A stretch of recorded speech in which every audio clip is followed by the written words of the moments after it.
Mm. Happy Friday, my friends.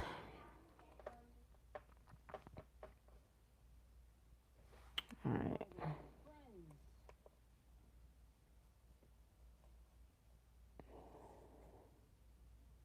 Yeah, I think that is it there. Shut up, Elise. Shut up. Shut up. Hey, Keita. You know what I'm saying? I figured out what I was doing wrong, too. Mountain Dew, what's up, my friend? Yeah, I actually, never mind. Isn't I'll tell you about it later. it was it was a user error. That's what we'll say. It was a user error.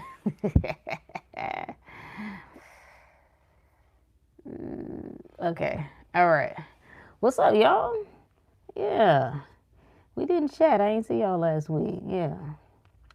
How are you? How is life? Only one question I have for you: are you getting what you want? That's all that matters. We can sit up here and argue about everything we want to argue about. Is your ass getting what you want, or ain't you? You still a sucker like everybody else? Rookie cookie? No, no, you don't get to use that. First of all, this. Okay, never mind. Never mind. Um, I posted something. Did I share it on? I don't know if I shared it on. Shut up. We're gonna stay focused tonight, okay? We're gonna be short tonight. We're not gonna be up at 3 hours a night, y'all. I'm just telling you, we're not gonna do it. You hit it right in the gut off rip. Listen, did you get what you want, ain't you? What else matters? What else matters? All the we can sit here and go back and forth with all the information that we've gathered, all the truths that we've discovered. I love it. I love these things too. At the end of the day, what does it matter? What does it matter if you know how powerful, godly, unstoppable, maybe even ruthless, dominant that those who preceded you were? Are you? Are you? Huh? Because if they got what they wanted, right? If they dominated, if they created kingdoms and dynasties, let's say they was ruling things, are you? Because so what does it do for you? I mean, yeah, it feels good to talk about, but otherwise, what does that do for you exactly? Keita said, when you start getting what you want, it feels like a dream. Facts. Sometimes it's a little shock. It's a little jolt to your system, like what's happening, right?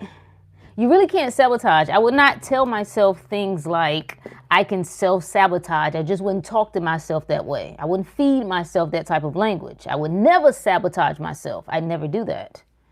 Even when I witnessed, see, even when you find yourself feeling afraid or uneasy or uncertain about things, when you're in a new state, things are unfolding, you're starting to get what it is that you want. What do you tell yourself during those times? Even if you watch yourself panic, feel uneasy, start creating stories. What do you tell yourself even about that? Because we had a great question in the inner circle today. We're talking about whether or not meditation is good, right? And the easy answer, the simple answer is whatever you say it is. If you say it's good, it's good. If it's not, it's not.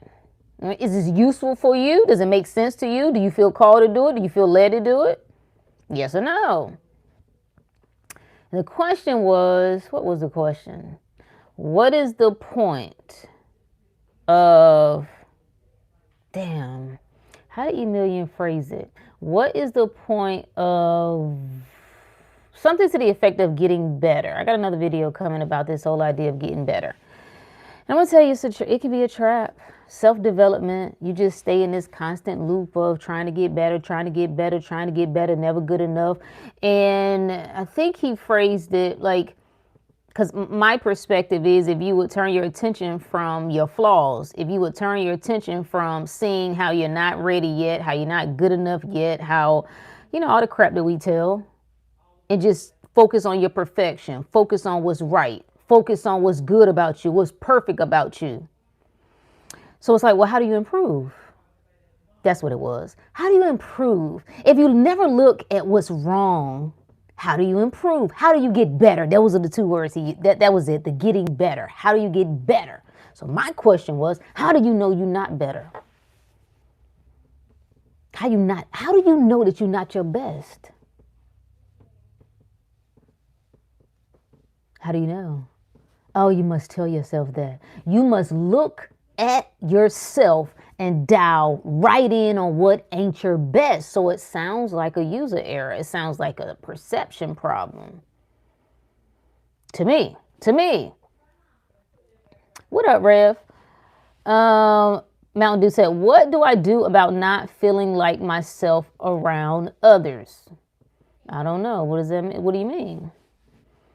Like when you say, what do I do about it? I know logically that this isn't a problem, but sometimes it feels autonomous. Like you just naturally don't feel like yourself.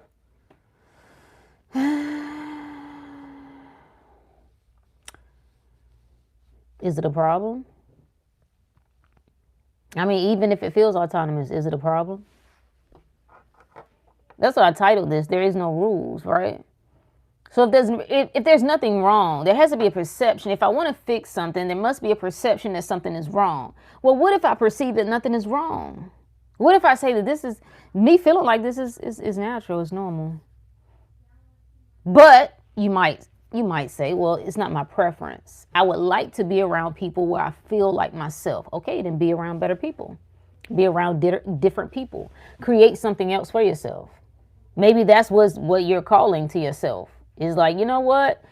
This is bringing to my attention that I don't prefer to be around people who I don't feel like myself. Like, I don't want to be around people where I don't feel like myself. Okay, that has come to my attention. I don't need to fight that. I don't need to try to fix that. I've now learned what my preference is. Or should I say, I'm now aware of what my preference is. I prefer to be around people that feel like me, that feel like home, that feel natural, that feel like I'm in the flow. Cool. Then I decide in that moment, this is what's true for me now going forward. The life that I live, I get what I want. So I'm around the people I want. I don't have to be around people that I don't feel good around. Now, when you look back out, it might appear as though, well, Rook, I'm still living with these people, okay? I have to work with these people. We don't care about none of that. We let that take care of itself. Because once I make a decision and I lock into this identity, who am I? I'm the person who gets what I want. I'm always where I want to be where I want to be it, when I want to be, right? Okay, the rest has to take care of itself, right? Or at least, I think that's what you're asking there. Champ, what's up, my friend? Final, how are you? Happy Friday, my friend. Happy Friday. So, if there are no rules, why are you giving yourself rules? It's like the idea of being ready. I'm telling you, and I'm sharing this because some of these have really clicked for me. There's the idea of getting ready, the idea of preparation, the idea of the journey. It keeps you in a state of mind of not being there yet. It keeps you in a state of mind of trying. It keeps you in a state of mind of efforting. If you're God, who would God be waiting on? Who can tell you whether you need to choose this person? I have an interesting, well, I don't want to say who it is, right? I don't think they watch, but anyway. There's a person I know. I've known most of my life, right? When it came time for them to get married, or they were thinking about getting married, they were pretty sure that this was the person they wanted to marry, right? But they said they could not ask the woman to marry them until their pastor approved. Okay. Now, my thought in the back of my mind was, what if they say no? What if the pastor says no? God told me no. I don't, that ain't it. Do you listen? Because according to you, they check all the boxes. So apparently you're saying the pastor has a greater eye than you. The pastor has a greater knowing than you. Matter of fact, the pastor has greater access to God than you. Because couldn't you just ask God, if you praying to a God, wouldn't you just ask God directly? Does not God communicate with you? And that probably ain't a good example because that's someone in that frame of mind. But it's when we flip it to this idea, those of us who walk around saying, I am God. I understand that God is all, that this is a game of the mind, that Christ is consciousness. It's a state of mind. When we say these things, then who are you waiting for? Who gonna tell you when is the right time to leave? Huh? Who gonna tell you when is the right time to quit the job? Who gonna tell you when it's the right time to move to that city, to that state? Who gonna tell you that? Other than you. Now, if that seems to be too much, if that seems to be too heavy, that seems to be too much authority, that you're unwilling to take all of that, no problem. No problem. Then you will create things as signs. You will look for confirmations. It's no problem because all of it is you. I'm just saying what happens when you continue to come back to this state of mind that there are no rules. There are no rules. It's like the answer is yes. My heart desires something. The answer is yes. Then me, from the physical perspective, what we call the ego steps in and say, I can have it only if I do these things. Even when you say, okay, and I know I say it all the time. I'm saying think in your favor, okay? In your favor for your good. But I still ain't putting that as a condition. I'm not saying, Rook, you can only get what you want when you think in your favor. I'm saying, Rook, think in your favor because that's your preference. We love to think in our favor. We love that. It's delicious. However, in the instance that I don't think in my favor, I'm still going to get what I want, nigga. You see how we do that? You see how that works? Either way, I'm not going to make it a condition. Because when I do that, now I got to police myself.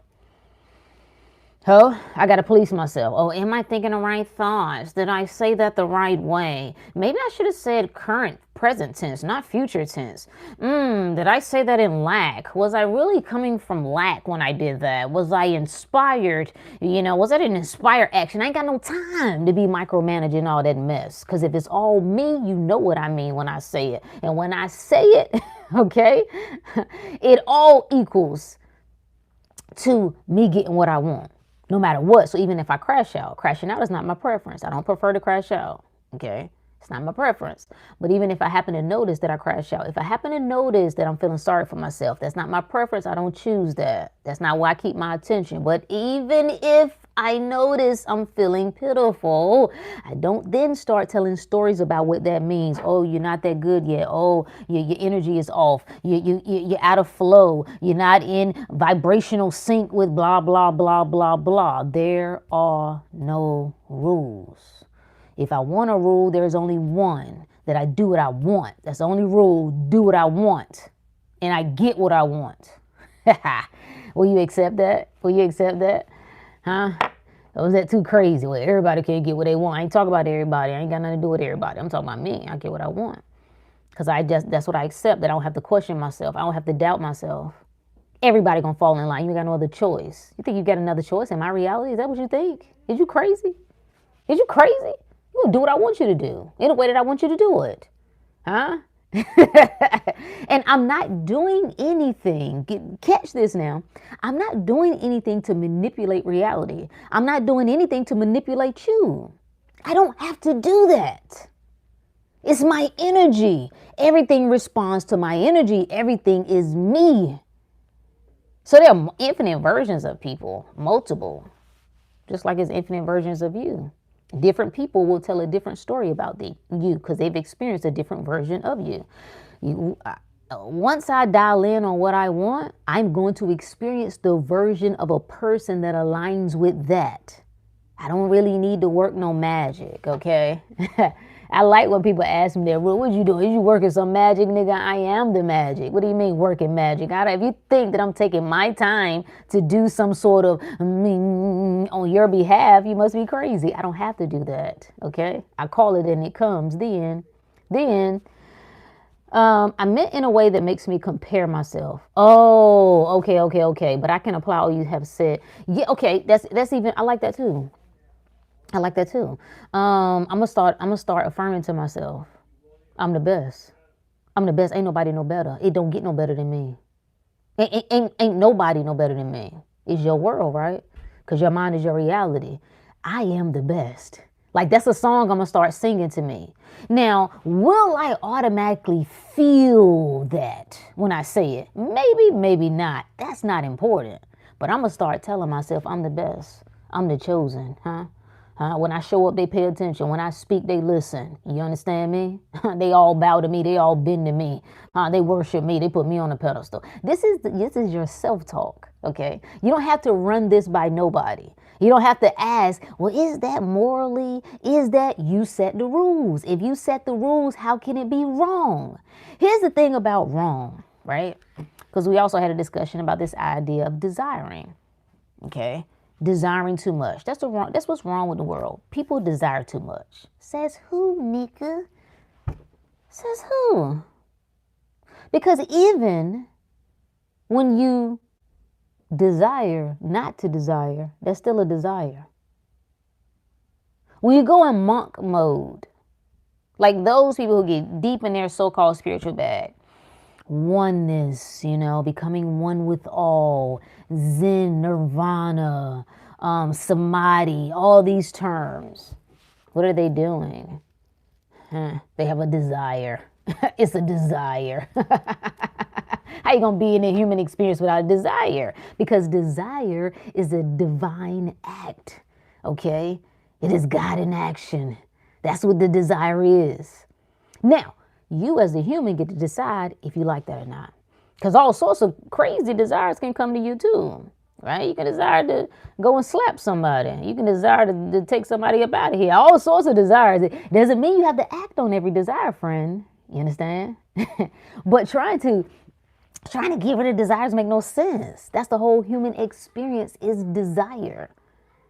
So trying to get rid of the desire is a desire to not desire. See, boom, you're going to circle. That's all you're going to do.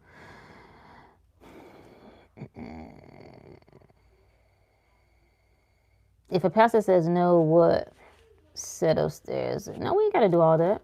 See, the pastor's not the problem. It's no need to make it about the pastor. If you go to the pastor because you put the pastor on a pedestal and you look at them as God and you put them as the authority of your life, the pastor's not the problem no matter what they tell you. You are. It's like people who go to the doctor. What are you mad for? Well, all they want to do is give you prescriptions. You keep going. You keep going. Don't go. The doctor not the problem. The medical industry not the problem. As much as people talking about Fauci not the problem. Yeah, he had his role, he played a part, and he just won. Honestly, he won a minor part in the bigger picture, right? He didn't make nobody do nothing, though. Yes, he did. He made it. Okay, you can tell whatever story you want. But at the end of the day, the onus is on you.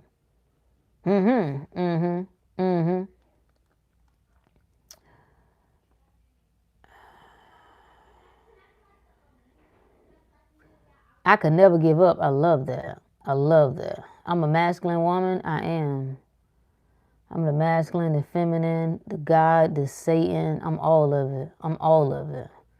Come on, don't come over here on the dark side. You get burned, friend. It gets hot over here. You understand? I like it. I like all of it. I like all of it because it just shows me how unmasculine you are. That's what that exposes. Because there's no masculine man. I've never encountered a masculine man that ever thought that I was masculine. Ever. So you expose yourself with it. I love it. I love all of it because I am all of it. We don't turn down. We don't adjust. We don't alter. We don't clean it up. Huh? You know, we don't do that. You got to go to Little House on the Prairie for that. You got to go over. You should be over on the gospel channels. Why aren't you listening to a sermon right now? Huh? You are, but you don't realize it. Mm-hmm. Mm-hmm.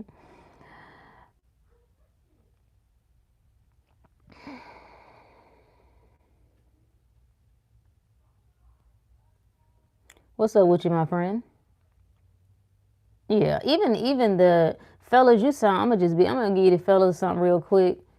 If a system can emasculate you, if a woman can emasculate you, it's because you already emasculated, bitch ass nigga.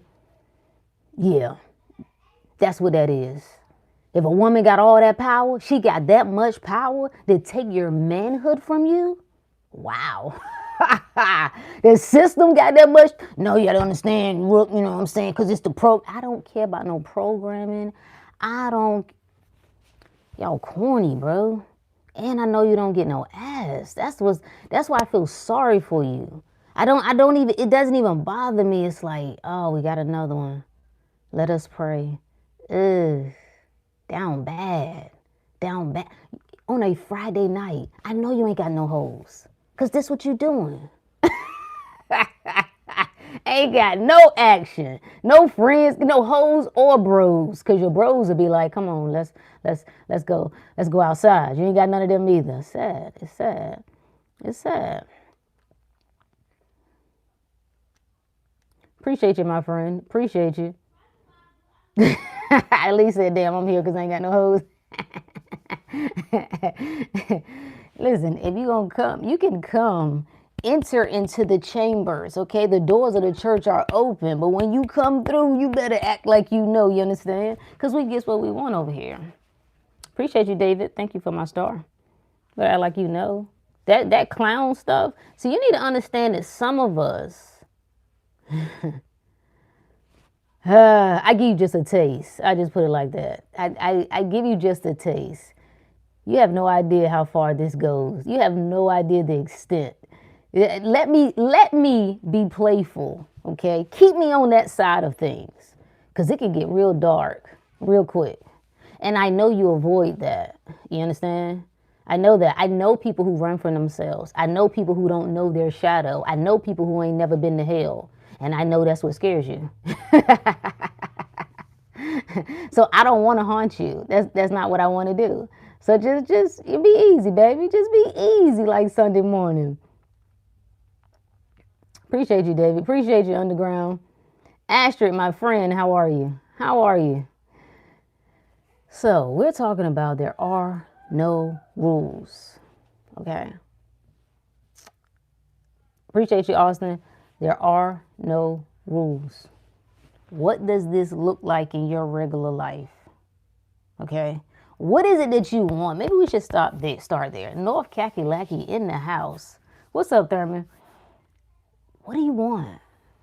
What you want? What's your idea? What's your idea? What's your ideal life? Ideal love? Ideal money? What it look like? What's your ideal Friday? What'd that be like?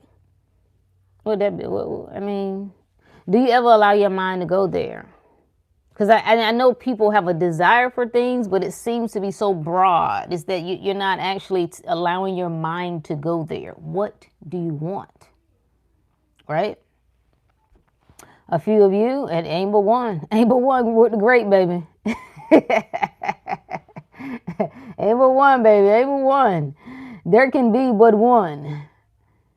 But what do you want? If there are no rules, what do you think is standing in your way? What is the delay? See, the idea of a delay, you got to entertain that. I have a great conversation with someone. Yeah, so here at least what I did was, oh, here it is. Let me see if this works. Okay, no, that's not it. Hey, Sharon. See, it said that I could do it right here. Now, last time when I did it when I set this up on a computer, I put in block. I put the chat on subscriber only mode. I don't see a way to do that from on here on my phone. Oh, here we go. Participant mode. There we go. All right. All right, there we go. That should take care of some of it. But again, we know they're bored. I understand people and I understand humanity. And what I like about even riffraff, this is how you got to look at life, right? When you come up here, you come up here for a reason, right? We're doing this little dialogue together for a reason. This is an interaction. This is a what we call it? Reality creation is what we're doing, right? You set your intentions on this is what I'm here for. Then you happen to notice something that is distracting. This is what life is. You decide this is what I want. This is what I'm going after. This is what's true for me. Then you notice things aren't changing. Okay, the money ain't came yet. Matter of fact, something came and took some of the money that you was banking on doing whatever, right? What do you do when the distractions are there? What do you say about the distractions? Do the distractions have the power to knock you off your game? Do the distractions have the ability to change what you said is true for you? So we love all of it. What's up with you, Rich? Appreciate you, my friend. Do I want to live stream with you? You want to come on? What you want to talk about? Who is this? Oh, you know what? I don't know. I didn't set it up. I didn't set it up as a collaboration. I don't know if I can do it since I've already started. I think I'm going to start doing that, though. If anybody want to hop on. If you want to ask questions or if you want to chat. I don't know that I can. Let me see. Let me just see. Let's see. Yeah, I don't know if I can. I think I have to set it up in my. Oh, wait. Let me show you what this is. Okay. Invite to. No. Okay. No. See? Look. Tearing up. I done drop. Wait. I had a little nigga rig set up here. And I done knock my. Hold on, y'all. Let me see if I can stick this in here. Ooh, let me see. Would that work? Okay, I think that'll work. I couldn't find my stand, so you know. No, I just dropped my bowl. Just to jump on and bounce off each other. Okay, I like it. Pause. That was egregious. Yeah, I don't think I can do it now. But I'm down for it, right? Message me. Because I don't see where I can. Yeah, I don't think I can do it since I didn't put it up in the settings before I got started. So, damn it. Okay. Hey, Kale.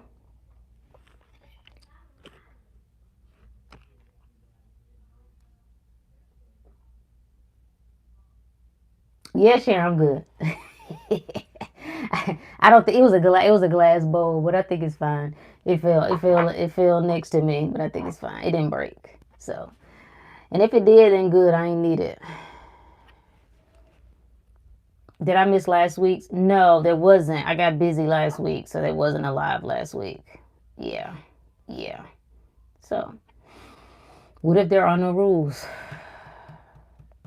What do you think you need? What do you think you need to get the life you want? What do you think is missing? What do you think you're waiting on? More information? Because I know that becomes a gap. Do you think you got to prepare more? You got to do more to get your mind right? You need to take another class. You need to read another book. You need more money. You need some person in your life to get missing. There's usually a story. I just want to point these things out. These are all stories. Because you could tell yourself. You could tell yourself. That's kind of what we were talking about with this question about meditation earlier. Is it good or bad? Is it necessary? Is it not necessary? Nothing is necessary. Only what you say.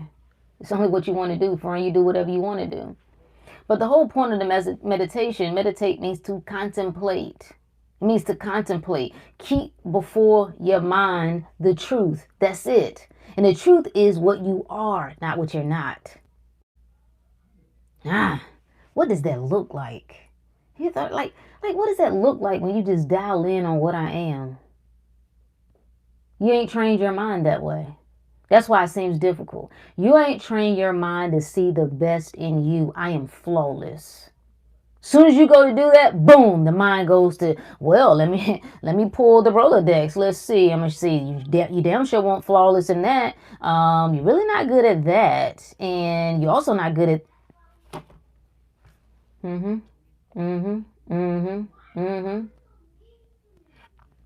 So, what do you want? If there are no rules, then nothing can be standing in your way. You just go for it. What do you want to do? Just do it. For the love of God, right? Like whatever you want to do, do it. If you want to stay, stay. If you want to leave, leave. If you want to take a job, if you don't want to take a job. If you want to keep the 9 to 5. If you want to start the business, okay? You want to get your health together, you want to stay a fat ass. Whatever. Do you want to open your heart to love again?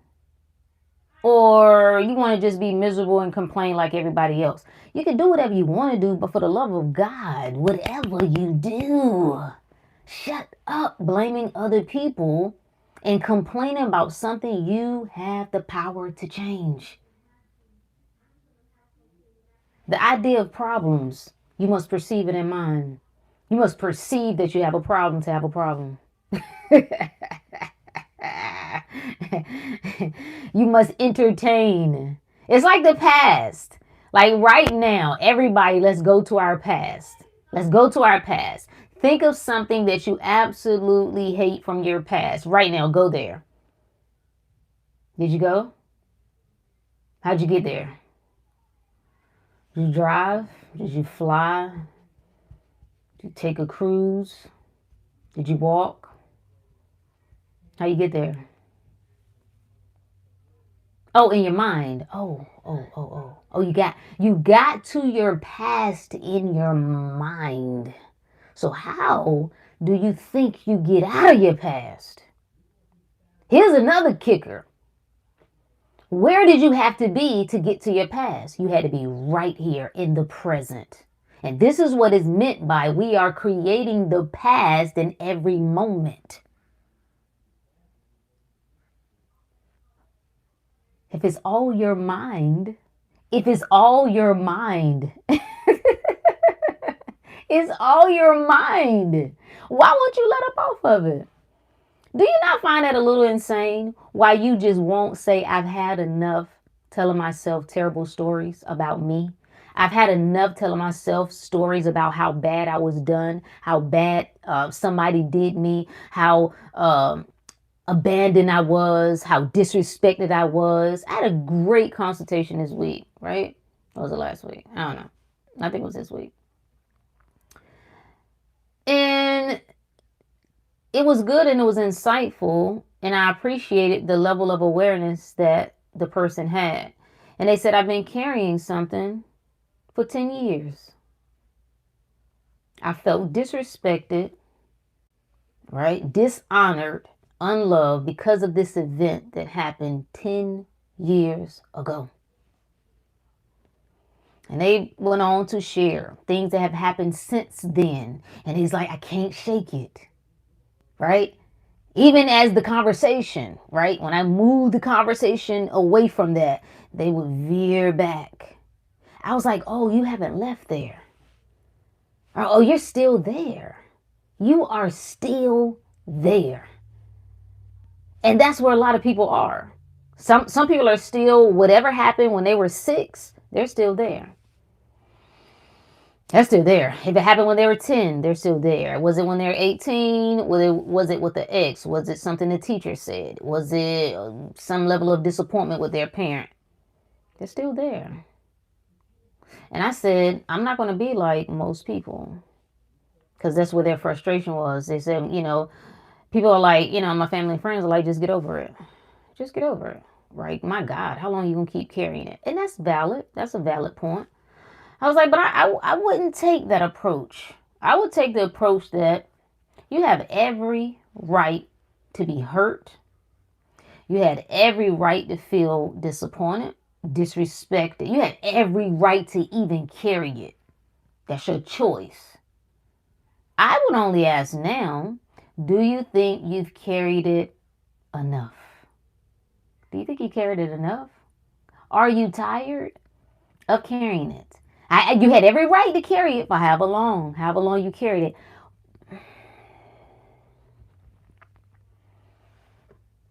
It's like life is waiting on you. You can have whatever you want. You can live your best life right now. Best love, best success, money, whatever, to get you off, whatever your things are. And you keep saying, nope, let me tell you about what happened. That's what we're saying. God is saying yes, you're saying nope. No, let me tell you what they did. You don't understand though. You don't understand because I always been disrespected. Huh? People don't know how to talk to me. Okay? Men don't know how to talk to me. Women don't know how to talk to me. Okay. That's the reality you're perpetuating because you keep telling that same story over and over and over and over and over and over and over again. 702? Yeah, I love that song.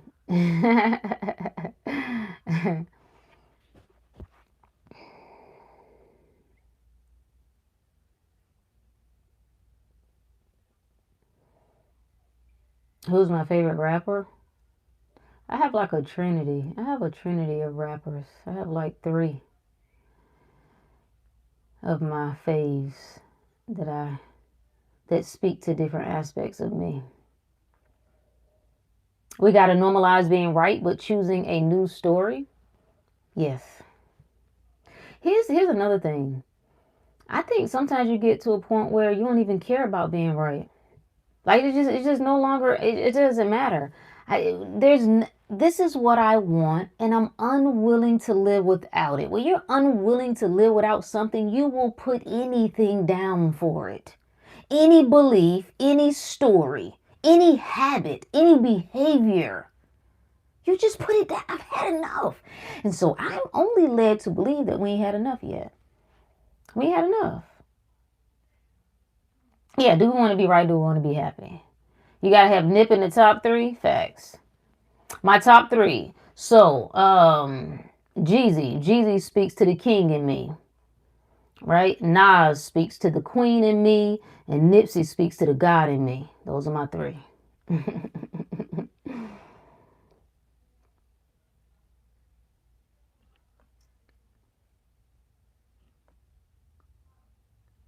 You know me? Yeah. I am the problem. Yeah, I'm the problem. I'm the problem and the solution. See, I don't even take offense to that. I'm the problem and the solution, baby. I'm the answer. I'm the question and the answer. Huh? I'm the asker and the giver. It's all of it. It's all of it. Where people are getting stuck is because they deny aspects of themselves that they think is ugly, that they think is dark, that they think is unwanted. I ain't trying to fix nothing about myself. I got a video coming on that. We done with that. It does not say fix thyself. It says know thyself. Huh? Know thyself. Are you catching me? Why are you trying to fix yourself for? Only one type of mind wants to fix itself. A mind that sees itself as flawed. A mind that sees itself as damaged. Unworthy.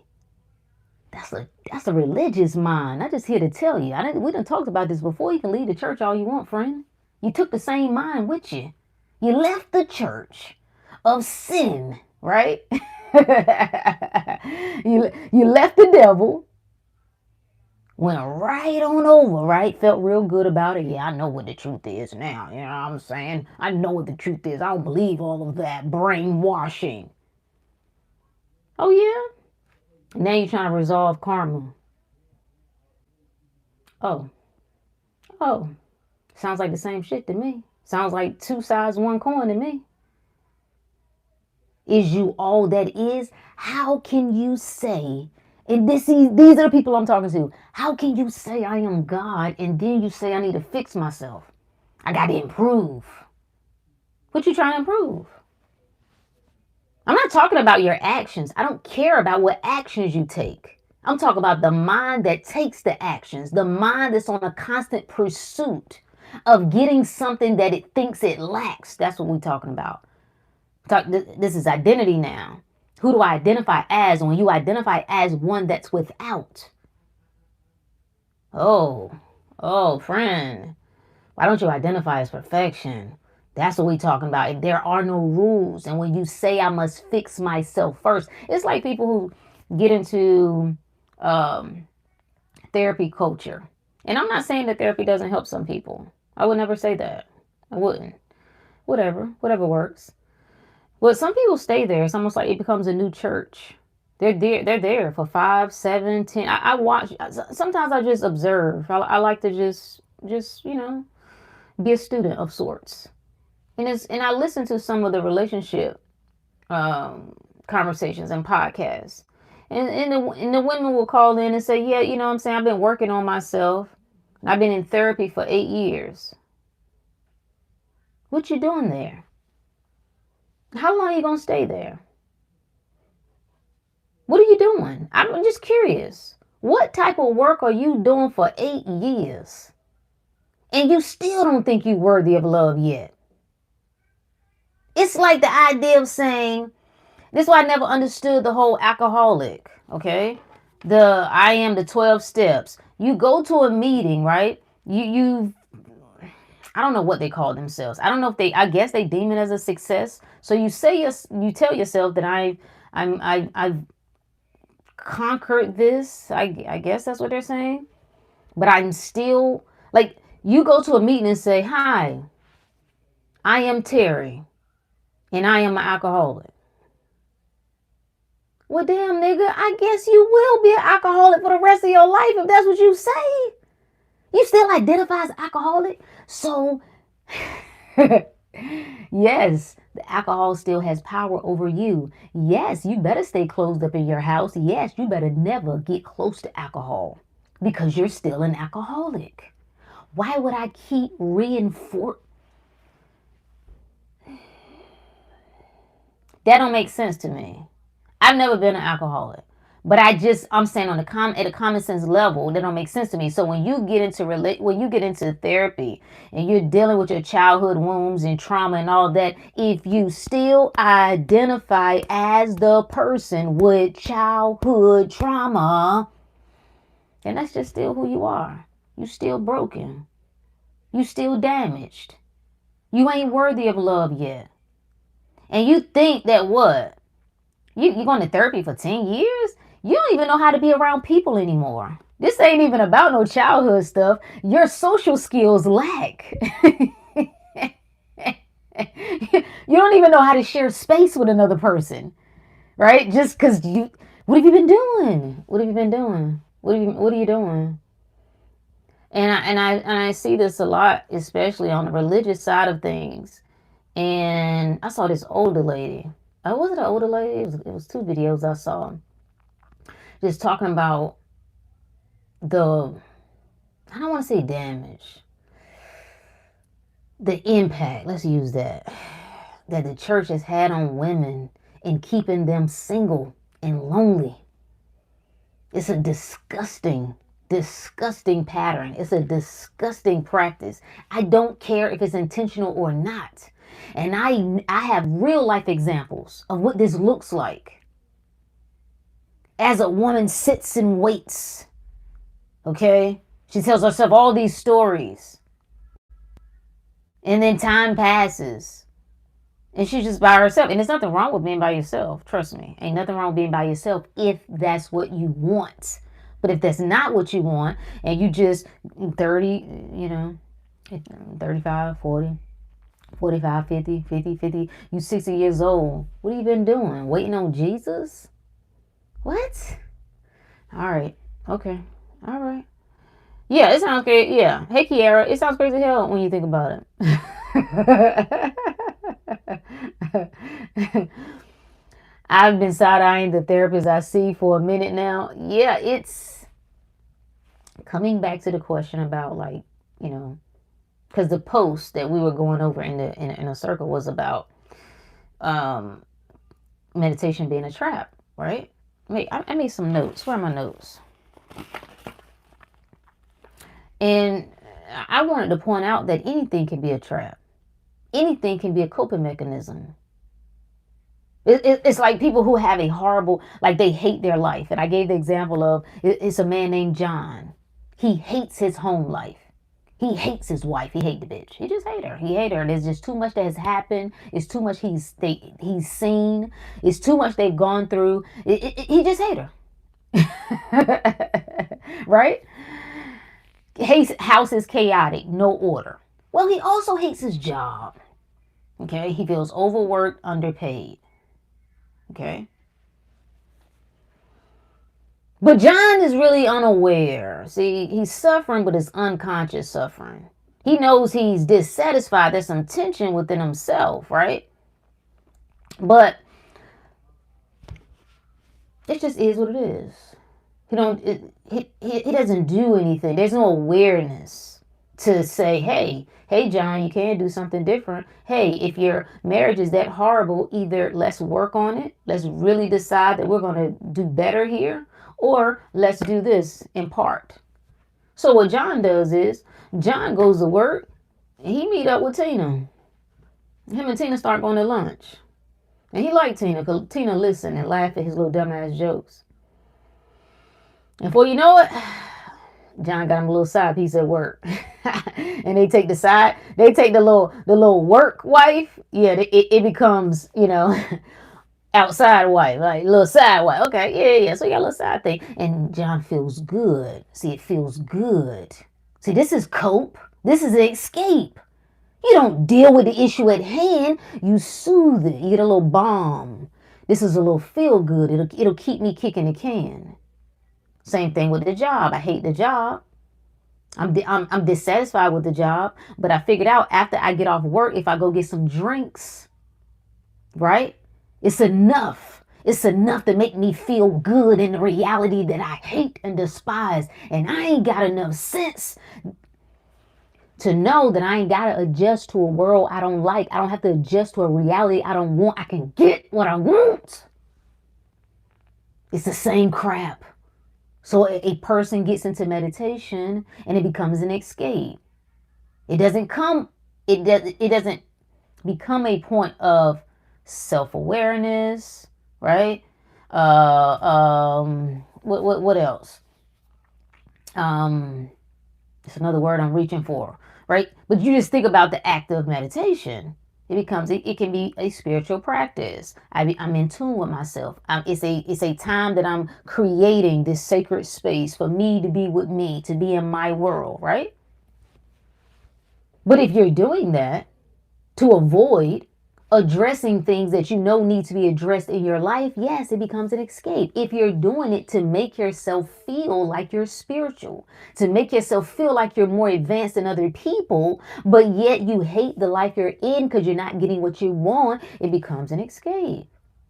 So it don't matter what it is. Meditation, food, sex, it doesn't matter what it is. It's still an escape. Now, we could take John again. He could incorporate, he has this chaotic life. He really don't know what to do about it. But he comes across meditation. Meditation becomes this point in his life. It's the one thing. He's busy. His house is chaotic, right? He got kids. He got the in-laws staying with him. But he carves out this 10 or 15 minutes that's just for him. And it becomes a point of release for him.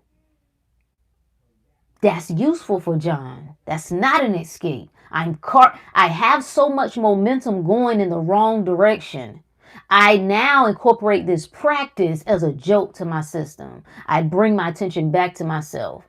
Because my day is so chaotic, this is the one time where I can speak to me. I can listen to me. I can just be with me. You see, it's not what you do. It's who's doing it. It's the intention behind what you're doing. But it's all the same thing. Are you trying to escape the life you don't want? That's the S. And that's what I wrote. Maybe I'll do a separate video on this, right? Like step 1 is awareness. So step 1 is whatever I'm doing, am I using this as an escape? Yes or no? Because if you ain't got the awareness that you're using as an escape, you're going to keep doing it anyway. No, I'm not. Okay, move on. If you say yes, then step 2, now I have to do self-inquiry here. I got to say, am I okay with using this as an escape? Because you might say, yes, I know it's an escape. Listen, heifer, I need this alcohol.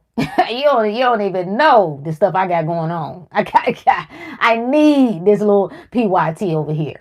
I don't care what you're talking about. If I don't, I'm going to hurt myself or somebody else. No problem. No problem. No judgment. No judgment. No judgment. Right? So you say, yes, I'm okay with using this way. Or you say no. Then we go to step 3. Self-accountability. Is this what I really want? No, what is it that I really want? What is it that I really want? If I'm trying to escape something, what is it that I really want? What is it that I really desire? What is it?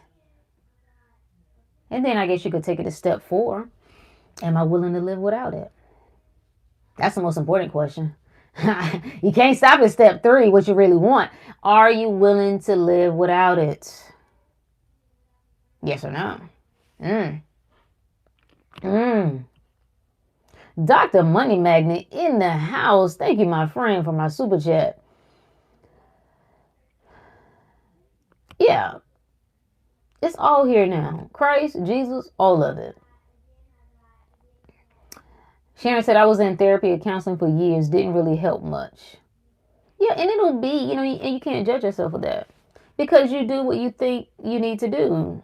It's like a lot of us were in church for a long time. And it's like, I don't know if I'm really, what am I really doing? Am I really helping myself? But you thought that was needed and necessary. You thought it was useful, so you did it. Can't get it wrong, right? It helped me for a minute, but I don't think it can help where I'm going now. That's what that right there is the game. It's not a judgment. It is do whatever you think makes sense to you to do. The moment it doesn't make sense for you to do, then pivot. Put it down. This don't serve me no more. I'm not questioning myself on why I want to put this down. I'm putting it down. I've had enough. I'm sorry I thought I could live this way. I cannot.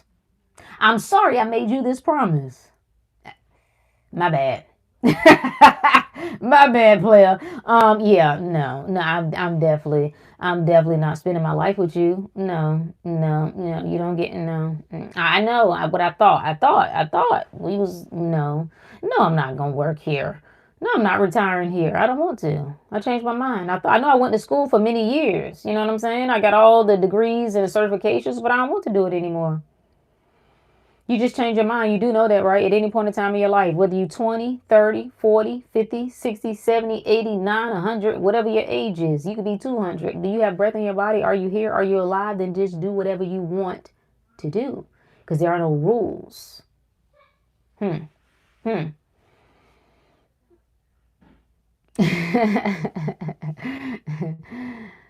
it down when it don't serve you anymore. Yeah, put it down.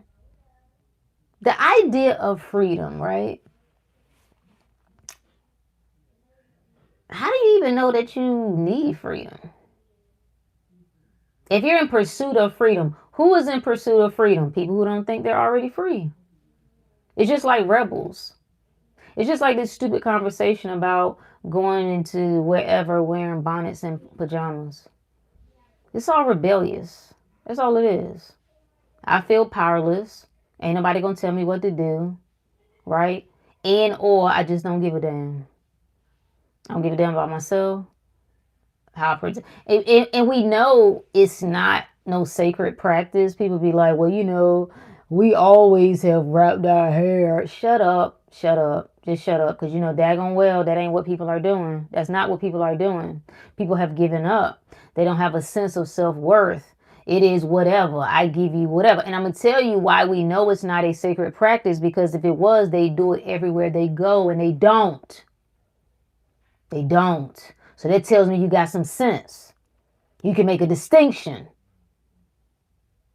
And when I see grown-ups, when I see well-seasoned adults still perpetuating this type of activity and behavior, what it says to me is somebody on the inside feels trapped. Somebody on the inside don't feel free. Somebody on the inside feel like they still need to rebel like a 14-year-old kid. That's what it says to me. That's what I see. No, when you come around my way, I need you to turn your stunt on. That's where I want to go. That's where I'm living. I'm living when I go into the Target, wherever I'm going, the Publix, the Whole Foods. I want you to have that shit on. I need to see you and be like, I see you. Ha! I see you, baby. Okay, all right now. That's what I need to see. I want to see no raggedness, no ugliness. Do you know something that's gone wrong? Do you know when you don't have a desire to put on for yourself, something has gone wrong, friend. When your eyes loses its ability to see beauty in yourself, in your surroundings, a beautiful life, a beautiful love, a beautiful community, the heart has gone cold. So you think you just being a rebel. That's what you think. That's what you think. No, ain't nobody gonna stop me, so I can do whatever I want to do. We know you can. We know you can. You can do whatever you want. Congratulations. Okay, have your ass hanging out. Congratulations. We know you can. We know you can, sis. All right. Now, do you feel better? Do you feel stronger? Do you feel bolder? What does it do for you? Because you not doing it, if you not doing a thing strips your identity from you, you got a problem. You got a problem.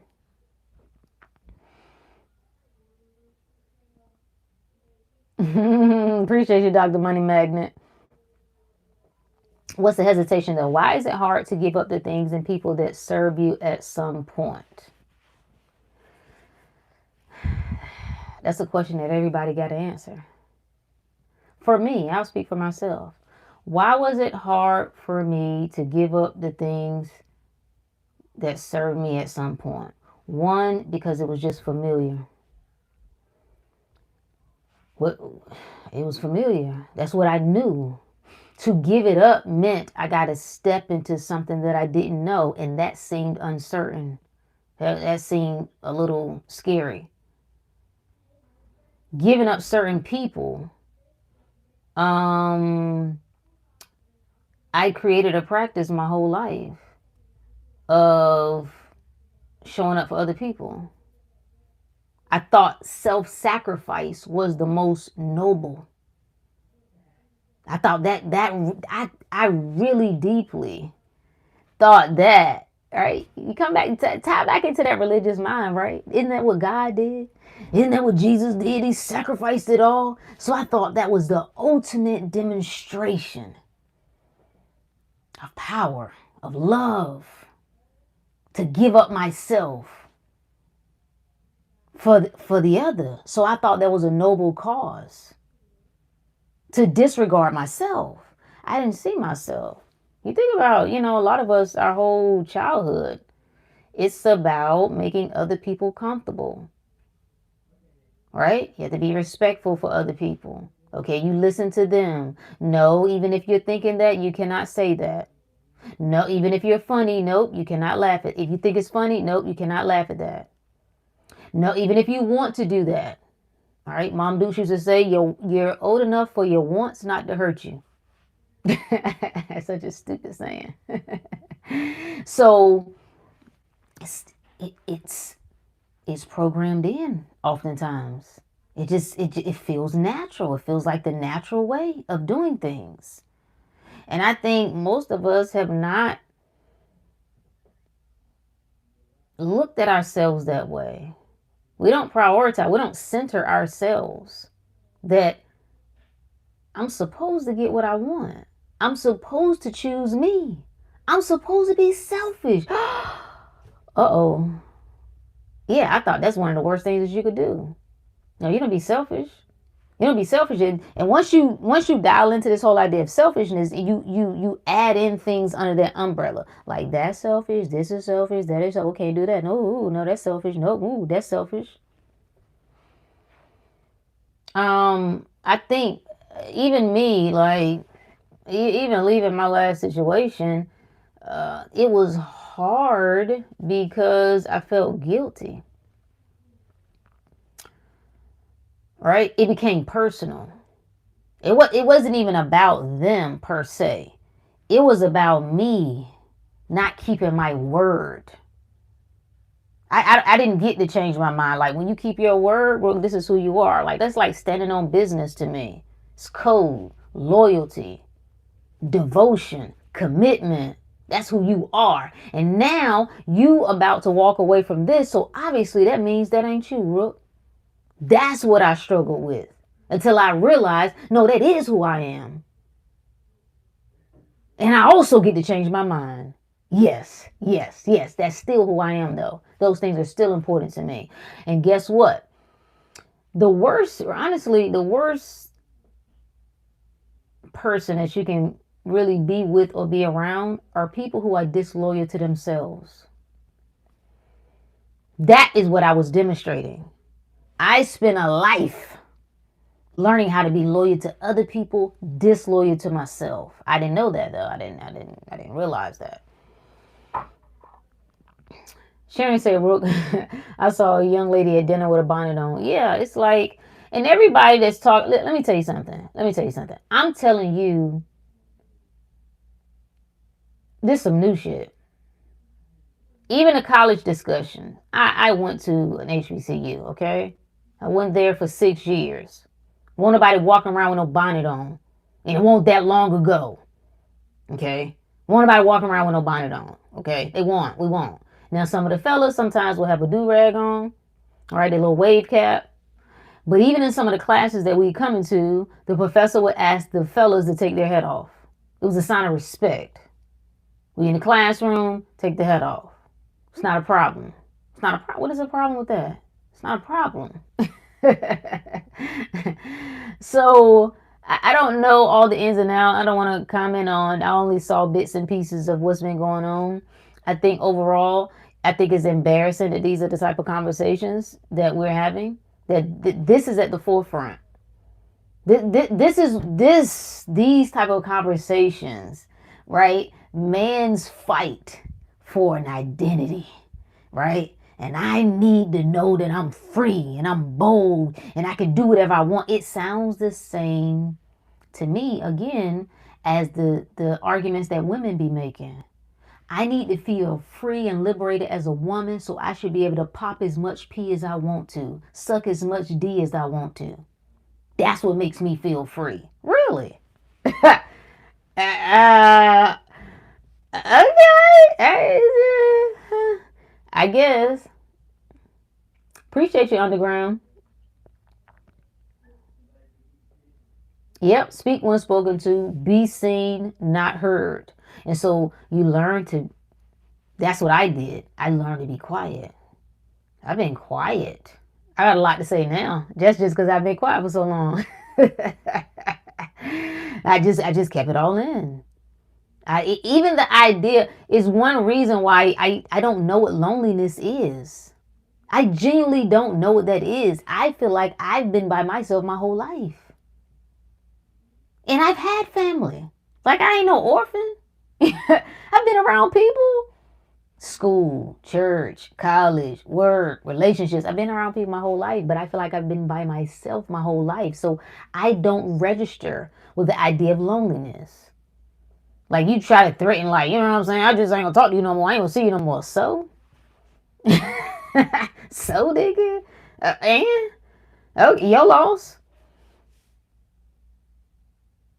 Campus was a fashion show at my HBCU. Facts. The beginning of the semester, do you understand? The beginning of the semester, we was right now going into August. Fall semester was about to start. We was trying to figure out what we was gonna wear. That first week of class, you pulling out your best. Don't try to tell me that looking raggedy is our cultural roots. That's some BS. I don't want to hear that mess. Yeah, we was putting it on. I don't know what this is. This dirty nigga movement is. Ill. You can have that. No, thank you, sir. No, thank you.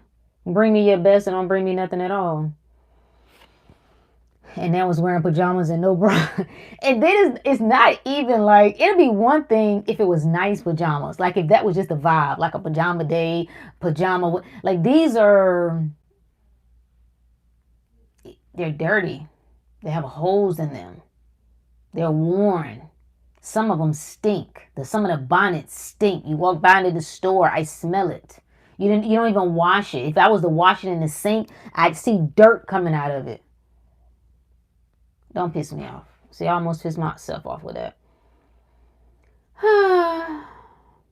You understand that, champ? It's like you can't you don't know how I get down. I'm not from here. So there's nothing you can do trying to threaten me, trying to give me an ultimatum. That turns me on. That turns me on. You understand? That's not going to get me in line. I can't be tamed. No. I done got all the whippings I'm going to get. Hey, Kay. Be looking like they pulled them out of the dirty clothes pile. Facts. And I had to ask. I was talking to this young lady, right? And she was in her feelings. Okay? And she was in her feelings because she just feels like this dating thing is getting very exhausting. She's like, I don't, I do want to be with somebody. But the men are this, and that. And I don't entertain that from anybody. Don't come complaining about the opposite sex to me. Okay? Because I'm going to point it back to you. You're choosing these people. You have good sense. You're vetting. You're choosing. So anyway, I was talking about her appearance. She was like, so what you trying to say? I gotta get all dolled up. I gotta do. No, you don't have to do anything that you don't want to do. What I'm saying is, it's an energy game. And what you communicate by not taking care of yourself is that you don't care about yourself. That's not attractive to anybody. So I said, let's run this scenario. I said, tell me your ideal man. If we go to the store right now, we go to the mall, we go to the grocery store, anywhere. What would grab you? You'd be like, oh my God. Tell me what he looks like from head to toe. Okay, he got a lineup. Okay, what he got? Low cut fade with long, like what is he working with? Okay, face look like what? Beard, goatees, a trim. Okay, come on down. Arms. Oh, he's fit. Okay, he's fit. Arms looking good in his shirt. Okay, what he got on the polo type shirt. Okay, all right, got it. What does that look like? Is it wrinkled? Oh, it's not wrinkled. Okay, got it. Come on down. What else? To the pants, all the way down to the shoes. I said, now, I'm going to bring it back to you. You're now trying to justify why you should just come in the store with the jogging pants on that got rips in it. Okay, mismatched socks with some Crocs on. Okay, pink Crocs, a brown shirt, and some green jogging pants, hair halfway done. And that's what that man is supposed to say. Ooh, baby, yes, that's what I want. I'm not saying he won't. People like different things. I'm just saying, why do you have this high standard for others that you don't live up to yourself? Why are you asking somebody to give to you what you won't give to yourself?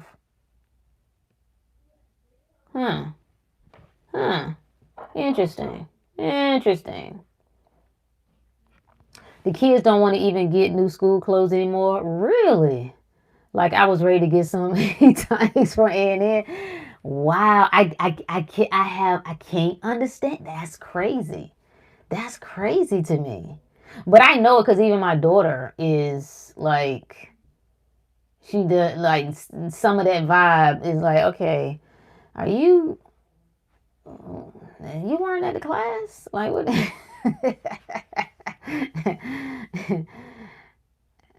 Yeah, I don't like it. No, I don't like it. I don't, it's for you.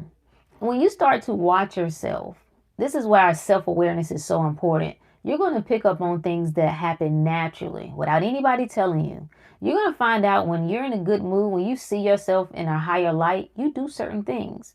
When you're in a slump, when you're not feeling as good about yourself or life, you also do other things. You also do other things. And the putting on all of these things are rituals. They become symbolic, bolic of something. It's about embodying these energies. That's why we're intentional about how we eat. It becomes symbolic of well-being and health. That's why we're intentional. That's why we do it. Same thing. So caring for yourself. It's like the ladies, even with whether it's hair or anything else. You complain about your hair, but you don't take care of it.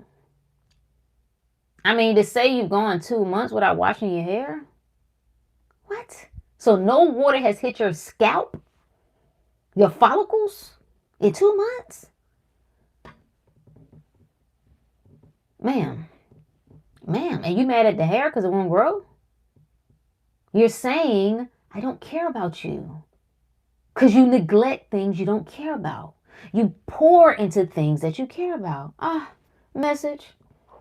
Sharon said, being the only child became a lifestyle for me. Yeah. That's how and I wasn't the only child, but I was the only child to myself. In my mind, like I was there, but I'm not there. Kay said, I was told I was dressed up yesterday and all I had was like a black and white dress above the knee, not tight, black flip-flops and a bun. Yeah. It's so easy right now to just be her and be him. I mean, it always is, but to separate yourself, to just, and that's what I was telling my daughter about even going on interviews. The fact that people are not even putting any care into how they get dressed to go to an interview. I was like, listen, it's so simple right now to run it. All right. Don't be on time. You be early. Okay. You got that? Don't be late. Right there. That's going to put you all the way at the front of the class. Like right there. Then put some care into your presentation. You know what that is. You got good sense. You know what that is. And we have good sense because we do that when we go certain places. Why? How is it that you got sense enough to do it when you go on a date? You got sense enough to do it when you go to with your girlfriends or you and your homies. Y'all going hoe hopping. You got sense enough to do it then. So that tells me you do know. You do know. Because if it was just who you are, you would do it all the time. Whether you went to church, whether you went to baseball game, whether you went to the post office, whatever. The dress older than me, it was my mom's. And that's how it ended up happening, right? But it's all energy. It's all energy. And this embodying this energy of, first of all, I'm not a follower. So I'm not just doing what everybody else is doing. And I had to check myself with that. Like, oh yeah, I don't want to be overdressed. Why? I just do what I want to do. I ain't got nothing to do with whatever y'all doing. If y'all decided not to do that, whatever. Or vice versa. Let's just say y'all overdressed and I'm underdressed. Well, that's what I wanted to wear. I mean, unless there were specific guidelines to an event now, you know what I'm saying? If it's black tie, then come black tie. But no, I'm just going to do what I want to do. How about that? The dress being passed down.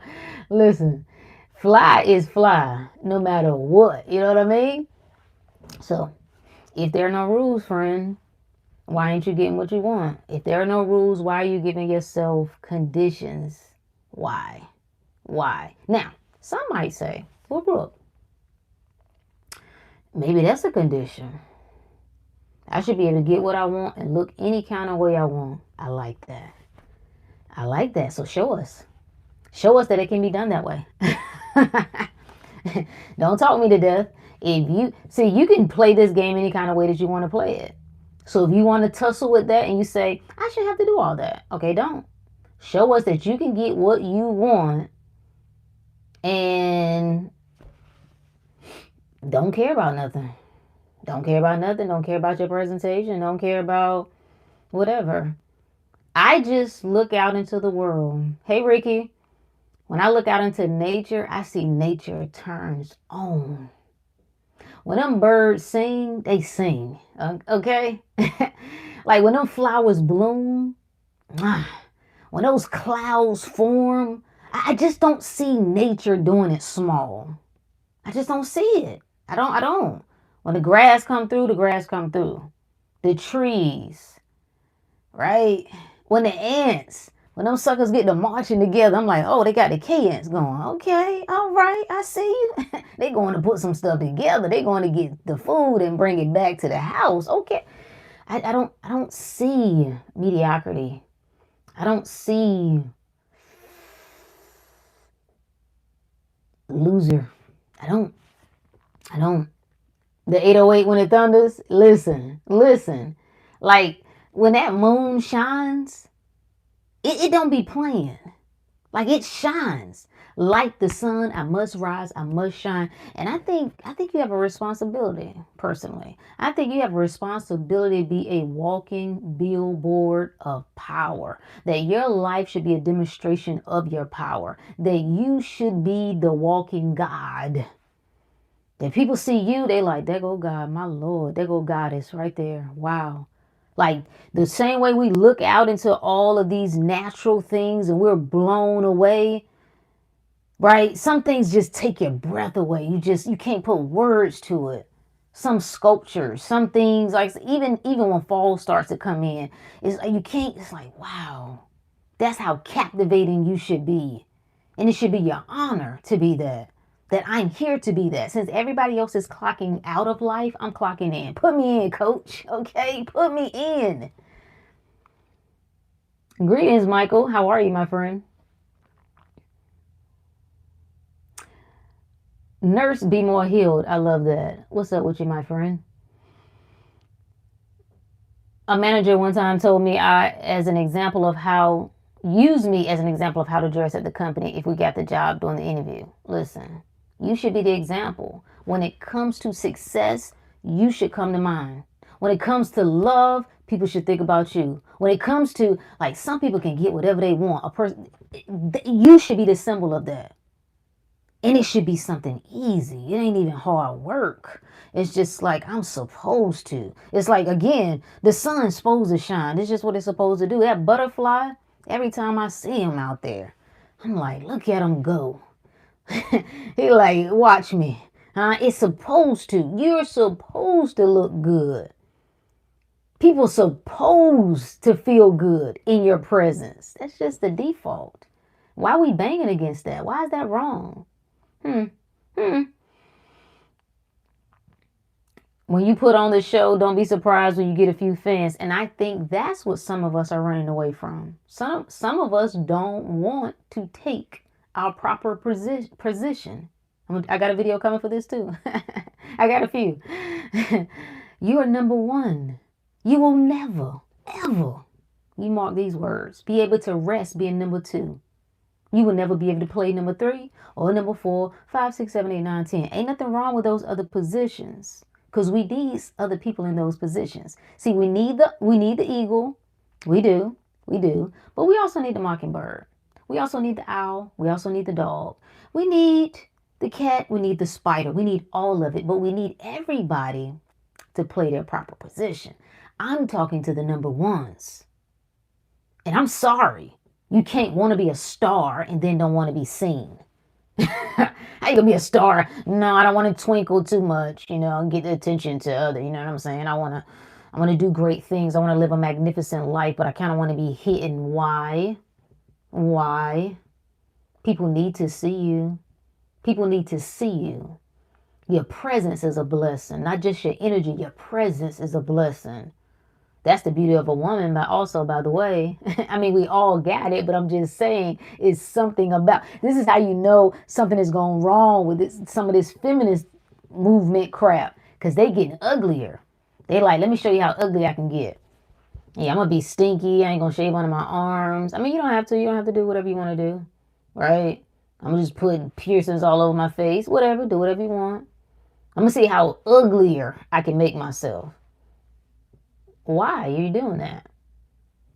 Why are you doing that? If cleanliness is next to godliness, I'd say beauty is too. I'd say they're one and the same. Where has my heart gone when I move against my nature? That's what you should ask. Because everybody feels good when they look good. Everybody. Everybody. I enjoyed your rampage you did a few days ago. What was that? Oh, popping your shit, I think it was. I have a part two to that. I have a part two. Yeah, fully be fully expressed is our magic. The sickness that I see in people, the sickness that I witnessed in myself. That's what I ended up pointing it back to. Like, wow, there are things that I've been denying myself. There are things that have been wanting to be expressed through me. Even this, I didn't want to do this. I don't want to do this shit. I didn't. I ain't got no time for none of that mess. I ain't trying to get on no camera and me talking and doing all that. I'm not even a speaker. So you have these stories going. I don't do well with speaking. I don't like doing blah blah blah. Nah, yeah, I'm an introvert. Nah, I'm doing these are somebody's stories. You got to come into agreement with that crap. Because at any time you can put it down. You can just decide, you know what, this is who I am now. The baddest motherfucker that ever walked, that ever lived, huh? The greatest, the best, unstoppable, unshakable, unmovable, huh? I'm the one, huh? I'm the one. They all bend to me. They all bow to me, huh? They got to have it. They need me, huh? That's like you step. I don't know what this type of talk is where you're supposed to tell yourself you're so inconsequential. Like I'm so irrelevant. I'm just a speck. I'm just a speck in this big universe. I am the universe. What you mean I'm a speck? You might be a speck. I ain't no speck. No, absolutely not. If I'm gonna tell myself anything, I'm gonna tell myself I'm irrelevant. That means I have no point in being here. If I'm just an irrelevant speck, nobody says that about the ant. It's very small. If you ain't looking for it, or unless it's not coming in your house crawling somewhere in a little train, you miss it.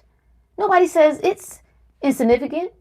Everything they study in nature, down to the smallest molecule, they always come up with a reason why it's needed and necessary. And yet I'm supposed to believe, well, I'm just a little nothing. That's what we used to sing that in church, in my grandmother's church. I'm just a nobody trying to tell everybody about somebody. I'm a nobody trying to tell everybody about the great somebody. What? I don't think so. I don't think so. Trash. Trash. Your thoughts on manifesting an SP? What do you mean? You can manifest whatever you want. I think people should manifest whatever they want. So if it's a person, and SP is a specific person for anybody that may not know. If it's a person, then I'm with it. Health, love, get with it. You don't let nobody tell you what you shouldn't be trying to manifest. Okay? Because it's your world. So if you want to manifest a person, and think about what manifest means. It means to reveal. To reveal. It's an uncovering. Meaning you having thoughts, desires about a person, that means, okay, you're already together. Already together. Now, I don't encourage people getting psychotic. I think some people sometimes get a little psychotic with this. And you still God now. God don't beg. God don't chase either. God don't chase. So I don't want those wires to get crossed. I think some people have to pull back a little bit. The obsessiveness gets a little crazy. The manifesting the SP is just about deciding. That's it right there. I love being around them. Like, I love the brief encounters that we had. It feels good to me. I like how it was a different experience. I want more of that. And they may have appeared, maybe they involved. Maybe they don't even see you in that way at the moment. Or maybe, I mean, it could be all sorts of scenarios. It's just a decision that, yeah, that's it right there. I like that. I want that. That's what I want. The end. No one compares to me. No one is better than me. Claim it. Shout out to the power of I am. I love that. Can you say that to yourself? No one compares to me. No one is better than me. No one.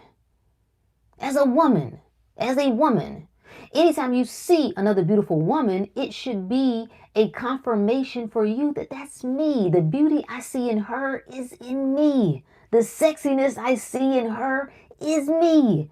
It's a reflection, it should not be, it should not be a symbol of what you're not. That's when people get jealous and envious, right? Even if you felt jealous, I wouldn't fight that. I'd say, "Ooh, dang, I feel a little jealous." Then I ask myself, why? Why? When that's a reflection of you. Why? When you're the best and no one compares to you and no one is better than you. Same thing for the fellas. Do you know how many men running? This is how I know we be on loser stuff, because ain't no man, no matter the money or his height, man, okay, if he want that woman, he gets that woman. How many broke niggas get bitches? Like, what y'all? I wonder if people have actually lived, or did they have spent their life online since the beginning of time. Unemployed niggas been getting bitches. Niggas in prison been getting bitches. It had nothing to do with your money. No. User error, friend. User error. No. Height? Come on. Y'all remember Muggsy Bogues? Depending on how old you are, he used to NBA player in Carolina. The Charlotte. What was Charlotte called then? It's not what it is now. It was a different name. Charlotte Hornets. I know people who knew Muggsy. Muggsy was like 5'2" in the NBA. 5'2", 5'4", something like that. He was running them hoes. Now you might say, well, that's different because he was rich. Okay, all right, fine. I'm just saying, if you're making height a thing, but put that aside. Maybe that's not a good example because he did have money. Fine, because I know that's what losers gonna say. But he had money. You didn't go to high school. You didn't go to college. You ain't been nowhere where you seen a ugly nigga, short nigga. Okay. Whatever you say. You can be ugly but still look good if you're well dressed and smell good. And it's more about, again, the energy. That's what makes you captivating. It makes you intriguing. That's what people are. That by the time somebody realized this is I can't believe I done gave this short nigga my number. Lord have mercy. He done got you. Got her. Like he was so charming, you ain't even realize, like, oh man, I can't believe. Huh?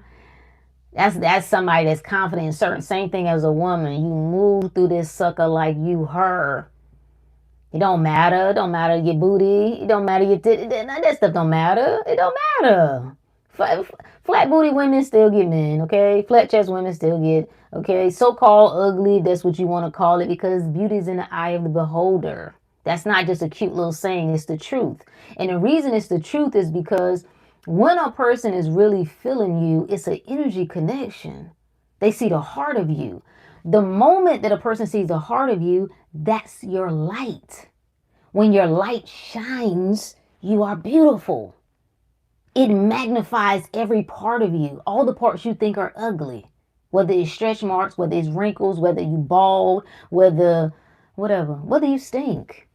Cause I'd be like, how in the world? I know this person they was funky and musty and breath stink. And I'm like, did she not smell that? Just funky together. What's happening? Be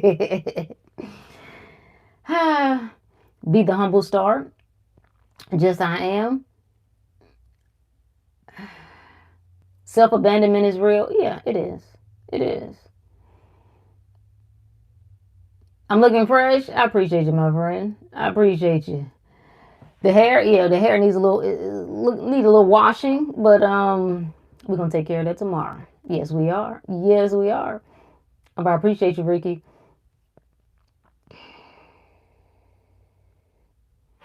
Oh yeah, Tupac. Yeah, Tupac was definitely a cutie. Yeah, he was definitely handsome. Absolutely. Definitely say yeah, especially go back. Yeah, you look at some of his pictures. Yeah, got a little bit too many miles on it for me. I'm like the fellas when it comes to it's just the thing got too many miles on it for that. That loses the sexiness for me. It's like,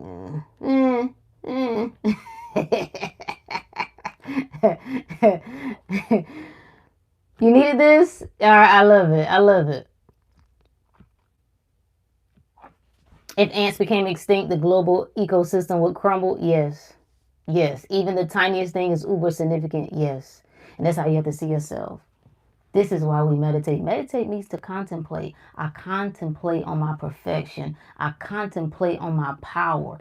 When we talk about all the think about, especially if you have a religious background, you have grown up in one state of mind for the most part. When you start stepping outside of that and you start questioning things, you come across all these new concepts and ideas. Whether you dive into physics, metaphysics, quantum physics, whether you get into spiritual concepts, universal law, manifesting, all these concepts are rather so called new. Not to you, not to the heart of you. That's why you resonated with it. The truth in you knows it. What we call the ego mind is the questioning aspect of you. There's a part of you that's the doubtful, like skeptical. And that's good. Ain't nothing worse than a spiritual person who has no so-called ego. They don't work so much to kill their ego, they ain't got no sense. They get taken advantage of. So we're not saying that at all. But we're saying we put it in its proper place. Right? We put it in its proper place. So you got to say to yourself, I've come across these new ideas. It is not unreasonable to say I got to sit with this. Let me sit with this. I am God. Like, what does that really mean to me? I am everything. When I feel it. I say it when I hear it because it makes sense. But what does it really mean to me that I'm everything? That this is a mirror. So this person is a mirror? What does that mean? A reflection. What does that mean? That everything is me. Do I agree with that? Because you gotta ask. You might not agree with that. It might feel good, sound good when you first hear it, but do you really agree with that or not? See? Not just following, but just asking, like, let me sit with this thing. Stir with it. Let it kind of saturate your whole being, if that makes sense.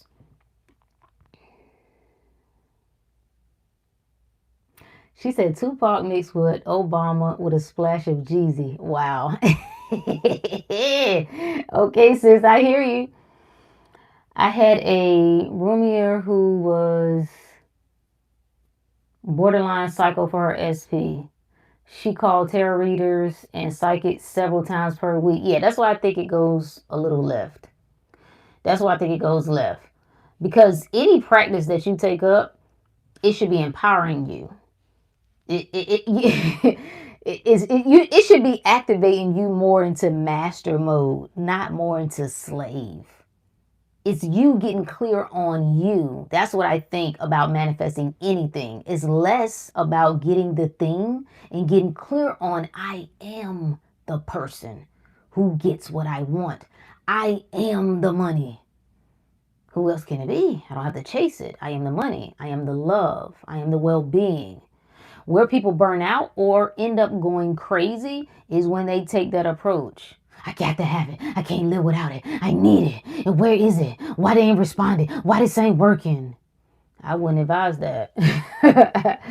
Know when to hold, when to fold. And it's also why I don't think all information is for everybody. I hope. I know I do it. Ain't no hope.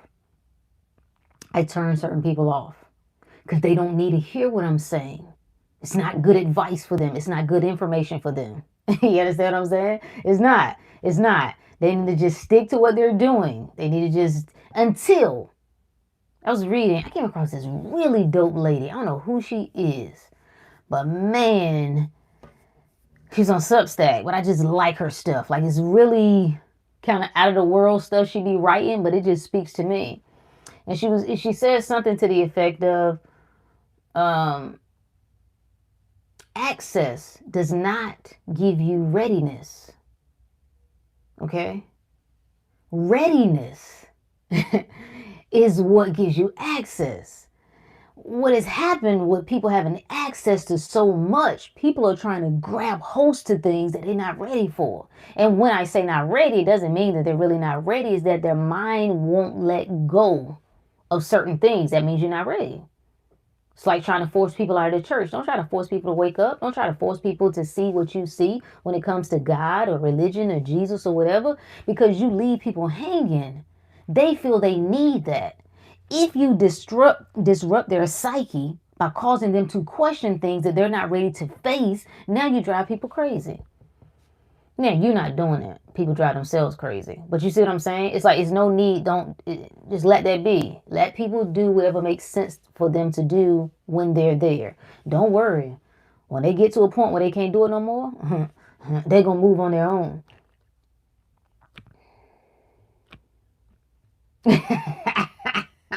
At least said Muggsy was around my height and I would have smashed. I thought he was, yeah, like under 5'4". Men have more audacity sometimes than women. Yes. And why? Right? When you think of energies, we think of masculine energies, we associate that with men because it is typically more dominant in men. But what are the masculine energies? Certainty. Certainty. It's the doing energy. Right?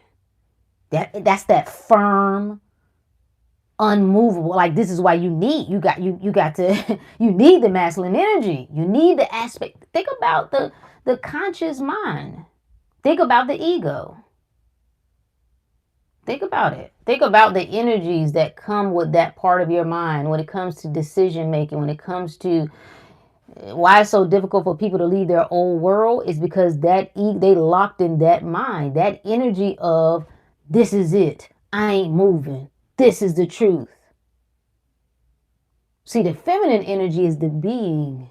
It's a little bending, right? That's the feminine energy, bending. That masculine energy is more erect, right? Think about the disciplinaries with the differences between mom and dad. Dad ain't bending. Mom, she bending. So men do often have more audacity. Even with the conversation about women making less money, why? Women not as assertive. They're not as assertive often in asking for what they want, demanding what it is that they want. Sometimes they'll throw a temper tantrum. Sometimes they try to manipulate. Sometimes they, you know what I mean? Like, they get destructive. Almost childlike. That's their own fault. That's why so it's a woman's job to learn the man in her, to become one with the man in her. It's a man's job to know the woman in him, because you can't live straight up and down. If you as a man are so into that logical mind that I ain't bending, I'm going to be cold and hard, well, woo, good luck with that, friend. Because there's going to come a moment in your life where you got to relax a little bit. You got to trust. You got to trust your heart. You got to just be. You got to stop worrying and stressing over about making the money. That drives you insane. Now, some soulless people, I hate to say that, right? But we'll just frame it that way. Just as a descriptor, right? They can just keep working like that. But when you are more aware, that's not going to work for you. You're not going to be able to live hard and cold. This is what we're doing. This is what we're all doing, learning ourselves. So when some of the ladies be like, imagine a world without men. No, because you can't have a world without men. Stupid. Because there would be no you without men. How do you call yourself woman? Woman. Woman. A man with a womb. You are both man and woman. So no, I'm not going to imagine a world without men, because that means there would be a world without me. So no thank you. No thank you. No thank you. Your ex is short, 5'5", you 5'2". Yeah, I never had a height preference. I didn't want anybody shorter than me because I'm 5'4". But I never got into the like you have to be. I didn't want you to be too tall.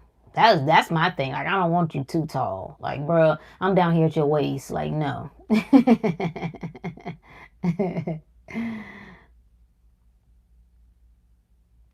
Long back still getting cracked. I just saw. Oh, wait a minute. What happened? I just saw a platform where they stated that the most power is not released via love or anger, but rather authenticity. It's the same thing to me. That is like, it's the same shit. I like that though. Let's look it up. Let's get another word. Let's go into our etymology bag and see what another word we can get for authenticity.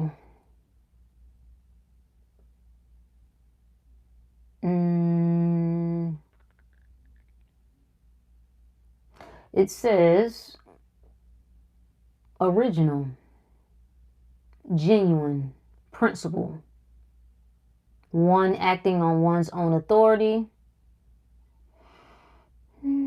duly authorized. Ooh.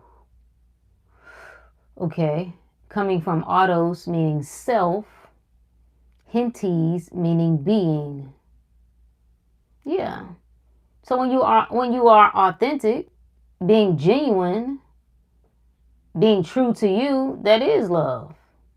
But hate is too. What does genuine mean is natural. Whatever is genuine is natural to you. It just there's I think genuine means to beget or to give birth. So it means I don't have to do anything. You know what I'm saying? So I think it's one and the same. I don't have a problem with hate. I don't have a problem with anger. I don't have a problem with nothing anymore. I ain't fighting nothing. I ain't resisting nothing. All of it is an experience. These are things we experience. These are different ways that we perceive love. So if we look at love as all, because we often say that love is everything, God is love, God is everything, blah, blah, blah. So what is everything else? It must be our unique way of perceiving love. So even hate is a unique way of perceiving love. Think about the people who claim they hate something online. What's the first thing they do? Share it. Talk about it nonstop. Sounds like love to me. Illumin, hello, my friend. Oh, your girlfriends are always taller than you? You know what's so funny, Dr. Money Magnet? All this time I thought you were a lady. And I don't have a reason for that. You know, I just, for whatever, as a placeholder, I thought you were. Shut up, Elise.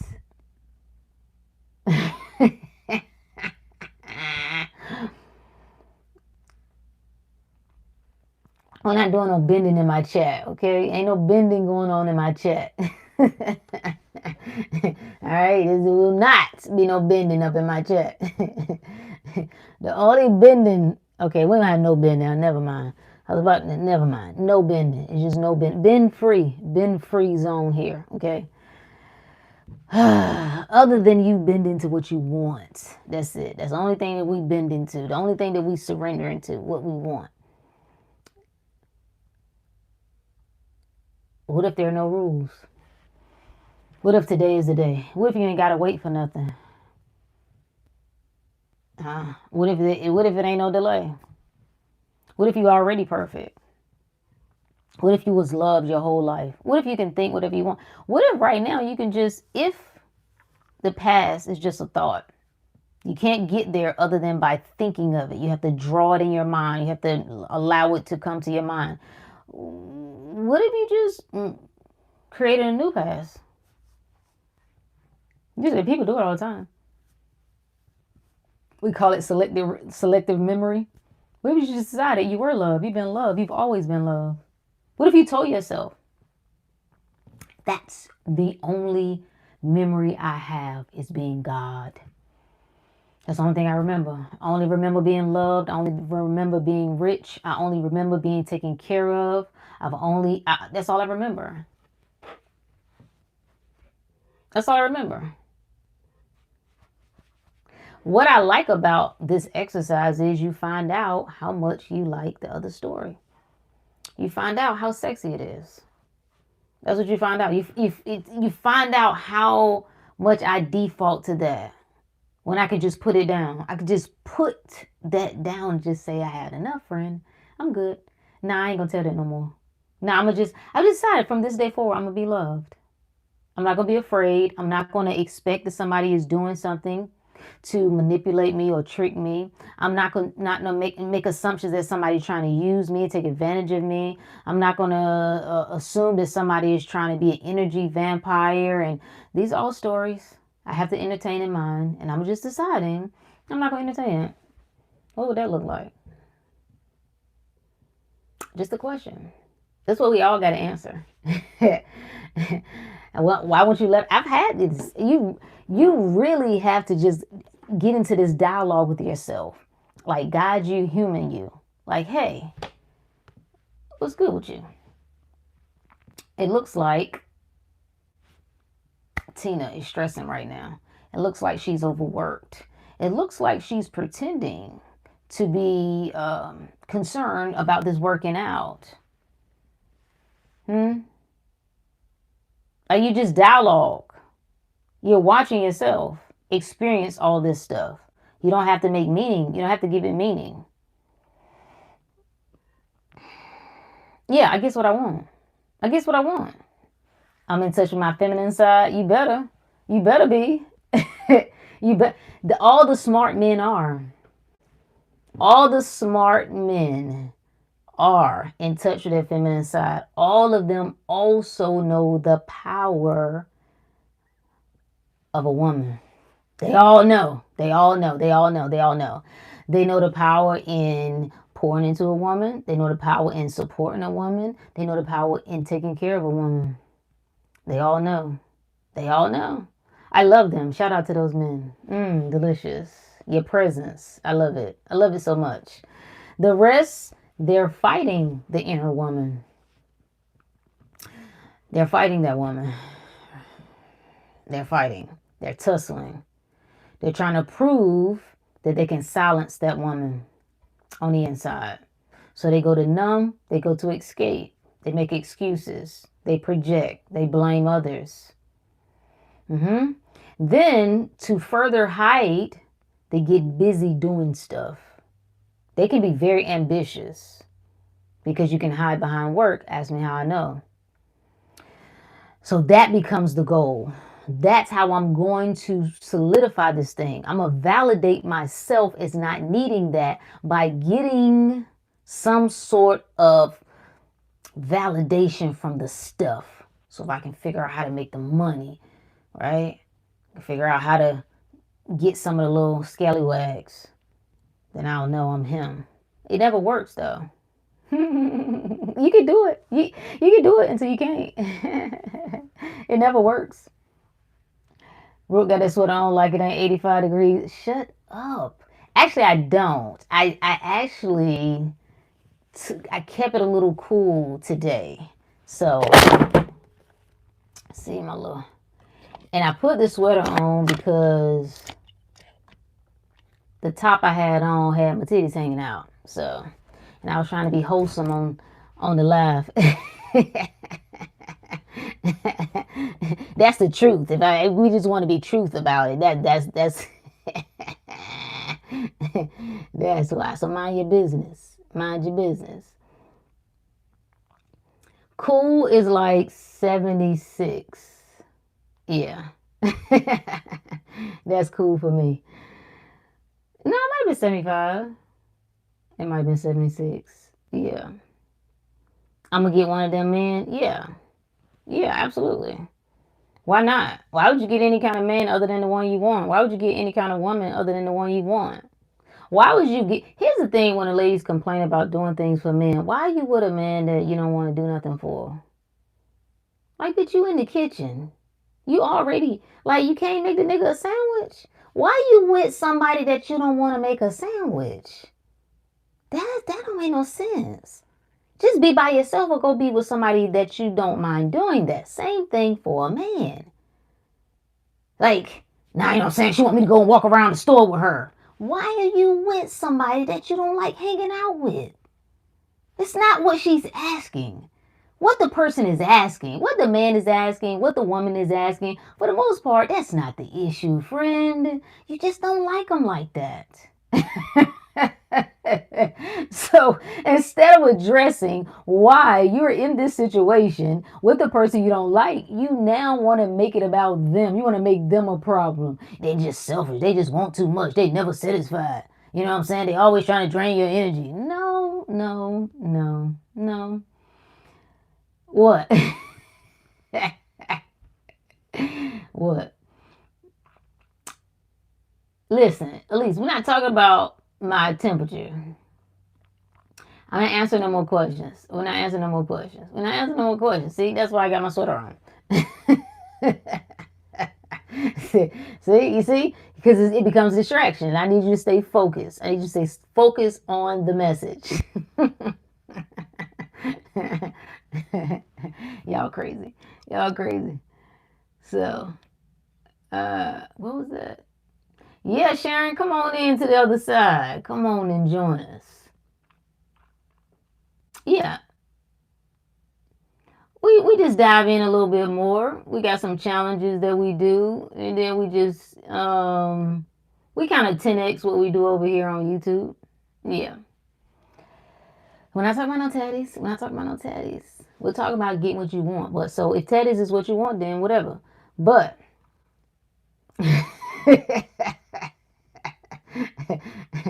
I want people to know that you can get what you want, that you don't have to negotiate that. You don't have to, the 80-20, I hate that crap. And I used to believe in it until what rocked me was, it was one day I was sitting at my desk and I was looking out the window. I don't know why it just came to my mind as 80-20. And I was like,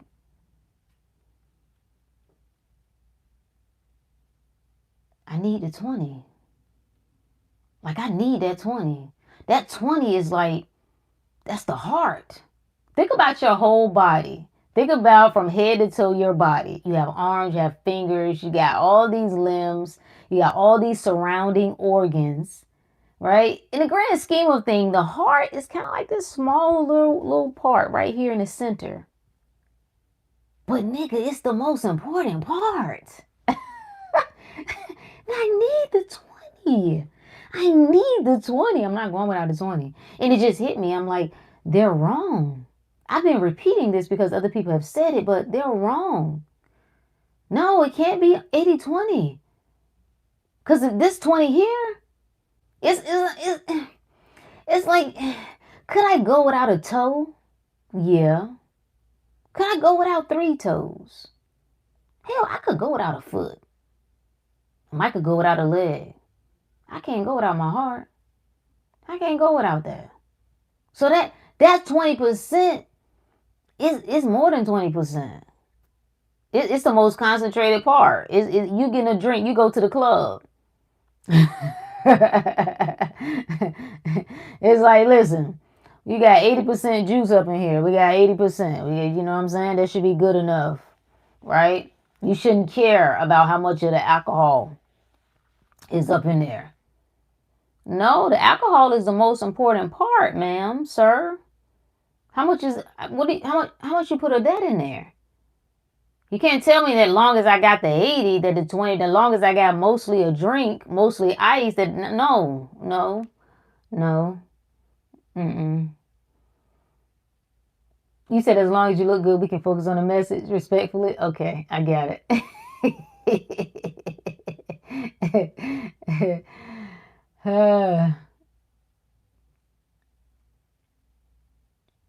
Wait, somebody sent something. I saw something. Oh, Uncle Alert.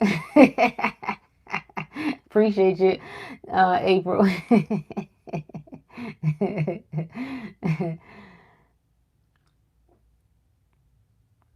Y'all out of control. Y'all out of control. Oh, okay, okay. UNC Tar Heels. Okay, okay. Carolina in the house. Shout out to North Cackalack. Yeah. No, I thought it was. That's why I was scrolling back through. I'm like, what did I miss? Did somebody? Did we have behavior in the chat? Okay.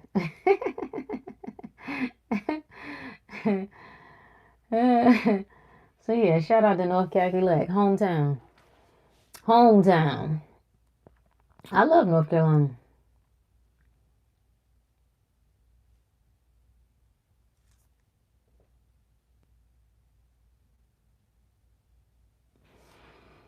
You thought she was calling me Unc? Why is she calling me Unc? I'm gonna be Unc. I at least will be Auntie. I ain't gonna be Unc. What the hell? What the hell? I can't. I can't. I can't with y'all. Let's stay focused, okay? We're talking about get what you want. That's what we're talking about here. That was the topic of discussion. Getting what you want. There are no rules, okay? You don't have to ask nobody if you're doing it the right way. Because the only way that you could do it the wrong way is if you think you're doing it the wrong way. Why would you accept that? This is what we catching with awareness. How do I talk to myself? What are the things that I'm saying? What are the things that I'm entertaining? Unc and auntie? Yeah. Well, yeah, that fits. That fits. Yeah. Right? What are the things that I'm entertaining? Who am I? That's the question that I'm coming back to. And if we would turn our attention to ourselves and silence all the other noise, not even silence it, right?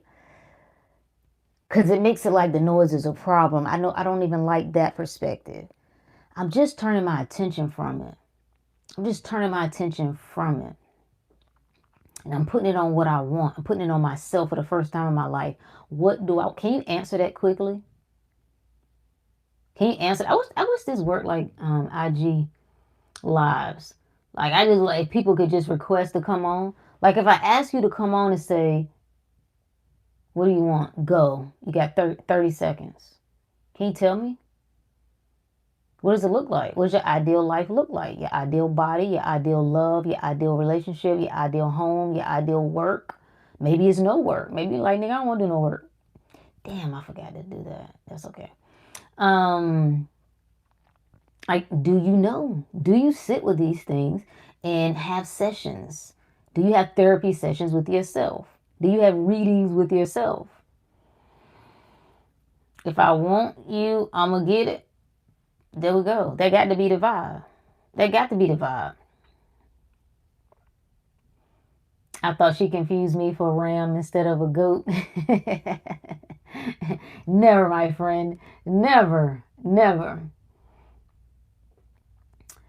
You supposed to be working? Was it a good distraction? Okay. We'll let it pass. We'll give you a pass. I'm supposed to be working too. That's why I said I was only going to do 30 minutes.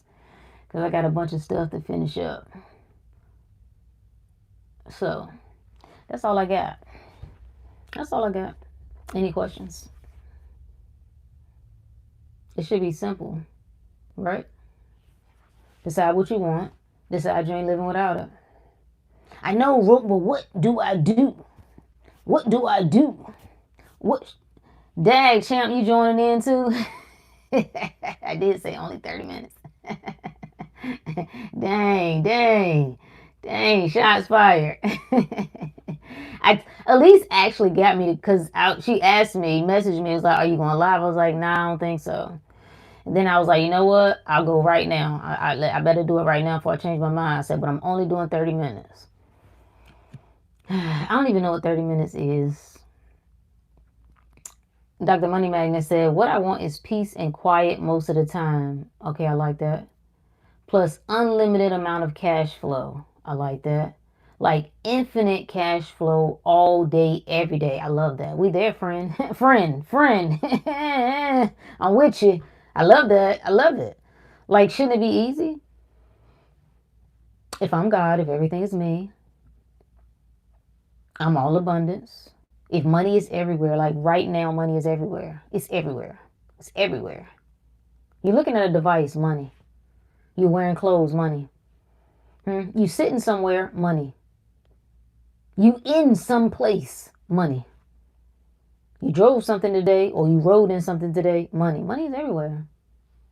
So why would I be cut off from that? So I'm now deciding this is what is true for me. Now I'm going to do whatever action that I feel makes sense for me to do. But my state of mind is going to be, this is my life. I don't have to work for money. Money fall right in my lap. This shit is easy. I'm a winner. Money always coming to me. Every time I turn around, people send me money. People love to pay me. All right. I win lotteries. I win inheritance. You can't win an inheritance, can you? Whatever. I get inheritance. Whatever. I just like money is who I am. I'm just getting into this sexy flow with the money. I'm not banging with money. I'm not complaining about people with money. I'm not telling myself more money, more problems, because that's what I used to do. I spent so much time stressing about what would you do with that amount of money? Well, the more money you make, now we got to pay more taxes. Now you got to figure out this. Now you got to, that's stupid. Instead of just telling myself, nigga, you handle all of it. It can never be too much. Nothing is ever too much for God. How could it ever be too much? It's never too much for me to handle. I don't know what to do, when to do, how to do it. Then, ha! Then I got it now though. I got it. I got it. Elisa bad influence? Yes, she is. She is. You got it already. Will you accept that? The only way that you will say, I don't have it, is if you look out into conditions. If you open your bank account, right? You log in and it shows you some number.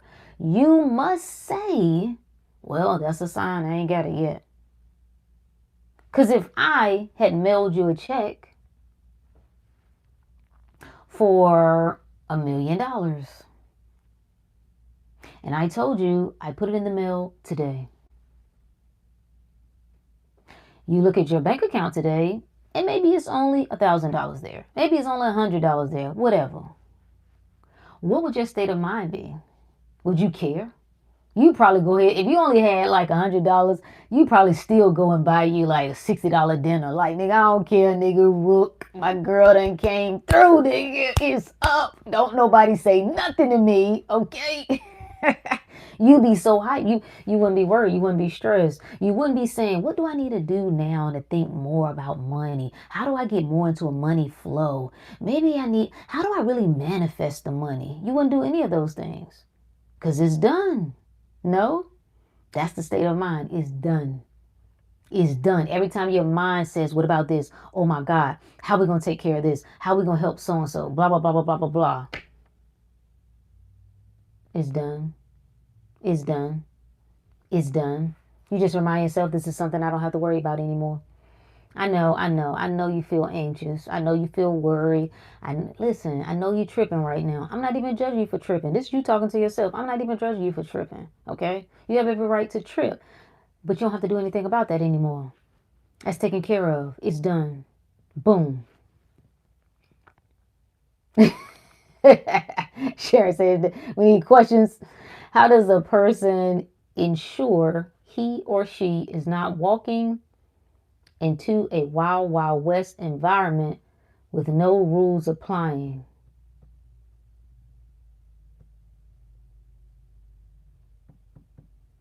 That's an assumption. I wouldn't assume that I could ever walk into a wild, wild west situation or environment with no rules applying. I don't have no rules. I make all the rules for my world. I decide in my world, I'm always taken care of. I decide in my reality, I'm always well. Okay. Other people cannot make me sick. Other people cannot impede on my happiness, my success, my well being. Um, Nobody can create chaos in my life. Everybody comes in harmony and cooperation with me. Like I set the rules, right? But I don't have no rules to getting what I want. I don't have any rules for experiencing what I want.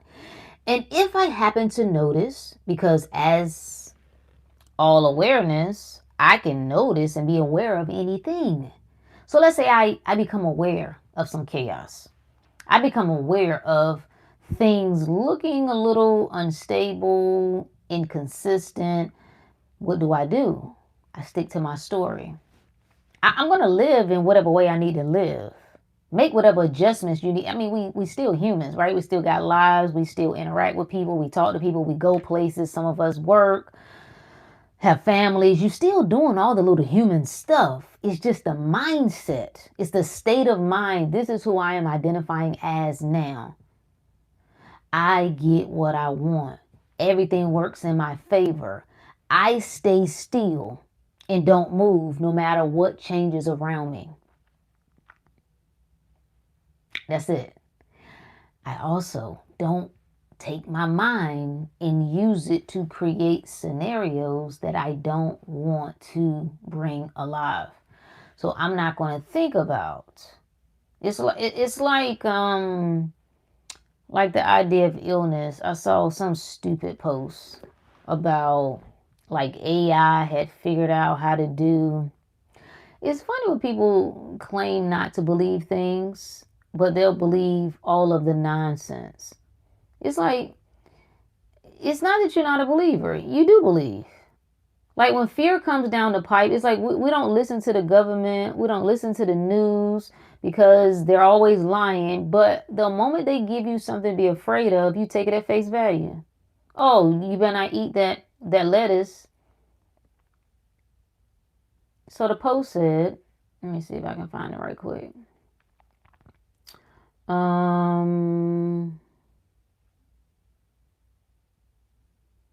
It was something about, oh, here it is. Just in, all right, and they put it in all caps, breaking, just in. Scientists warn of urgent, and it put urgent in quotations, biosecurity concerns after AI successfully designed 16 new viruses capable of replicating inside of cells. And I reposted it and said, you're supposed to see shit like this and laugh. That's what you're supposed to do. You're supposed to look at stuff like that and know, not in my reality. I don't even know what they're talking about. But what we do is we give it power. Oh my God, what they really working on now. Bruh, I'm telling you, this AI stuff is bad, bruh. It's going to spiral out of control. This is going to be the end of it. We cook, bruh. We go into all of this little dramatic nonsense. It's make-believe. And if you can make believe anything, why wouldn't you make believe that you're good? Make believe that means nothing. It needs you. You're the battery. You must take that. Think about it being a big screen and it's like different options popping up. You got to take that. That's one suggestion and say, yep, bring that into my reality. When you could just look at it and be like, nigga, no. What? Y'all crazy. Swipe, swipe. The economy is bad. The numbers are down. They're saying that people are not going to be able to afford to buy milk and cheese and what? What? No, swipe. Not in my reality. Relationship dynamics have getting worse. People are just turning to porn. They're going to end up getting AI lovers. What? Nigga, not in my reality. Swipe. That's all you got to do. It's real that simple.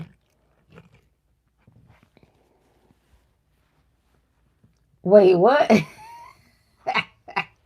I don't know what's happening in this chat. I don't know what is going on.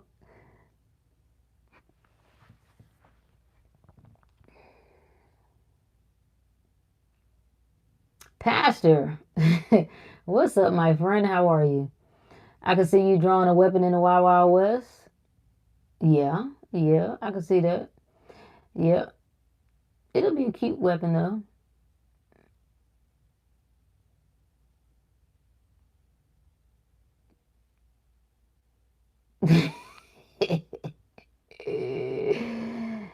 Yeah, they be all in their imagination, making up stuff.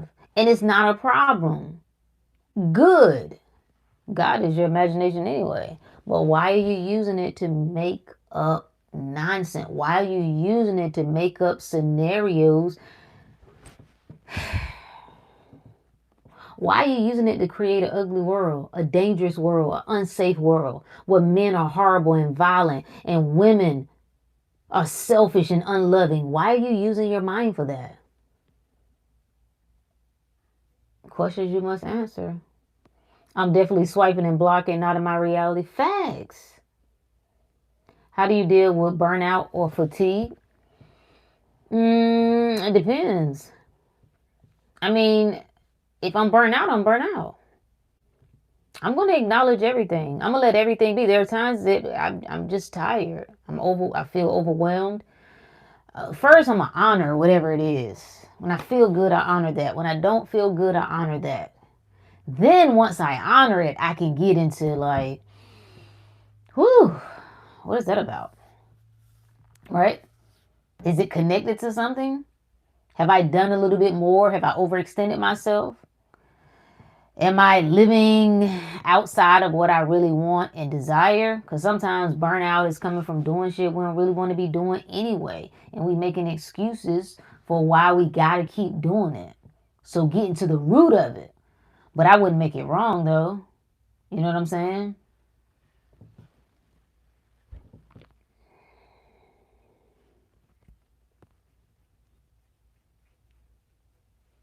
Wait. Okay. All right.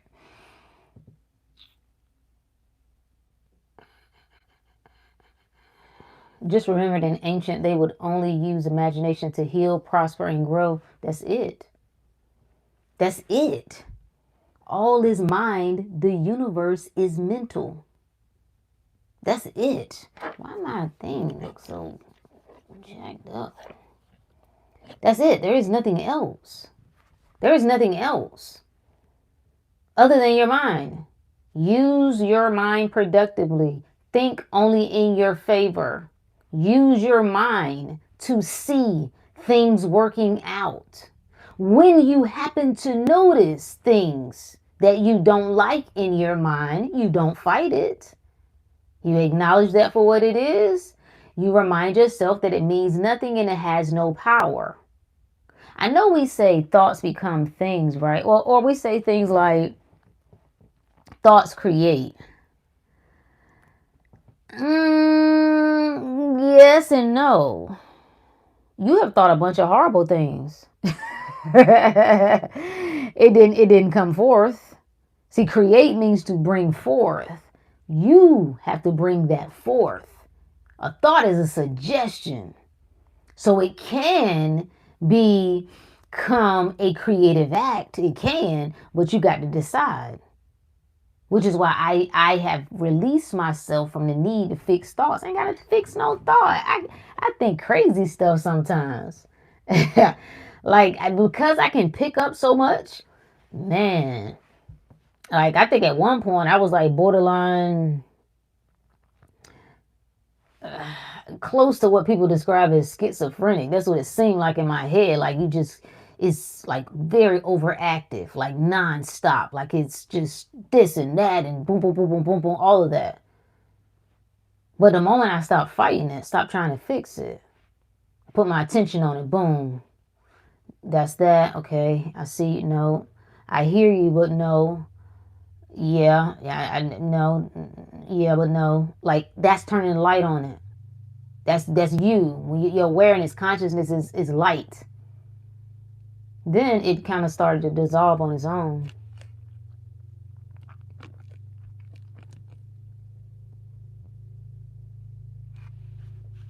There you go. God's daughter said it. Think what you seek until you see what you think. You stick to the motherfucking story is what it is. You stick to the story. This is who I am and this is what is true for me. This is who I am. And I think really that's more important. Just being clear on who am I. Because if I'm clear that I'm the center of everything, that I get what I want, I ain't got to stress over my decisions. I've decided I'm going to live a great life. I decided I'm going to have the most loving and amazing relationship. It's going to be more, it's going to be different than any relationship I've ever seen in my life. I've decided that. It's going to be intentional. It's going to be loving. Bam. I've decided that I'm not going to have to work hard for money. I decided I'm going to be healthy. I'm actually going to get better with so-called time. That I'm just ageless and timeless.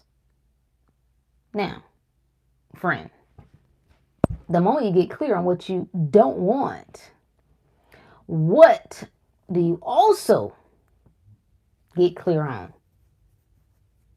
Oh, I'm sorry, I said it backwards. When you get clear on what you do want, you also gonna get clear on what you don't want. So oftentimes people ask, why is it that I've decided to live differently? I mean, I got intentional about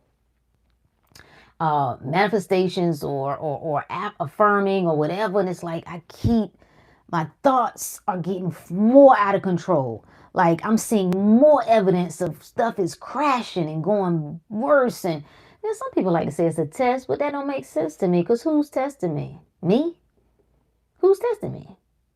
No, it's creation. It's one. I need some props. It's one coin, two sides.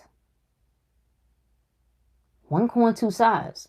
So if I saw the opposite of what I wanted, me personally, I'm telling myself that's a sign of what I want because they're the same. I pick what I experience by choosing. I ain't really creating nothing. There's nothing to create. Creation is finished.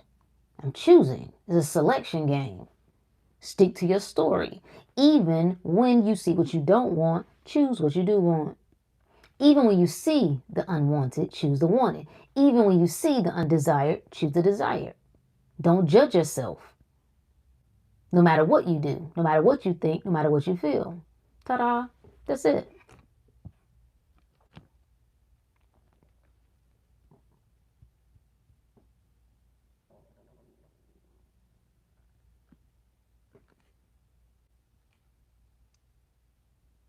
Yeah, it's just getting clear on who you are.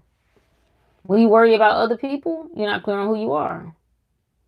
Whether they're going to show up for you, whether they're going to support you, whether they're going to love you, whether they're going to be loyal to you. You're not clear on who you are. Are you the when you, him, and her, is somebody going to be loyal to you? What? What? What are you talking about? I'm everything. I'm the best. Nobody compares to me. Like, again, you have to turn up that self-talk. I mean, to disgusting levels. Like, turn it up. Like, I'm the best. Like, whatever type of talk that you think you would cringe if somebody else heard you saying it, that's what you need to be saying to yourself. I'm perfect. I'm everything. I run it. I get what I want. I make everybody bow to me. Like that. Turn it up. Turn it up. All the way up. You ain't got to tell it to nobody else. This is how you speak it to yourself.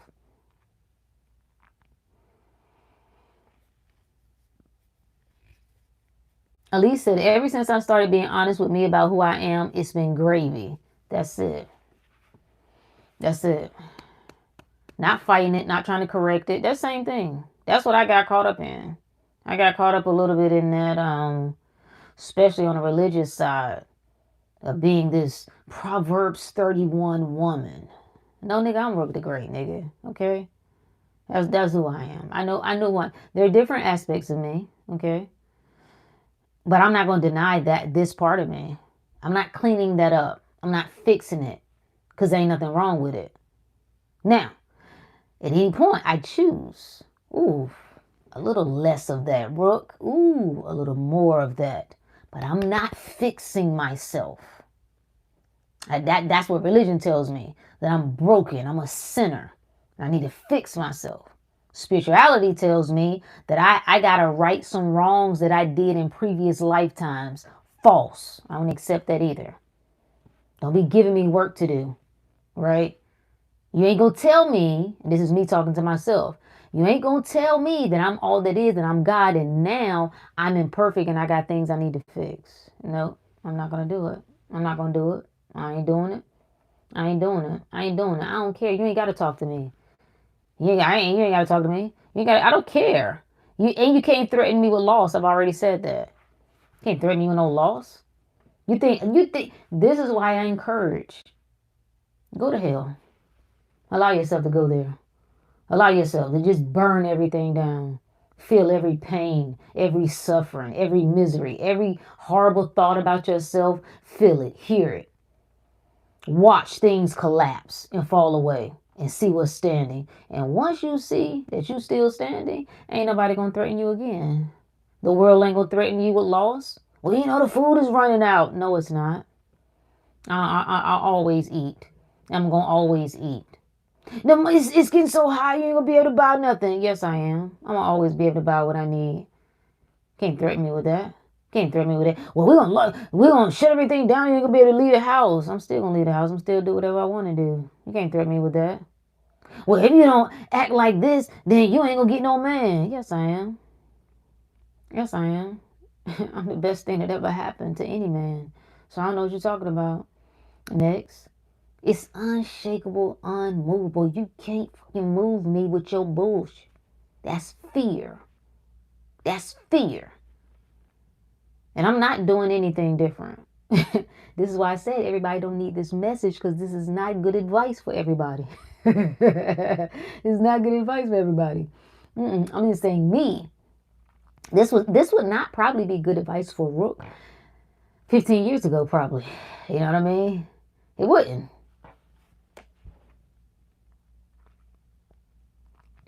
Ashley said, I don't think I'm doing that right. How can you, what are you saying? What does that mean? I think everything is good and then I forget to do stuff. Well, I wouldn't tell myself that I could do anything other than get it right. I've been in la la land. Well, I mean, is that a problem? Is you being in la la land keeping you from doing something that you actually want to do? Because if it's not a problem, then don't make it a problem. But if you say, I want to come out of la la land a little bit and I want to get to like actually doing some actual things, okay, then just do it. That's all you got to do. At any point that you decide, like, I think I want to do less of this, more of this, then just do it. I'm right. I'm always right.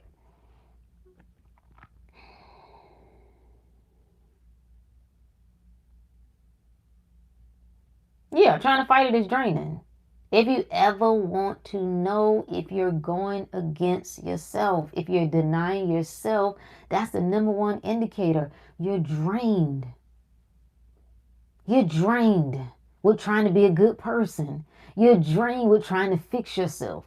I done it. Especially if you got some time, and most of us have had some time in. We've gone through this process of so-called awakening and self-development. We've done it for years. Are you tired?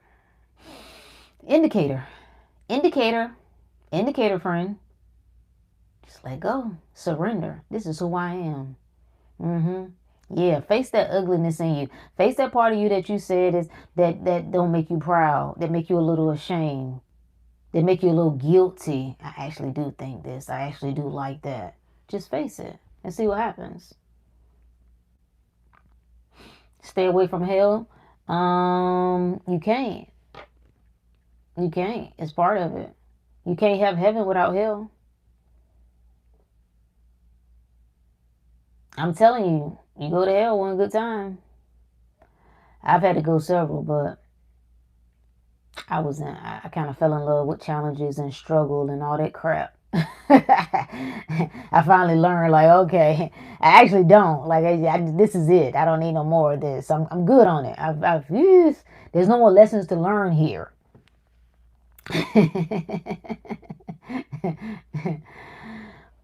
Let's see. I feel like I can be myself here. Good. Good. Hey, Justine. God's daughter said, facts. I was on full planes by myself during COVID. I love that. I love that. I love that. Like, it was free, wasn't it? To just do whatever you want to do. To not be moved by, like, you was in your own world. I would have been going to, until my gym put in a stupid mask rule, I would have still been going to that the entire time. But once they did that, I was like, nah. They was like, well, you can just wear it in the building. Once you get to the yoga studio, you can take it off. No, no, cause it didn't make any sense. I'm like, this is stupid. I was like, this don't make no sense. So I can come through the building, walk through the halls, go upstairs. Then I'm gonna go closed in a room, tight room, where it's heated to 95 degrees, right beside people, and I can take it off. I'm not playing that game with you. So no, thank you. You can cancel my membership. I'm not going to hell for no one, not even myself. What is hell? What is it? What is it? I can be hard-headed by nature, so this is right up my alley.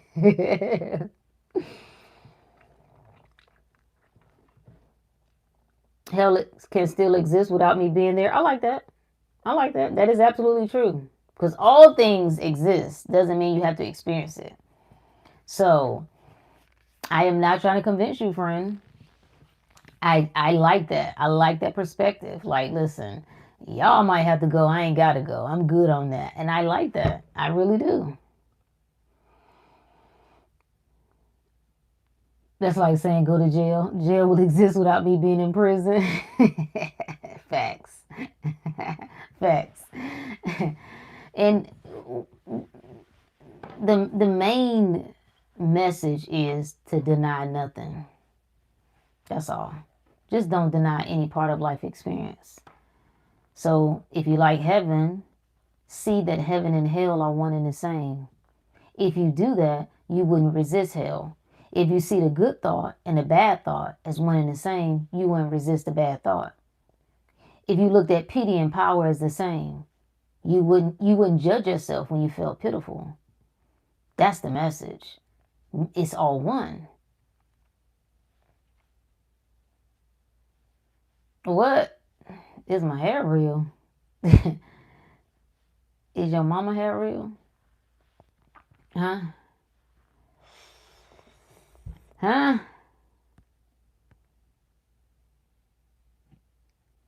So, yeah, everything real over here, Hope. What you talking about? What you talking about? Her hair and her money long? Facts. Facts, nigga. Facts. That's what we do. We want to show you that everything is possible, okay? Everything is possible, okay? Long everything, okay? Is possible if that's what you like. If if, eh, eh. If that ain't what you like, then get whatever you like. And I mean that. Even for the ladies, like, just tell yourself, talk to every part of your body. Is it your vision? Is it your face? Is it your hair? Is it your back? Is it your backside? Okay? Is it your stomach? Talk to it. You just talk to it. This is what it is.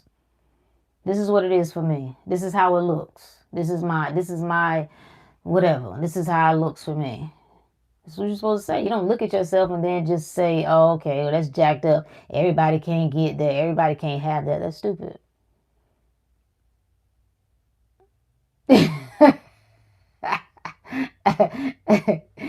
At least, listen, these people crazy. like, how you gonna swing that back? Like, wait, that's how like some of the little boys that used to be in school, right? You be in elementary school, the little boys that like you, but then he'll say something slick, make a joke about you first. Like, wait a minute, what? No, I ain't mean that. I don't care. I'm not interested, sir. Everything long except the feet. Facts. Yeah, we don't have no long feet. People are doing all sorts of amazing things. People are, when it comes to manifesting, people are doing physical changes without doing anything physical. You have to ask yourself if you think that's possible. That's all. When you hear these stories, you have to. I like to give these examples because I want people to look at what their mind defaults to when they hear them. So if somebody says, I wanted abs, and I started affirming for abs and telling myself I had abs, and I started to notice my stomach chisel down without doing anything, what does your mind default to? Do you immediately say that's some BS? It don't work like that. They lying. They up here fronting. It's probably AI. What does your mind default to? When somebody says, I decided to win the lottery. I decided to manifest not working. Yeah, because you probably was selling that thing. Is that where your mind goes? Like, where do you stay? Do you stay in the world of the so-called realistic, or are you in the world of the imaginative, where there are no limitations, there are no rules, there are no stipulations? Not a long. Somebody put Elise in timeout. Somebody put Lisa in timeout.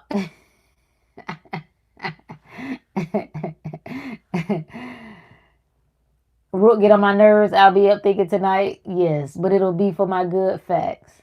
I, how far do you want to go? That's what I ask myself. That's why I can't stay in one spot. Whatever you think I am, and you like me for that, don't marry yourself to that, because I might come back tomorrow and say something different. I'm like, upon further investigation, actually, I just can do whatever I want. Never mind, disregard. Actually, I actually can fly. Yeah, actually, yeah. Actually, I don't want to just manifest the business booming. I just wanted to fall right in my lap. I just wake up. I just wake up, boom, and it's there. It's just easy. That all of life is easy. That's the song that I'm singing to myself. All hell Root the Great. I get whatever I want. It is me, my mind, and nothing else. It is me. Oh, that's a good rampage. It is me, my mind, and nothing else. It is me, my mind, and nothing else. What that does, it strips me. It strips my attention off of complaining about anything, pointing fingers at anybody, making excuses, blaming the world. It's me, my mind, and nothing else. It's me, my mind, and nothing else. That's the only thing I need to focus on. That's it. That's it.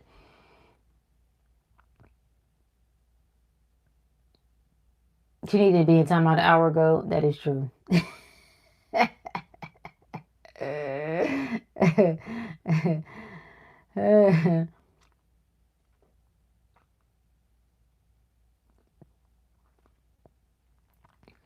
I mean, listen, you need to be in timeout. Champagne said nothing wrong. Champagne said nothing wrong. So that's our story. That's what we're sticking to. I don't know. I'm not bothering the people who are on some other wave. I want them to do whatever they want to do. Even when I talk junk about it, so to speak, I'm really not talking to them. See, it's somebody that's still playing over there that already know that time has expired. Those the people. They can hear me. Come out from among them. You can't live like that. You're not going to be able to settle. Do you understand that? You're not going to be able to play second. You're not going to be able to do it. You're not going to be able to play along with somebody else's rules. Everything that you think is the right way to live. Let me just give you this. Somebody gave it to you. You got it from somewhere. You ain't come up with that on your own. The thing that you think you are beholden to, that I must live this way, somebody gave you that. No? No? Yes, it is. Yes, it is. Somebody gave you that. What you think is right or wrong. Even the idea about desiring. If you think it's bad, somebody told you it's bad. And you decided to go along with it. If somebody says this is how you have to do life the right way, this is how you live honorable, somebody told you that. You got that from somewhere. I'm not saying you're wrong. I'm not saying that you got to give it up. Stay with it if you like it. Just know it's your world. So you can do whatever you want at any point in time if you decide that's how you want to play. Solar system, appreciate you, my friend.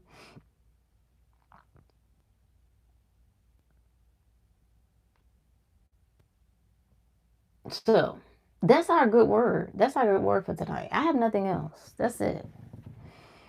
There are no rules. Get what you want.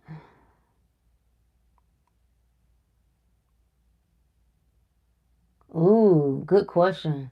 Why do we sometimes as black women feel like we don't have options? Well, well, it's a trick question. Is this a trick question to get me to go another hour?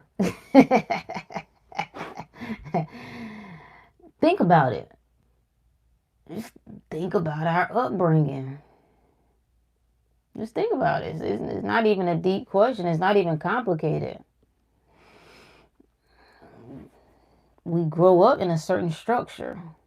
We're taught this is how life is. But there are stories that are reinforced.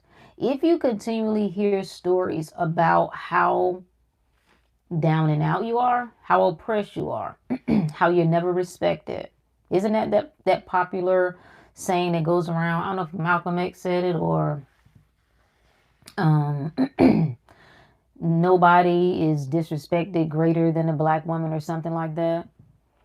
If that's what's constantly fed into your mind over and over and over, then if you come through the religious channel, right, you have a duty to God to live a certain way. So that's going to eliminate your options. You can't do what everybody else do. You got to do this. Okay? You got to stay here. Even if you get in situations that no longer serve you, you can't get out of them. You gotta let God fix it. No, you just stay there. You're stuck. So guess what? You're out of options. You're out of options. So I think so much of it is the stories. There's so many narratives that have been reinforced that we are out of you don't have options. They don't. Then yeah, the black woman. No. She can't. They're never gonna respect you. They don't pay you in the same in what you're worth. They don't respect you. They don't take you as serious. On and on and on and on and on and on. And sometimes without you knowing it, you just adopt that. So your outlook on life gets shapen by these things. And then we have examples. If you've watched women in your life suffer with limited options, it seems like that's the truth of the matter. That's just the way life is. You have to learn to cope with that. See, this is why religion is very useful because it helps you try to accept and live in a life that's unnatural to you. You need it. You need something. You go to that church every Sunday and life has whipped your rear end from one side to the other all week. And this is the one thing that'll come and pat you a little bit. Make you feel a little bit better about that whipping.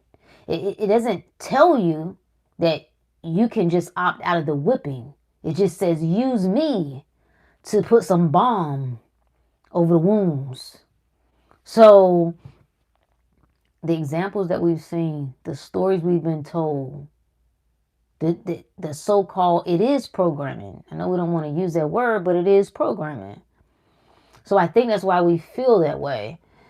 And then, of course, it also ties back into what you were even taught by the women in your life about how you see yourself. Are you weak? Are you powerful? Can you get whatever you want? Like, what type of conversations were being had? So me as a little girl, I didn't First of all, I didn't get no women lessons. I'm going to just tell you that right now. I don't recall not one lesson about being a woman. And that might not be correct. I'm just saying what I recall. The most that I got is that was about when it comes to sex, that men just want one thing. Okay. So I got that. I guess that was one. Cycle comes. All right, bet. You know you can get pregnant now. And you better not be thinking about doing nothing. And if you think about doing something, you better come to me first. Oh, okay. Okay. That was about the depths of it. So I wasn't even looking into any that type of thinking of like, I think something about me was already there. But it wasn't because somebody particularly gave me that. My mind started to get inquisitive, like, why we got to live like this? Why my mama got to struggle so much? Why my mama got to work all the time? All right?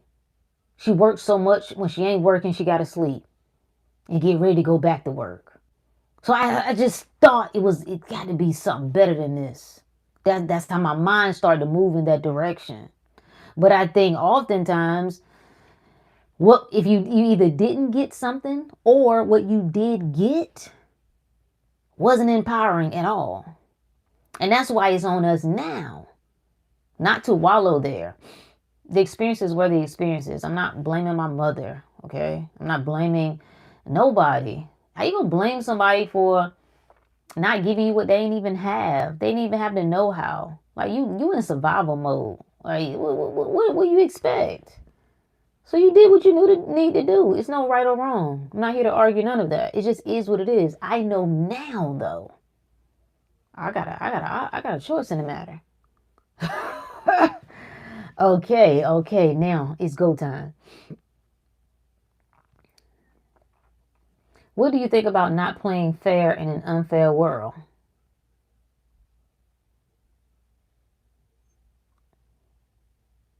I don't I don't see life as unfair. I don't tell myself I live in an unfair world. Mm-mm. I don't. That's not how my mind works anymore. So yeah, I guess that's the answer. I think life is fair. I think life is fair because I understand how life happens in the way that it happens. I understand why certain people experience certain things, right? Like understanding has expanded, and because of that, I don't think it's unfair.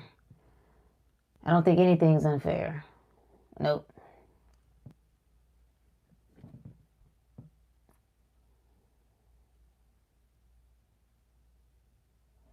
I think for me, it was more how family taught me religion. Yeah, I think that's for a majority of us, honestly. Even in bad situations, they teach you to stay as a black woman. Yep, yep. Because I mean, that's our brand. Think about it. Think about the black woman, the ride or die. The ride or die. She gonna hold you down. She gonna hold you down, ain't she? She gonna hold you down. And I'd be lying if I'd said I didn't play into that a little bit. That I took a little bit of honor in knowing that I will hold you down. I think it's still partially true to me. Like, when I rock with you, I'm down with you. It's for anybody. It doesn't even matter if it's romantic or whatever else. Like, if I'm really rocking with you, that's why I don't. It ain't just I'm not gonna rock with anybody because I know when I rock with you, like, I rock with you. When I love you, I love you.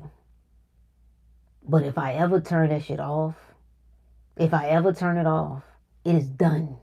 It is done. I don't care who it is. I don't care who it is. When I'll be there, I'll be rocking, I'm with you.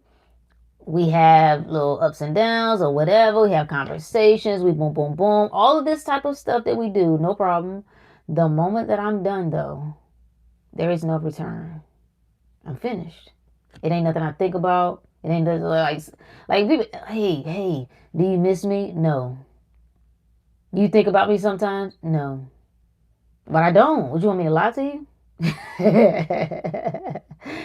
So once you become aware that, you know what? I think this is a pattern in my life. I think this is a pattern in my family. I think this is a pattern in my culture. You have to decide whether or not you agree with it, whether or not you want to continue it. I decided because I believed in that till death do us part. I didn't believe, I ain't gonna say, man, I think I believed in that almost more than anything. Like I really wanted to demonstrate how much, yeah, I was with that until I became faced with a scenario where it was either that or me. It was a choice that had to be made. I rocked with it. I believed in it. It was part, to some extent, my identity. Fighter. Okay? Never quit. Never throw in the towel. Never. Right? Never go back on your word. That was part of my identity. And then I got faced. This is where your mind start collapsing. Some people call it the ego death. Some people call it midlife crisis. I got a problem. Because I don't no longer believe that anymore. But I do believe it. That's internal warfare. What people call in spiritual warfare. It's not out there. It's not out there. It's inner. It's inner. So what I'm going to do about it? That was the question. My ego wanted just keep going, Rook. Don't let up off of it. All right? It's just a moment. Just override it. But love came through. Like my heart started opening. Like I can't deny myself. I can't keep going on like this. It's killing me. So I had to put those beliefs down. That's it. You just decide. That's all. And I know people hate to hear that because it's like, well, what else? You have to make a decision. I'm choosing myself. Period. I had to tell my daughter that the women and practices you see in the family are not the bar. Yes. There's greater. Yes. Yes. And I finally told my mother not too long ago, I said, I think it's an evil spirit amongst the women in this family. And not that they're bad. Not that they've all done like just horrible things. That's not it. When I say an evil spirit, I mean, evil to me is the absence of love. Right? Think about evil is life backwards. EVIL, right? When you go against the nature of things. I said, and that is what I've gotten. And I think it's why I don't have a connection in the way that the world says I'm supposed to. I don't feel what y'all say I'm supposed to feel. Even though it's blood, I don't. I don't. I never have. I ain't felt no love. I felt obligation. I felt tradition. I felt what was familiar. But love, I ain't never feel that. I'm sorry that hurts people's feelings. And I just had to decide that the best thing, I had to catch myself as I was, trying to share things with my daughter. This is another reason why I had to let go. I'm like, of certain things in my life and make different choices. I'm like, I cannot tell my daughter to live a certain way and I'm not living that way. I cannot tell her to honor herself first, to trust her heart and soul above everything, and then I'm not doing it. I cannot tell her she gets the right to change her mind and then I don't give myself the right to change my mind. I can't do that. So if I really want to help her, if I really want to be a teacher, I guess, and guide her, I got to do it by being the example. And I got to let the chips fall where they may. I got to risk looking crazy. I got to risk going back on my word. I got to risk being disloyal, if that's what you want to call it. commitment breaker, vow breaker. Oh, well, I got to go. I got to go.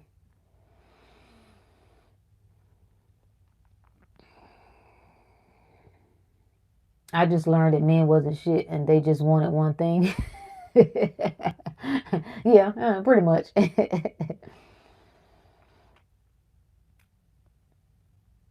Y'all got more of a talking than me. My mom ain't tell me nothing. When I started my period, I thought I cut myself. Listen, and when I bring, I intentionally don't try to bring certain things up now, just because I really don't care, right? And when it comes to mom dukes, I know a selective memory with certain things. And it's like, no, I don't remember that. I think I did. I did tell you XYZ. No, no, no, no. I remember my birthday when it came. It was just, hey, when I was at my aunt's house, came on. All right, well, you know what that mean now. You know what that mean. All right, you want to be grown. You grown. Hey, okay, you grown now. No, she ain't never say grown because she ain't use that word. It was another word. Whatever the word was, it was like, oh, you know you can get pregnant now. That's all. That was it. You know you can get pregnant now. That's it. That was a lesson. So I could sit and feel sorry for myself. I can sit and wallow what I didn't get, what I didn't feel I didn't learn. No lessons about what it means to be a woman. How in the world can a woman who don't know what it means to be a woman teach you about what it means to be a woman? How? How was her mama gonna tell her when her mama didn't know? So what was it? What would it serve me to sit here and be mad at these people for? What? I know now. I got enough sense to be a seeker now. I had enough sense to ask myself, Rook, what does being a woman mean to you? And I ain't had no answer. I was like, I don't know. Rook, what does love mean to you? I don't know. I didn't. I didn't know. But I had to ask the question first. I had to ask the question first. Then I let that question. That's it. That was the initiator. That's desire. That's a willingness to know by asking the question. Then that happened to open the doors to some other things, leading me to some other things. Me getting back in tune with myself, put my attention on myself. Then me starting to define, this is what I say a woman is. This is what love is to me. So, yeah, I don't see life as unfair. I think life is perfect. Rook turned cold fast. That's not what it is, though. It's not. Why is that considered like cold? Why? That's not cold. Why? When I say that when I'm done, I'm done. Cause don't play with me. That ain't even it. I'm gonna tell you why I said. The reason why it's so easy for me to close a door, because I know before I closed it, I gave everything. I know before I closed it, I tried to have conversations. I reconsidered my position. I might have adjusted how I was doing things after I listened to your position on things, right? I know I gave it everything. I think people who struggle with closing a door, they question whether they could have done it better, whether they could have done it right. No, by the time I get to the point where I close the door, ain't nothing else to talk about. Man, I've had people, trying to beg me to talk. I want to talk to you. When I wanted to talk to you, you don't want to listen. I don't have nothing else to say. Matter of fact, I've said everything I wanted to say. Done. Have a great life. I will never think of you again. Be blessed. Amen.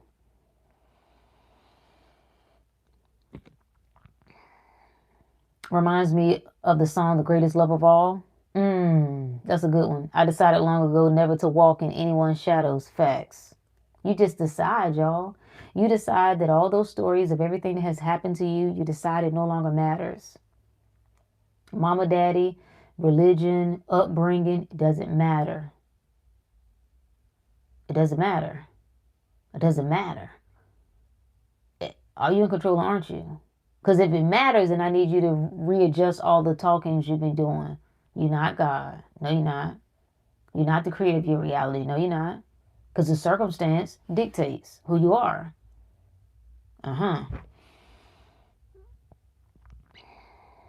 Spiritual warfare is no joke. And it's so funny because it's just you. It feels like something else is after you. It feels like something else is taking a hold to you and pulling you one way to the other, and it's just you and your mind. You observing things, you're drawing conclusions, you are assigning meaning. It's just you and your mind. That's it. That's the funny part. But the times that I've suffered the most, oh God, oh, almost unbearable. Almost unbearable.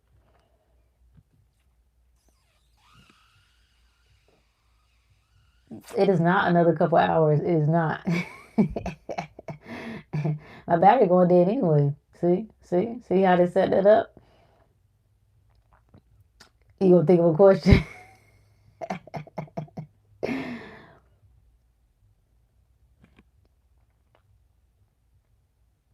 Yeah, I had to tell, and one of the things that I don't think I did well when my daughter was younger was I shielded her from everything. I shielded her from everything. I never wanted her to see. I want her. I got it. I'm good. Everything taken care of. Everything is fine. Everything is perfect. I thought that was a good thing, right? You shield your child from all the realities of the world. I thought, but it backfired because she didn't see me as a human. Oops. Yeah, nigga, if you superwoman, then you ain't got no problems, and you good, then you like whatever. So also what that did was it made it more disruptive for her when she had problems. See, if she would have known this is life, I don't have to trip over this. Because I remember I saw mama go through this. I remember when mama talked about how she struggled with that. No, I didn't give that her the opportunity to see that. So now she gets in life and life start beating up on her a little bit and it feels like the end of the world. She don't know how to adjust to that. That's not a good thing.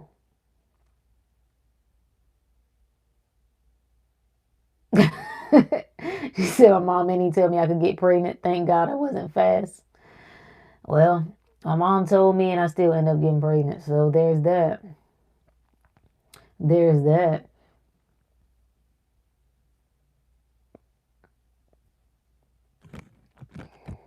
How was my day? Fantastic. Fantastic. Amazing. Better than ever. Tremendous. Divine. All of the above. How was yours? How was yours? Did you get what you wanted? What made you happy today? What made you feel loved today? What inspired you today? What made you hopeful today? What am I cooking tomorrow? Nigga, nothing. No, wait, am I cooking tomorrow? Probably not. Probably not. Probably gonna make a salad. Probably gonna make a salad. Might make some tofu. Iman, what's up, my friend? Is there anything you want in life right now?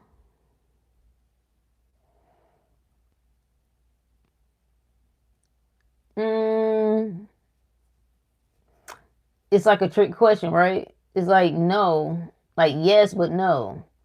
Because I really feel like I have everything. Even though the form is not reflecting certain things at this second, I feel like I have it. Like the ideal love, I feel like I have it. And I don't even be thinking about that. Like I ain't even put my mind in that. It's just not a priority, right? But I just don't have a worry or concern about that. When it comes to the money, like I just don't have a worry or concern. Like I know. It's signed, sealed, delivered. Living life on my terms in my perfect environment, ideal environment.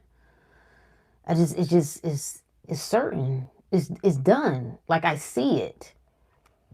So it's not a, like I can say those are things I want. What do I really want? To do life my way? To live around amazing people? To live around people who are happy, who are inspired, who are interesting, who are fascinating, who enjoy life? I want to be in environments and neighborhoods that are clean and orderly. Yes, yes, right? They make me feel good. They got flowers and well manicured, bushes, and children are laughing and women are fly and men are handsome and gentlemen like. Um, what do I want? To create more meaningful things, do more meaningful work my way without rushing, without feeling a panic, right? Offering things that feel right for me, not because it's a formula, because this is what will make you a lot of money. You know what I mean? What do I want? Body just move like a well-oiled machine. It gets better and better no matter what I do. It just, oof, it feels well. Huh? What do I want?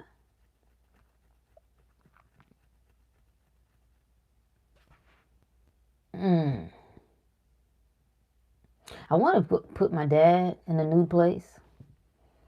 I want to take him on some trips because he likes to travel and he don't get to do it that much, right? Like, I mean, like really do it, not like here and there, like little spots, like really do it. So it's things like that, like I want, but my mindset doesn't feel like I don't have it. My state of mind is really that it's done. Like this is it. It's the life I'm living now. This is the truth of it.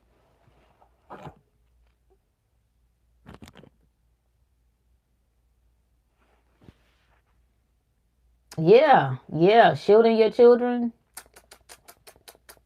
it ain't it. It ain't it.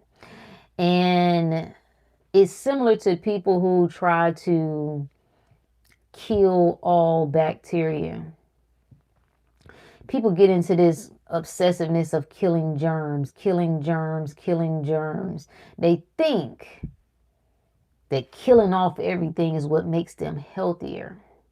But we know just from science that it's the exposure that strengthens you. There's a book written by, it's either two doctors or one doctor, his wife or something. It's like, Let Them Eat Dirt. And they pull all this data and they track children who grow up outside in dirt. I think they looked at the Amish, other communities where their children play outside. Sometimes they do eat dirt, right? Kids play, put stuff in their mouth. It's not a panic about it though. And how much healthier they were. They look at children who come through the vaginal canal versus C-section. When they come through that vaginal canal, there are microorganisms there. Huh? So it's the exposure that strengthens you, not isolation. Not isolation. So, but I thought I was doing the right thing. See, parenting, and you thinking you did the right thing, and you realizing, if I had it to do over, I probably would do that differently. It gives you compassion for your parents. It gives you compassion. Because you knew yourself, you did what you thought was best. And now, if you consider it, you be like, dang, maybe they did too. I was so critical of them about XYZ, but maybe they did the best they thought to do as well. Yeah, yeah.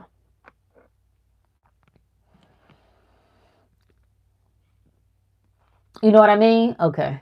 Yeah.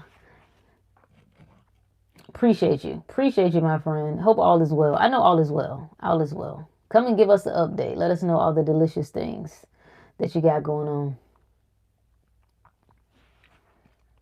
When you create your own neighborhood, let us know we coming. Ooh, I like that. I like that. Yeah, it's beautiful. It's a beautiful place. All the best food. Like, best restaurants, get the best products at the grocery stores. Like how if we took our attention off, it seems to be so easy to just keep focusing on what's wrong. But what if you yank yourself out of that and just go right into your ideal reality? What does it look like? You don't have to keep arguing with your family members. Start thinking of your ideal family. Some of us just got to start from scratch. Just create a whole new family. Just assign you a new mama, a new daddy if that's what you like, a new granny if that's what you like, auntie, whatever you like, whoever you want to put there. Okay. If you only want children, if you only want this or that, just design it. Just say, this is it for me. Yeah. I'm not going to argue anymore. I'm just going to get what I want. And I want bliss and I want love.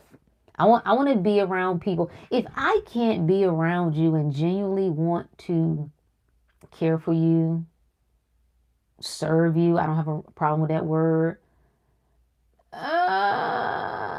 You probably not the people for me. I don't want to move out of obligation. I want to move out of love. I want to entertain and invite people over because I like to have you here in my space. I like spending time. I like this little thing we do together. Not because I feel obligated to. And that's what my system is rejecting strongly right now. The fake and the phony. Even if people are not intending to be fake or phony. I understand. Sometimes things go left. Right? Sometimes you're unaware. But that's what it is. And I can't do it. I'm not going to do it just because you're my so-and-so. No, I don't like you and your energy stinks.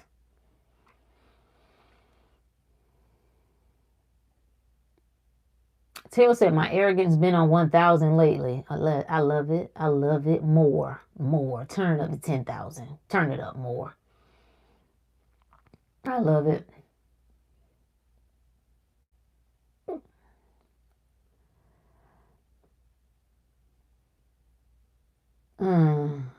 I mean, I like it.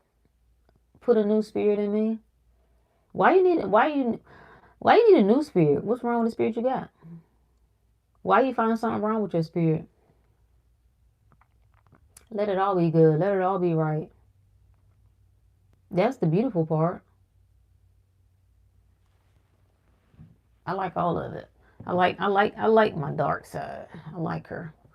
She's part of me. I'm not trying to fix her. I'm not fighting her. That me versus me crap. No. Why? When we on the same team? I'm not fighting her.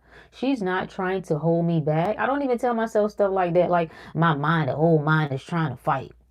Even if you hear me describe it that way, that's not how I'm seeing it. I'm not telling myself that my mind would never try to fight me. Why would it try to fight me? It's not trying to hold me back. It's not. It's not doing anything. It's me. It's all me. There are tendencies that I have. There are things that I've gotten accustomed to doing.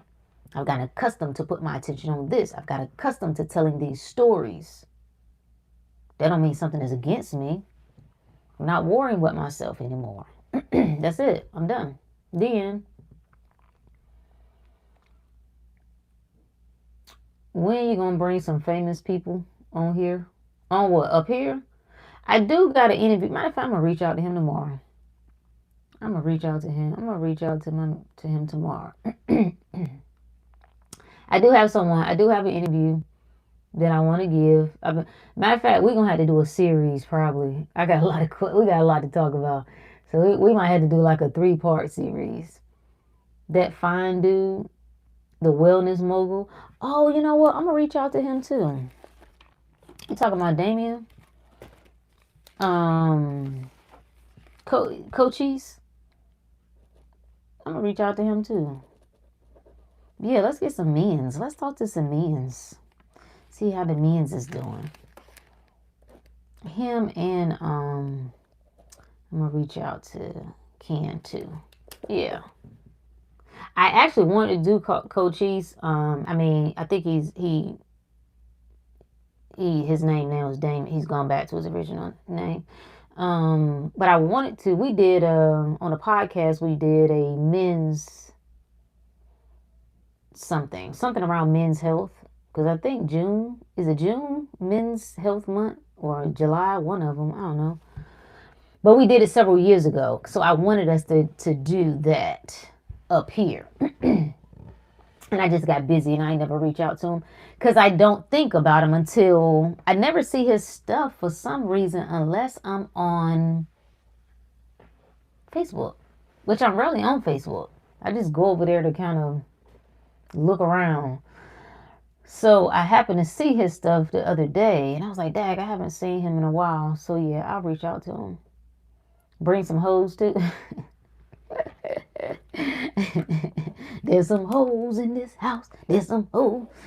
You're not going to be speaking about my goddess friends in that way, okay? I don't have it. Let me see. I had to think. I don't know. I don't know who I would like to chat with. I'll chat with the people that will piss people off. So they can come up here and tell you how, they grew a new eye. And you be like, no, you didn't. No, you didn't. Yep. Like, yep, I had a baby. I had a baby and I didn't even get pregnant. Liar. Laziness is what holds us back. I think it's lack of focus. I think it's lack of focus on what we want. That's what holds us back. I think we focus on what we don't want, what we're not. Oh, wait. Oh, that's that one. We focus on what we don't want. We focus on what we're not good at. We focus on what's not working. We focus on what's going wrong versus focusing on what we want and what is true for us. I think that's the issue. Would you ever do a meet and greet? Yeah. Yeah, we've talked about that in the inner circle. It's on me. It's on me. So, but I am. I just don't know where. I think I know I'm gonna stop some like. Where was everybody talking about? Most of the people that were at Orlando area. It was several people. It's on me. I am. Damon, yeah.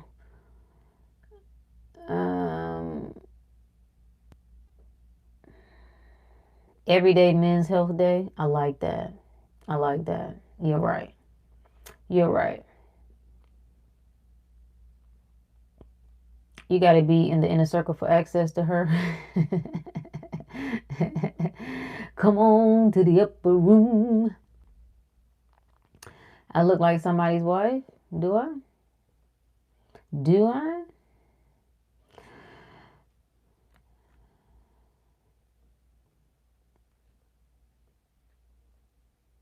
Wait, Ashley, you in the inner circle?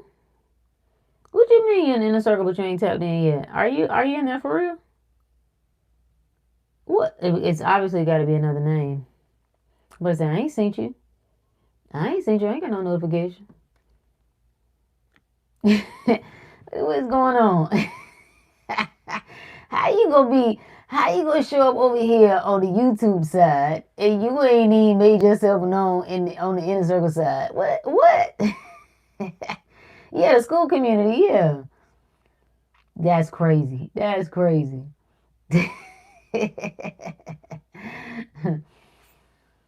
Yeah, we got our next watch party. We're going to be watching The Devil's Advocate. Yeah.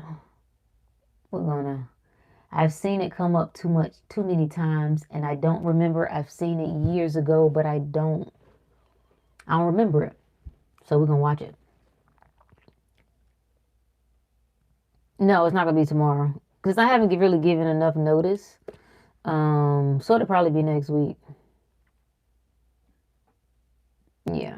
So anyway, y'all, that's my good word for tonight. It's you. The message ain't gonna change. I need you to know that. I need you to know that.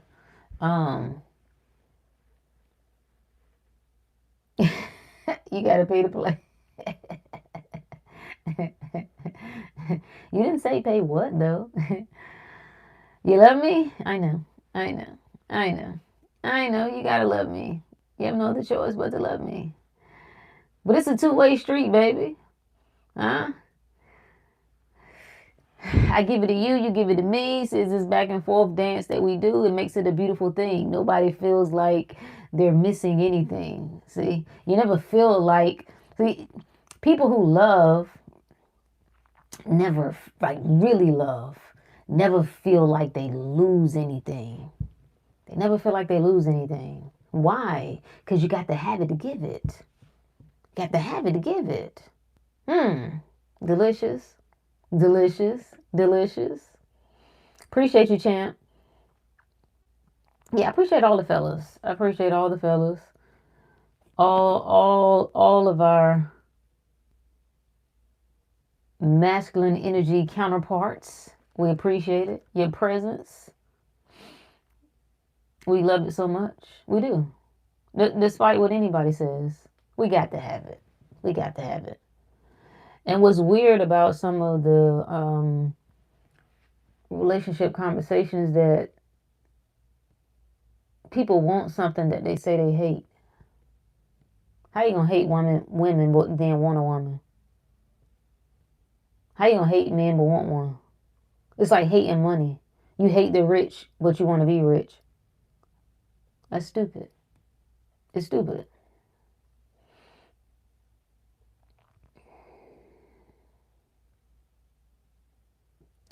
We haven't seen Champ. We haven't. We haven't. Is Champ a mole? is Champ the ops? Is he the monitor? Is he watching us? Huh? Champ said I'd be listening. I don't care either way. Don't bother me.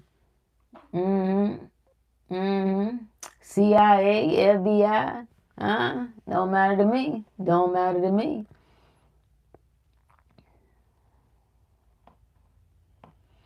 You know you need to be there. Yeah, come on. Just join it. You just hop in. Just hop right on in. Just hop right on in. Hey, Brooke. You made it? Yeah. Yeah. Well, we about to go now. we about to go now. Well, we appreciate you. Glad you came to hang out with us. Appreciate your presence and your energy. That's what's most important. I would saturate my mind with what I wanted. I didn't have a lot of examples of what I wanted, so I created them. Then the internet was so beautiful because I started to see certain voices and certain people that spoke my language, and I was like, ooh, I didn't know them, but they just became I made them a part of my world. Like, yeah, ooh, yeah, okay.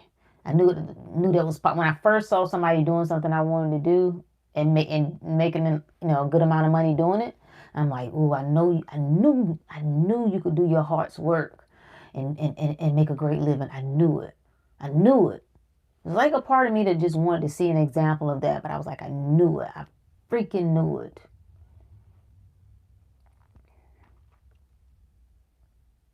You can tell I'm rich. Facts.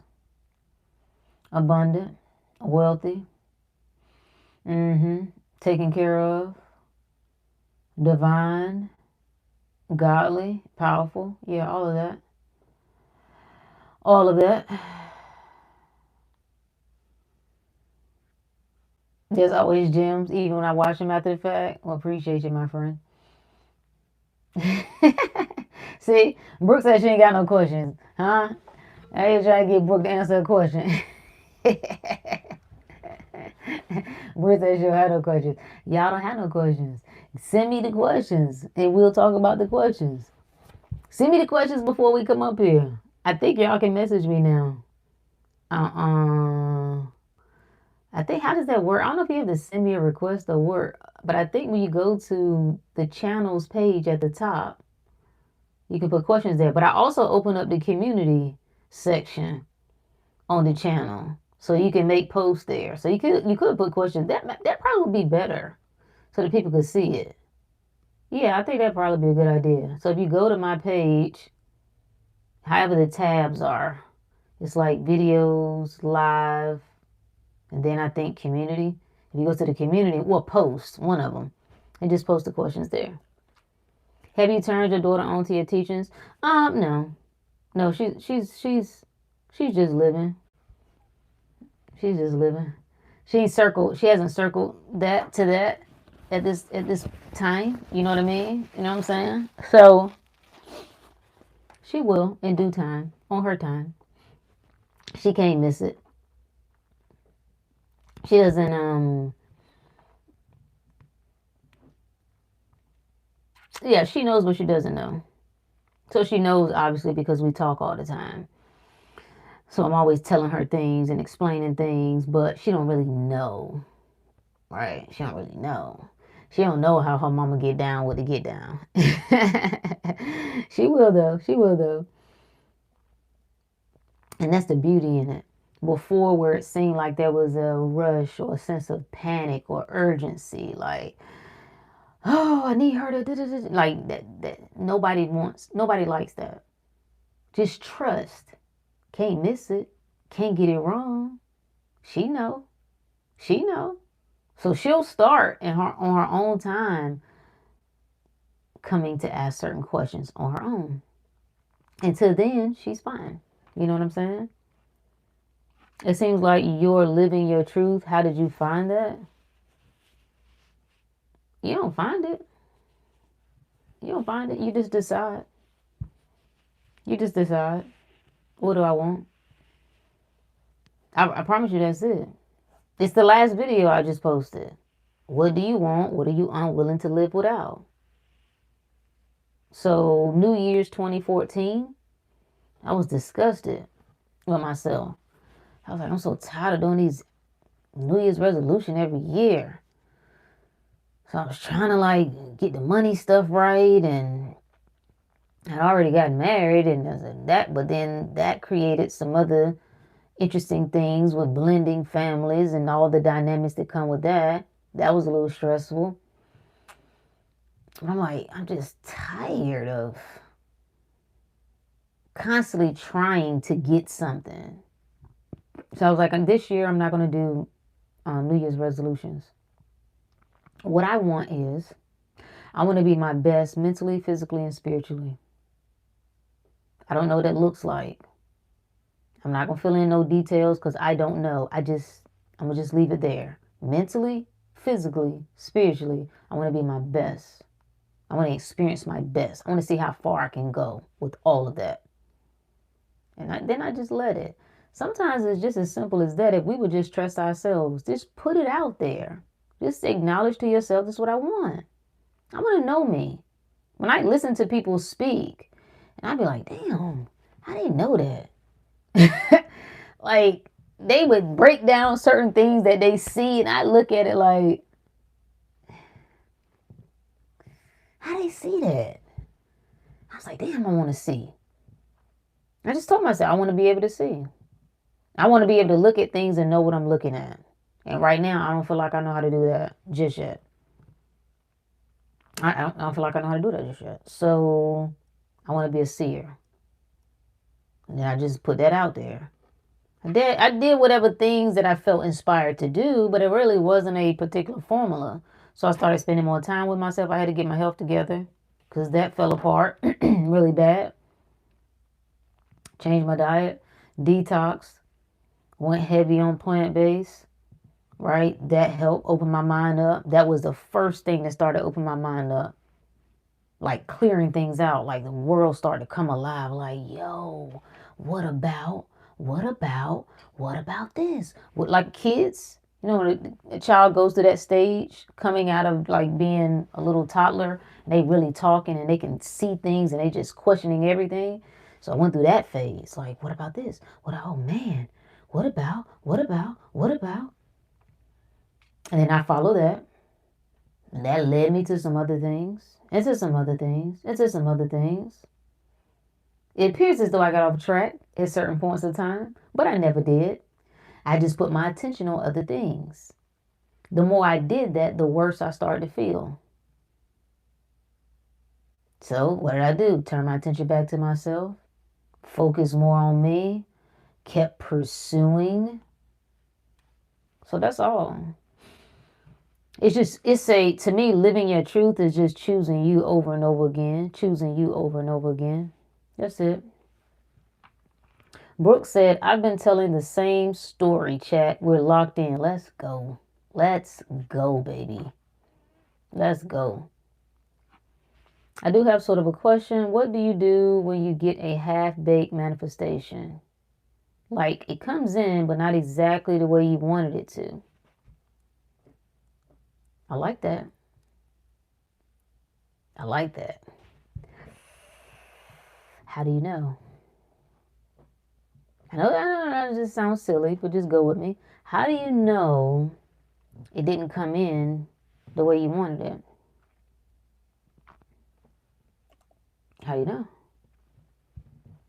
Well, obviously, Rook, okay, if I was trying to manifest $20,000 and I only got $10,000, then it came in half. Did you conclude that the 10,000 was the indicator that you didn't have the 20,000? That's what I'm asking.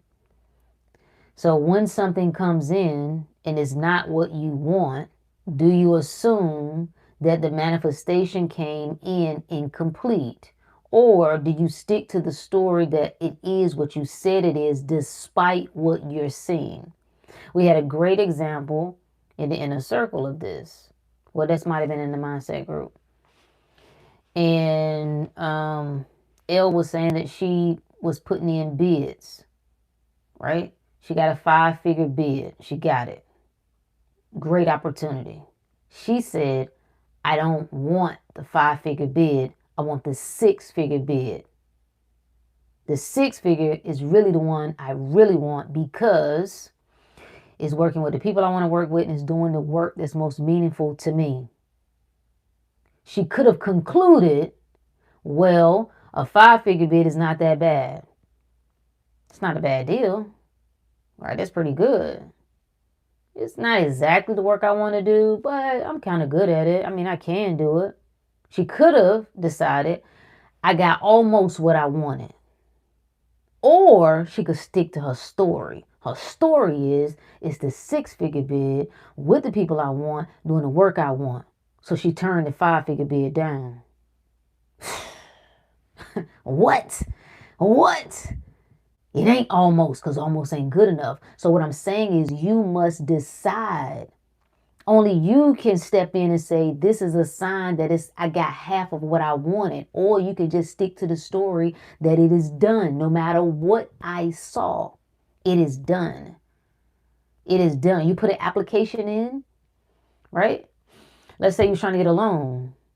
Yeah, and it was like, you was trying to get $10,000. They only gave you 8. That's not bad, but it ain't what you wanted. I'm not saying don't take the 8, right? I'm not even saying that. What do you conclude? Do you conclude that I had to take partial, that I had to get 80% of what I wanted, or it's done? I said it's done. So I think the only point in these questions when it comes to, well, breadcrumbing, I got some of what I wanted. Did you decide that unfolding was evidence that the manifestation is complete, but I just didn't get it all of what I wanted? It came completely incomplete. Or it's done. It's what I said it is. It's what I said it is. No.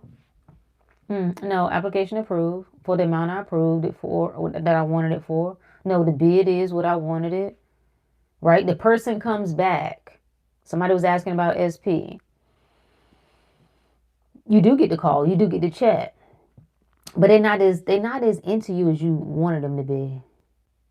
They kind of half apologize, but you wanted them to come in and really get right back to wherever y'all was. And that ain't the energy they came in with. What did you say? Do you accept that?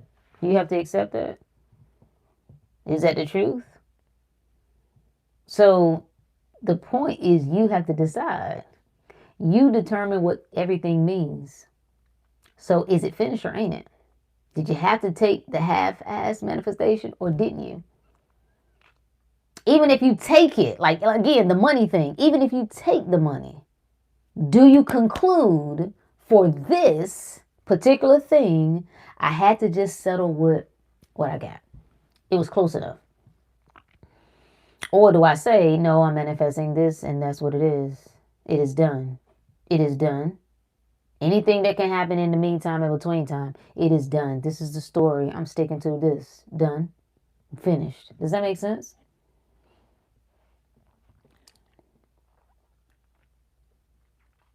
Somebody told me today I'd just be willing stuff into existence. And I was like, yay, thank you, reflections, for validating me. Yes, I love that. I love those beautiful reminders. I can't wait for her to know the root we know. Yeah, she knows. She knows. Sometimes the mind, you know, filters things out, but the heart always knows.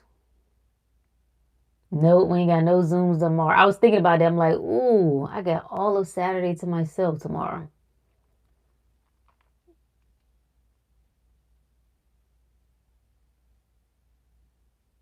That's how I feel when I see disciplined people. I envy them. And I would just tell myself, that's who I am. That's how I used to be like with people that's just like so organized. Like I love that so much. And I just started telling myself that that's me. That's me. Not sharing saying 2 more hours. Brooke said, because I got a new job doing something that I actually enjoy. Shout out to you. But it's a seasonal position. Oh, oh, please. Oh, I want the ability to leave completely the one I was at. So I'm saying that they'll hire me on permanent. It's done. It's a permanent position because you always get what you want.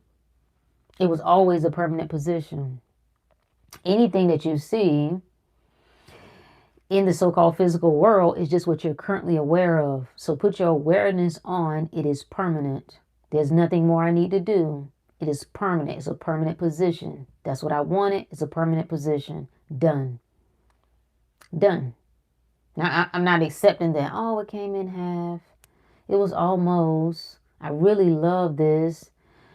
Well, I mean, it's better than nothing. At least I can do. No, I'm not accepting half. If I'm God, I get it all. Only I can deny myself. So I'm not denying myself that. I am now aware that I have gotten the permanent position with the new gig, doing what I really love to do. Done. Done.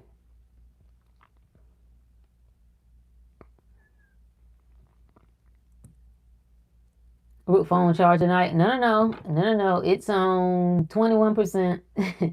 I thought it was on 11. I must have looked at it wrong. You see people get tripped up in a lot of SP journeys because it's a lot of emotions tied to that. It's a lot of emotions tied to that. They get the contact, but not the commitment, and then don't know how to conduct themselves before it looks how it should. Yeah, because we draw conclusions instead of sticking to who I say I am. This is what's true for me. It's done. If we're in love, we're in love. No matter what you're talking about. That's how you learn to giggle. You learn to see messages like it's over. You know, I'm not talking to you no more. Like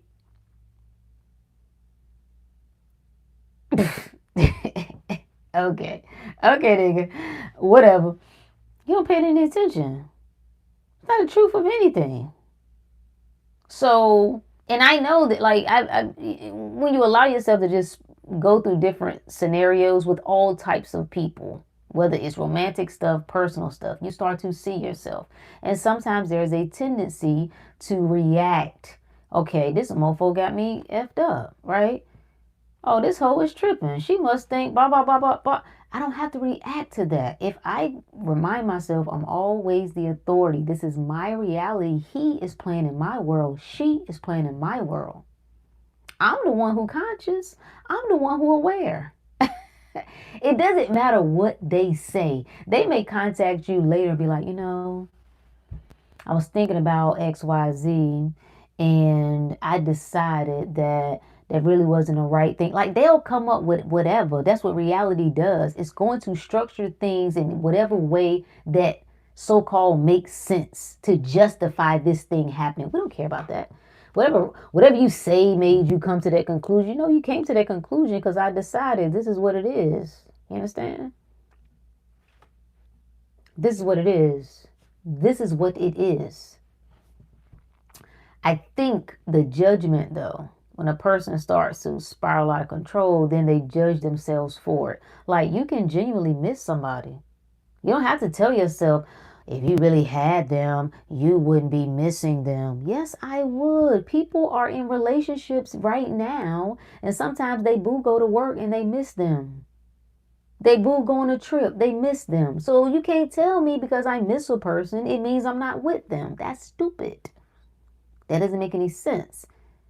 I stick to the story. Yes, I can miss them. I can even long for them. But I already know what it is. I already know what it is. I don't have, this is something I don't have to worry about. I just keep reminding myself, I don't have to worry about this. I don't have to worry about this. I don't have to trip about this.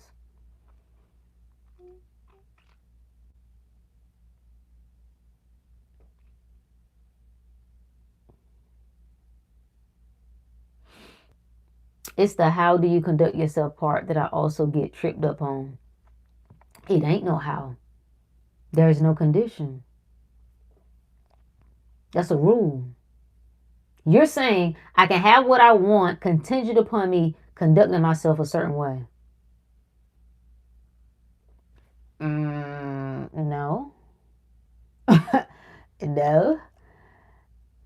I prefer to conduct myself this way.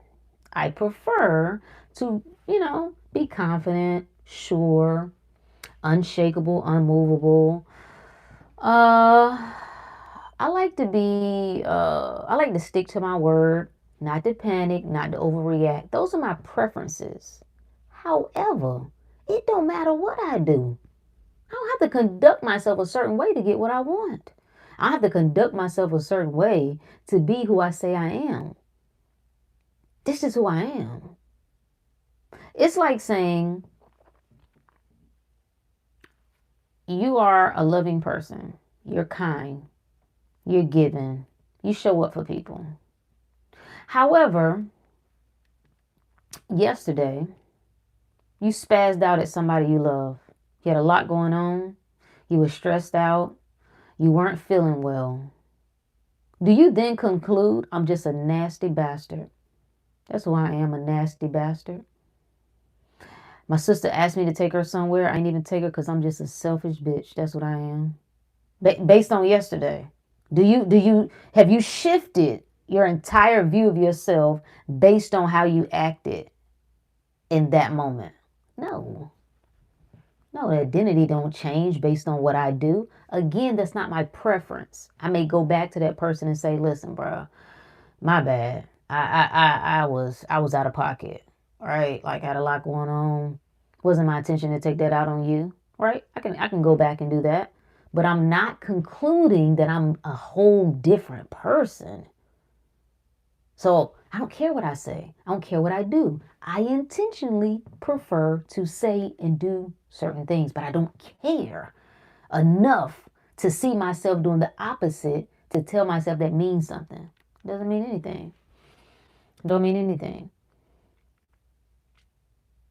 If you're saying, oh, I got contact from my SP and then they're dry, people get into the old story immediately. Yeah, that's typically what it is. And it's with everything. It's not just SP. It's like money. You say I got the money. You say I'm wealthy. You say I always have it. I'm never lacking. I'm abundant. I'm a millionaire. And then something pops up. Bills are late. Rent is due. Car payment is behind. And you panic. You're like, liar. You broke ass. No, you don't. You still ain't got no money. It still ain't happening. Like there's a tendency for the mind to reflect what it sees. It's telling you, it's giving you feedback. It's our task to say, listen, I know you antsy right now. I know you worked up. I know we tired of this, bro. We tired of struggling. We tired of having to stress over, can I buy this? Can I not? Am I going to have enough? But right now we know it's done. We don't have to live like this no more because we always taken care of. We always good. We always got more than enough. We just don't have to worry about money anymore. We don't. It was so beautiful how it happened. She told me I had it all and canceled all the other interviews. Ooh, see. These are my people right here. These are my people right here. You see that? Huh? Woo! Talk that talk. I got it all. That's a great affirmation. I am it all. Okay, I got it all. I'm the best. There's no one better. No one compares. There is no competition. When people talk about competition, I'm like, what are you talking about? You got to acknowledge competition. I know I got it because of the stuff I applied from the lives, not exaggerating. Shout out to you, my friend. Kudos to you. Okay. Here's the thing. Applied. Not just a hearer, but a doer. Shout out to you. I love it. I've been telling myself I come from a wealthy family for the past few days. I'll let you know when the money hit. Please do. Please do. I can't wait to hear.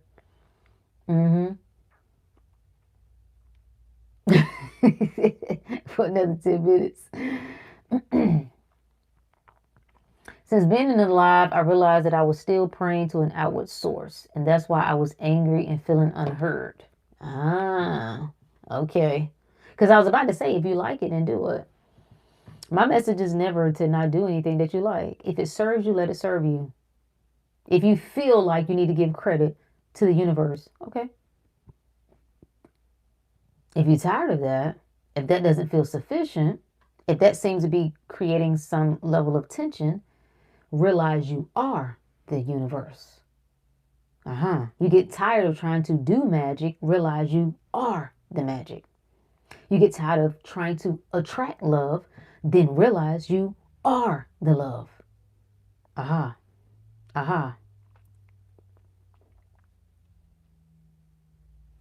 Starry said, I ask people who are really in shape what they do for their workout, and you look really fit. So what do you do?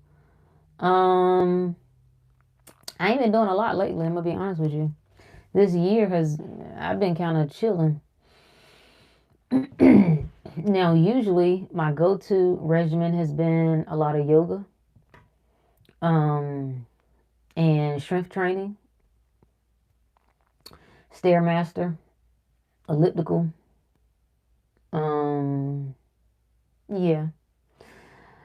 Then here, my flow has been a little bit more relaxed, like more walking, more still stretching. Like I got my little regular routine that I'm always doing, like every day, 100 jumping jacks, 100 squats, 100 push-ups. I ain't been on my push-ups as consistent here lately.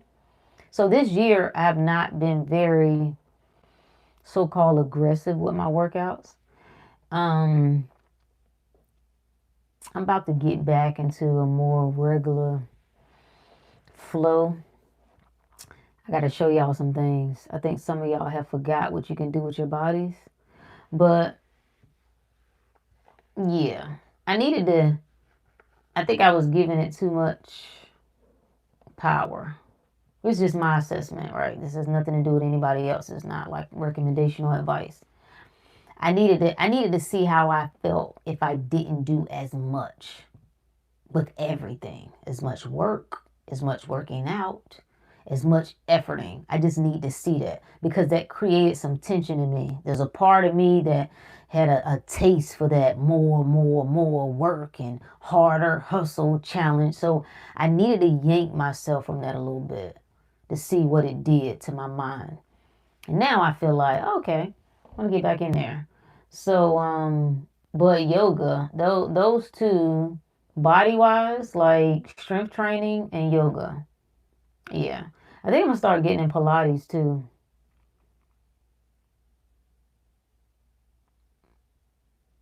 If you supply yourself with the feeling or the consciousness in that respect, you're answering your own prayer.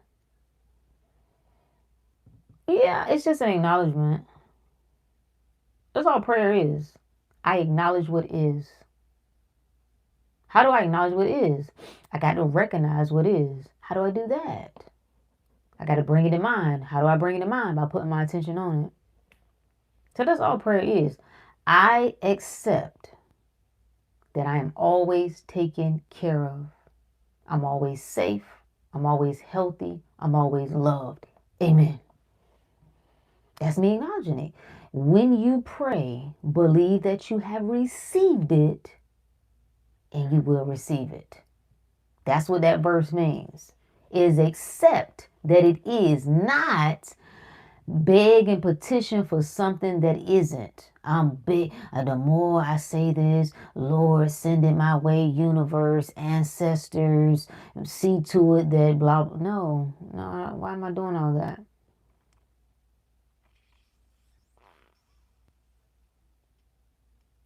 It's always the little nuances. Yeah. Because wealthy people often shop like they're broke.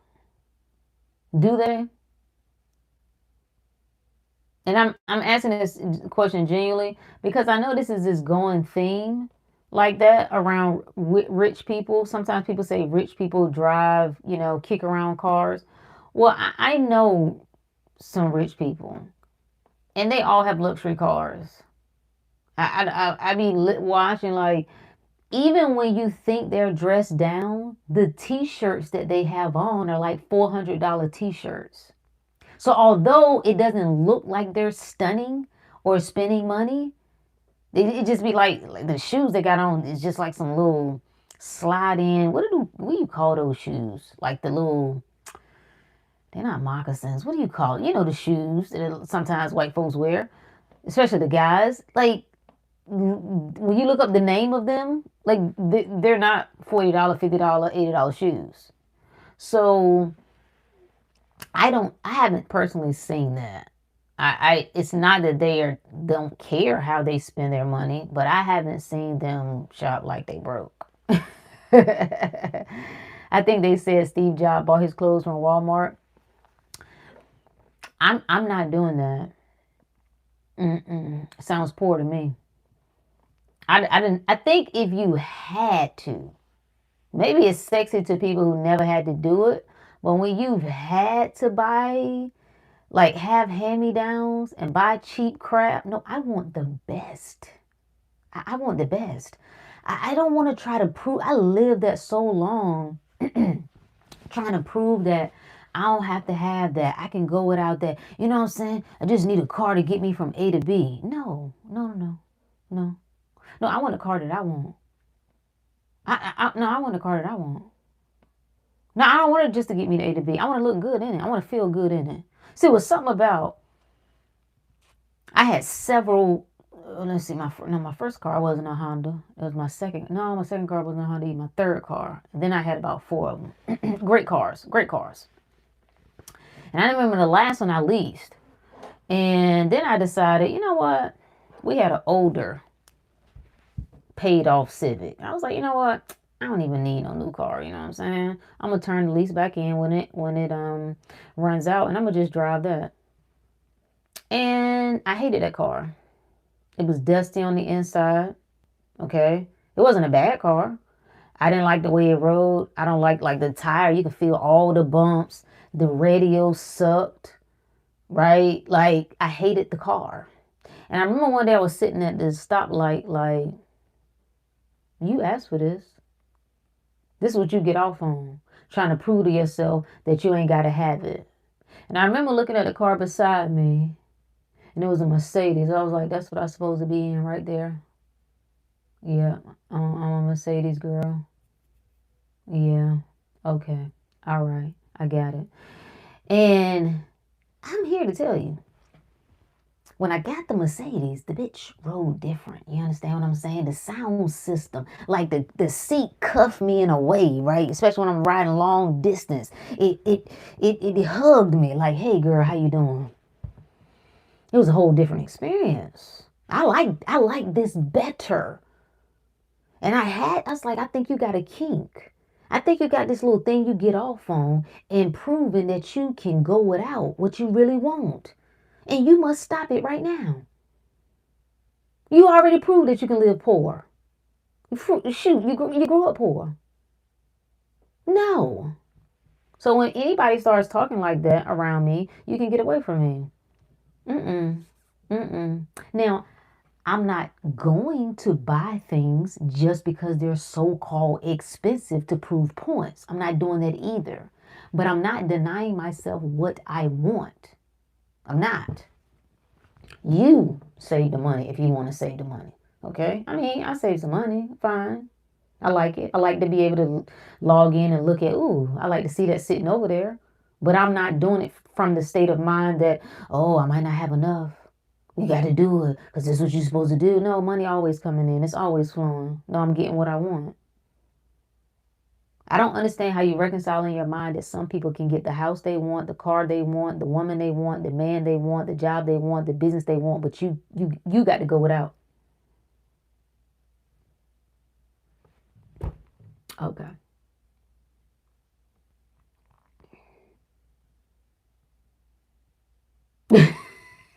Sure said tell Brooke to plugged her phone up. Nope, nope, nope. We at 12%. Nope.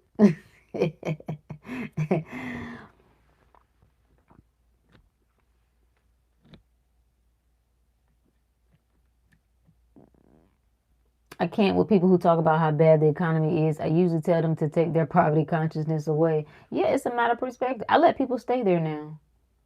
I just say I don't see it that way. Now I see money everywhere. I see money everywhere. I see opportunity everywhere. When I tell you money is moving, money moving, y'all. When I tell you money, when I tell you the amount of money that people just make it in a day, it would really it would make you sick if you didn't know that you could also do it too. It probably would make you sick. You have to surround yourself. You must saturate yourself in this world.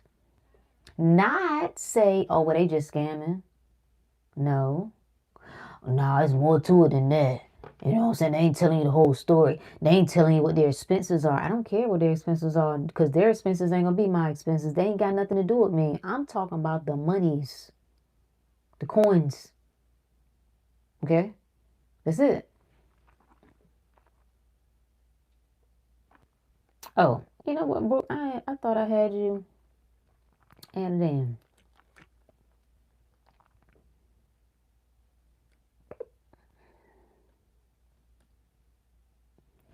Whenever things would go right, I would praise God. When things would go wrong, I would get angry and realize I must first supply myself. I was the God I was waiting on. Facts. That's what most of us come to realize. I am the wealth. I am the money. I am the birthday. All of it. All of it. All of it.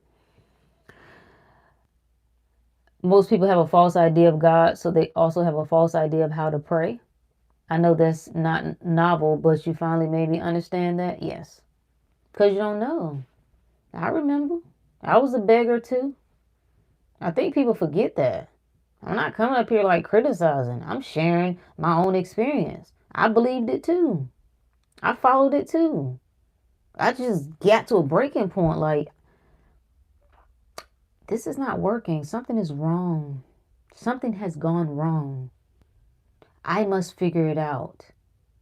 Something why would I be serving and be so faithful and struggle so much? How could that be God's will? This sounds weird.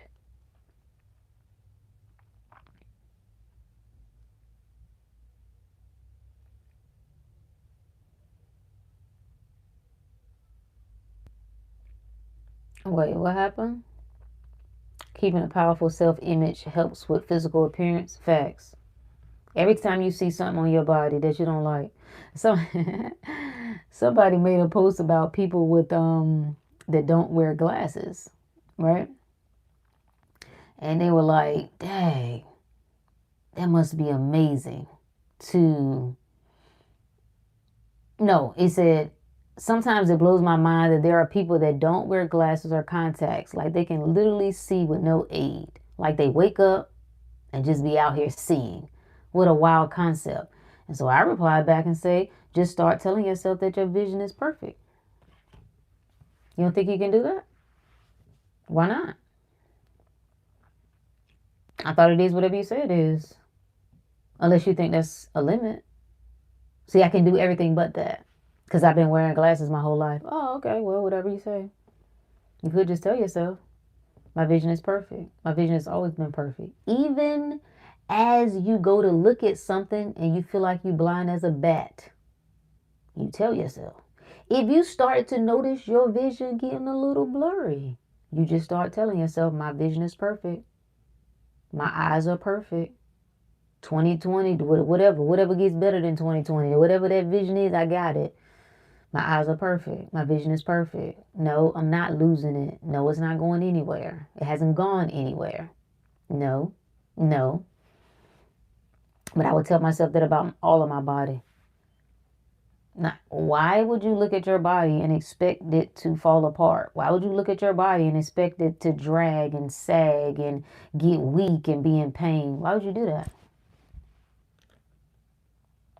Ageless and timeless, baby. Nope, nope. I ain't got nothing. I don't know what y'all talking about. I don't know what y'all talking about. Asher said, I'm listening on my AirPods and moving around every time I tap in the chat. Oh, he's talking Elise. I'm just scrolling right by. I ain't even reading it. I'm just scrolling right on down. The demons is out. It's after hours. My mama told me, won't nothing out at these hours, won't nothing open at these hours but legs. See.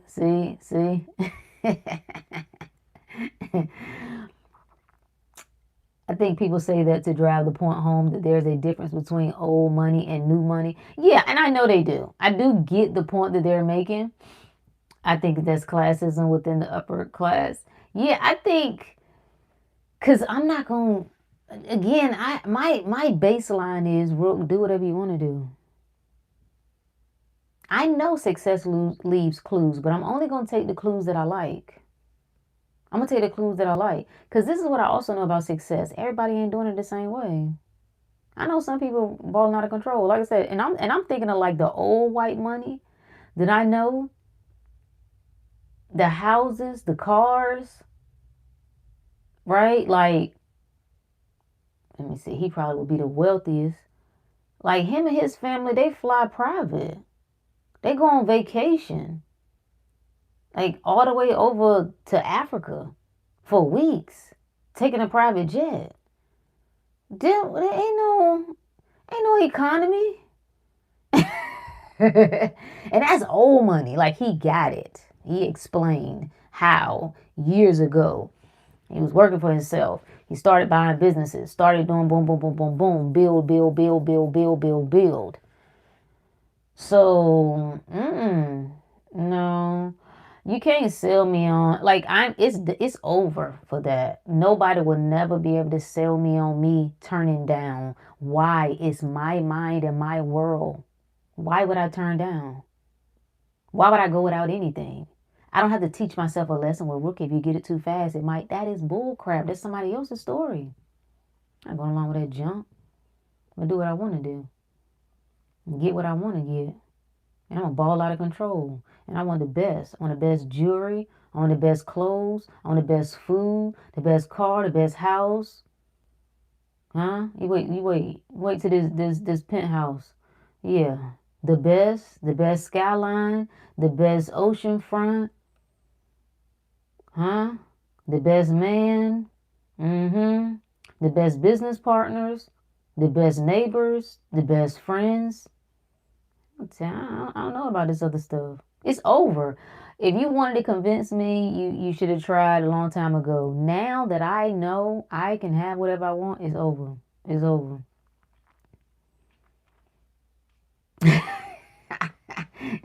See, that's why we need the masculine energy in here. See, Papa Champlin came through like, listen, all right, y'all done settle down now. See, that's Daddy coming out front. He done heard y'all out there making a noise. The mama been hollering, and now Daddy got to finally. Hey, all right now, okay, what your mama say? You know that saying in school, you get what you get and you don't have a fit. They were teaching people to just accept anything. Do I know that? You get what you get and you don't have a fit. I don't know if I've ever heard that one.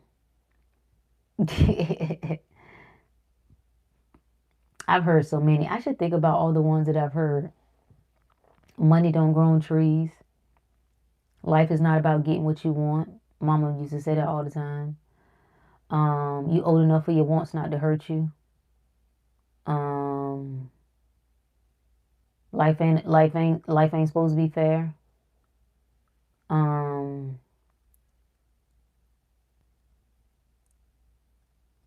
something about Jesus suffering and he didn't complain. All of that nonsense. What was my first job?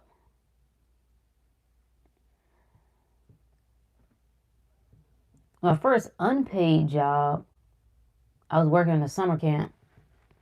I was like working with kids during the summer. If I remember correctly, my first paid job I was so excited. I was able to get a work permit at 14. Hannaford grocery store. God, that was so excited. I was a bad girl. The problem is all the bag people, bag boys, bag girls, BAG, they had to go outside and get the carts as well. So I'm working in the summer.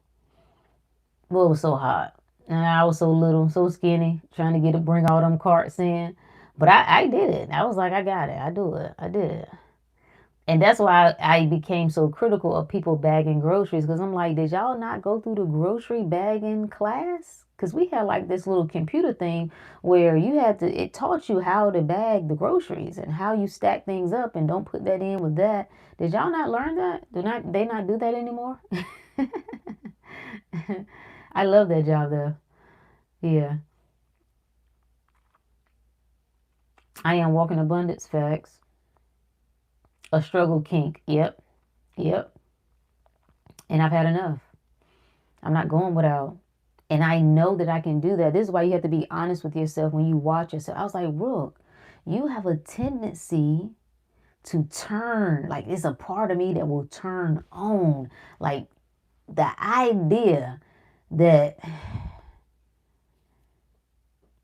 of anything, I'll just switch into like, it don't matter. I don't care.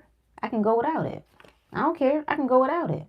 I don't care. I can go without it. I can go without them, him, her, the money, the this, the that. And then I had to catch myself. Whoa, sis. We're not going without what we want. We know you could, but we not. We're not going without what we want. No, ma'am.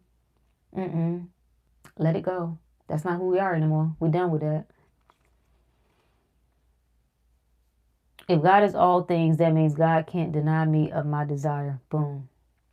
To exclude or withhold would make God not all that it is. You see? Yeah, yeah.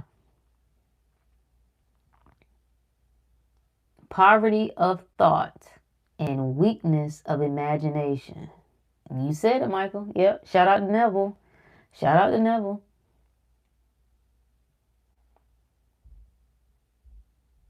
Maury must be 12. Wait, who is Maury? Money loves me. Facts.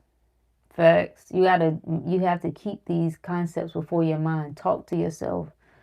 Just go bar for bar with you, yo. Like, listen, I don't have to worry about this anymore. I'm taken care of. Life is easy. I'm living life on easy mode. When they rush, I slow down. When they slow down, I pick up the pace. The world don't dictate to me what's going to happen and how it's going to happen. No. If you were ruler of your own country, what would be the first law you would enforce?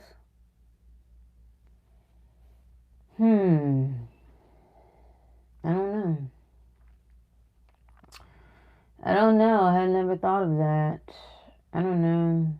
The first law. Probably. You know what you would get fined for? Speaking negative about yourself. Yeah. Yep. That's the country mission, right? Our national anthem would be in your favor for your.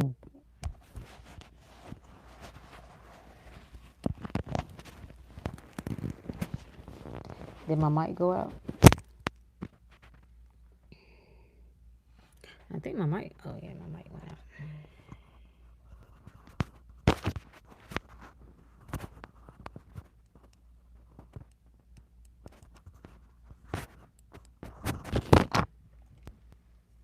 Okay, see, it's a sign the mic went out. So that's step one. We getting close. The mic went out. Oh, we could hear. Oh, maybe it was just giving me a warning. Maybe it was just blinking. I thought it went out, so I just unplugged it. But yeah, that would be yeah. That whole you wouldn't be allowed to like they used to do it at church. They used to have the sick and shut in report. You wouldn't be allowed to give us the sick and shut in report. No, you must report on power. You must report on love. You must tell us about all the beautiful things, all the amazing things. That's what you should do. You know how certain countries you can't come online and talk about certain things. Like sometimes in China, I think there's certain things they don't allow their people to post. It's prohibited. Yeah, it'll be kind of be like, no, in your favor for your good, friend. Those spiritual concepts that are like, we're here to learn lessons and to suffer. That's where I get off. That's what I be saying. We leave religion and then we pick up. So we leave one prison and just enter another one. What lesson do I need to learn? I mean, if you like that, I'm not saying don't tell yourself that. But what lesson do I need to learn? What lesson? Who said that? Who made it? Somebody. That's somebody's story. Somebody gave me their assessment of life based on what they studied, based on what was told to them. I don't have to agree with it.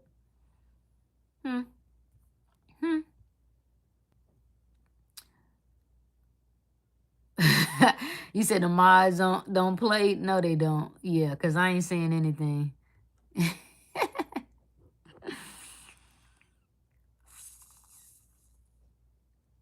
Some people are obsessed with the come up and are fighting to be okay. Yeah. And that's when people settle. That's when people settle, when they can't figure out a way. It's also too, when we hear I feel like every time we up here talking, I must be releasing something. Like my nose start running. Like my nose ain't ran all week. So the conversation must be a release of some sort. When people come online and they're complaining, it's because they are admitting they can't get what they want. If you know you can get what you want, you're not coming online complaining about women.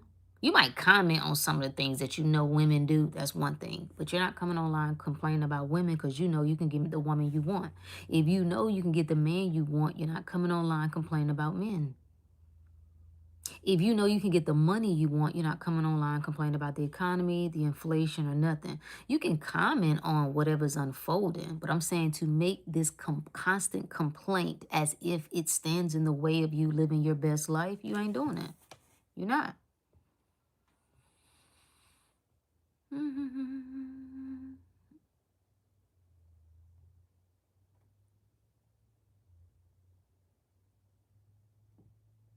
Means someone's getting what they need. The mic issues. Ooh, we at 7%. Even Bashar says it. Yeah. And I was that this week we was talking something that Bashar said. I'm like, listen, I like some of the stuff, but everybody has to remember what you're hearing is a suggestion. It don't mean you got to take it. It don't mean you got to take it. Right? Like, listen to something and ask yourself, do you come into agreement with it? Yes or no? You don't make it God. I don't even know who that Bashar nigga is. I don't know. I know Daryl, that guy. I don't even know him. I know he's supposed to be speaking on his behalf. He challenged. I don't listen. I don't know what type of stuff y'all got going on. I listen And a lot of it makes sense to me. I listen, a lot of it resonates with me. But y'all not the authority. Is me, my mind, and nothing else. Is me, my mind, and nothing else.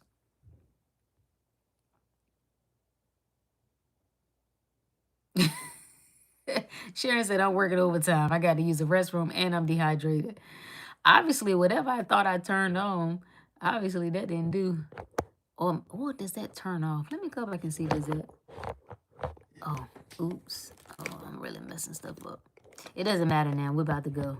But I just was curious.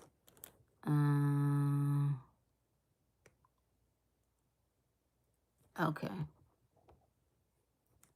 I thought that helped when I kind of. Anytime I've been attracted to those spaces, I was bitter. Yep. Mm-hmm. You got to face it. You got to face pain. You got to face hurt. You got to face what is, you know what I'm saying? Whatever it is that you're hiding from.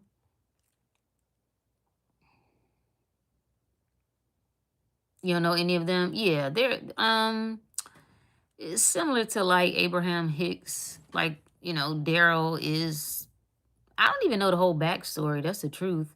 But apparently this entity, he's speaking on behalf of this entity called Bashar.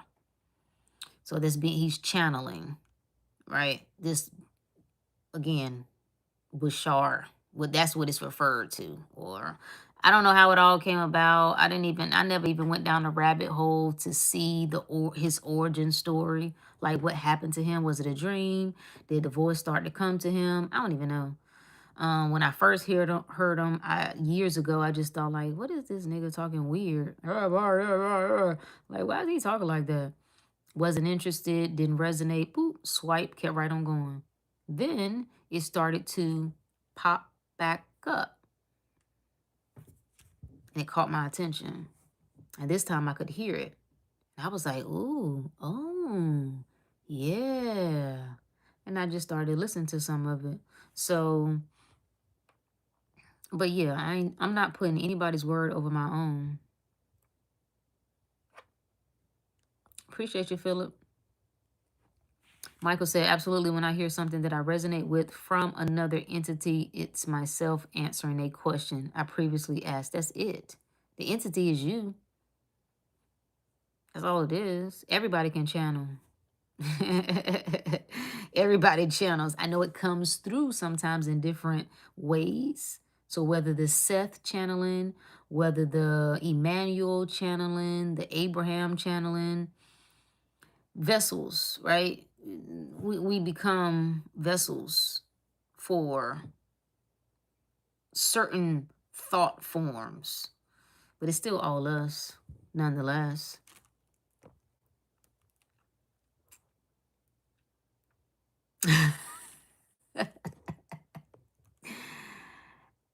I got my charger next to me.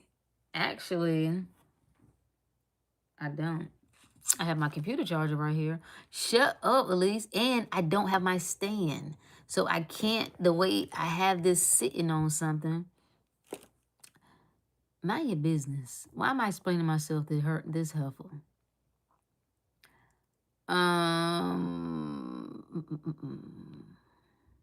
Why does he talk like that? I think he's making a distinction. I think it's really about, and I don't know. I haven't had that experience. So I don't know what it's like to, because I'm trying to think that there's Jane. Is her name Jane? The woman who channels Seth? I've seen old videos of her. I don't recall her voice changing that much though. So I don't know. It used to scare me. I just thought he was being a weirdo. He annoyed me. Like, nigga, what's wrong with you? Huh? What's wrong with you? I like you got some sense.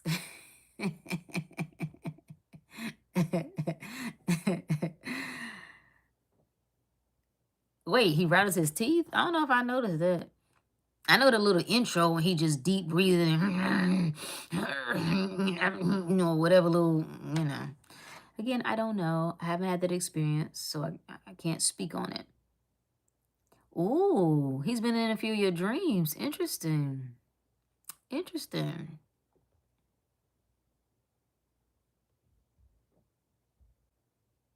Yeah, again, the channeling is just no more than, like I said, is you.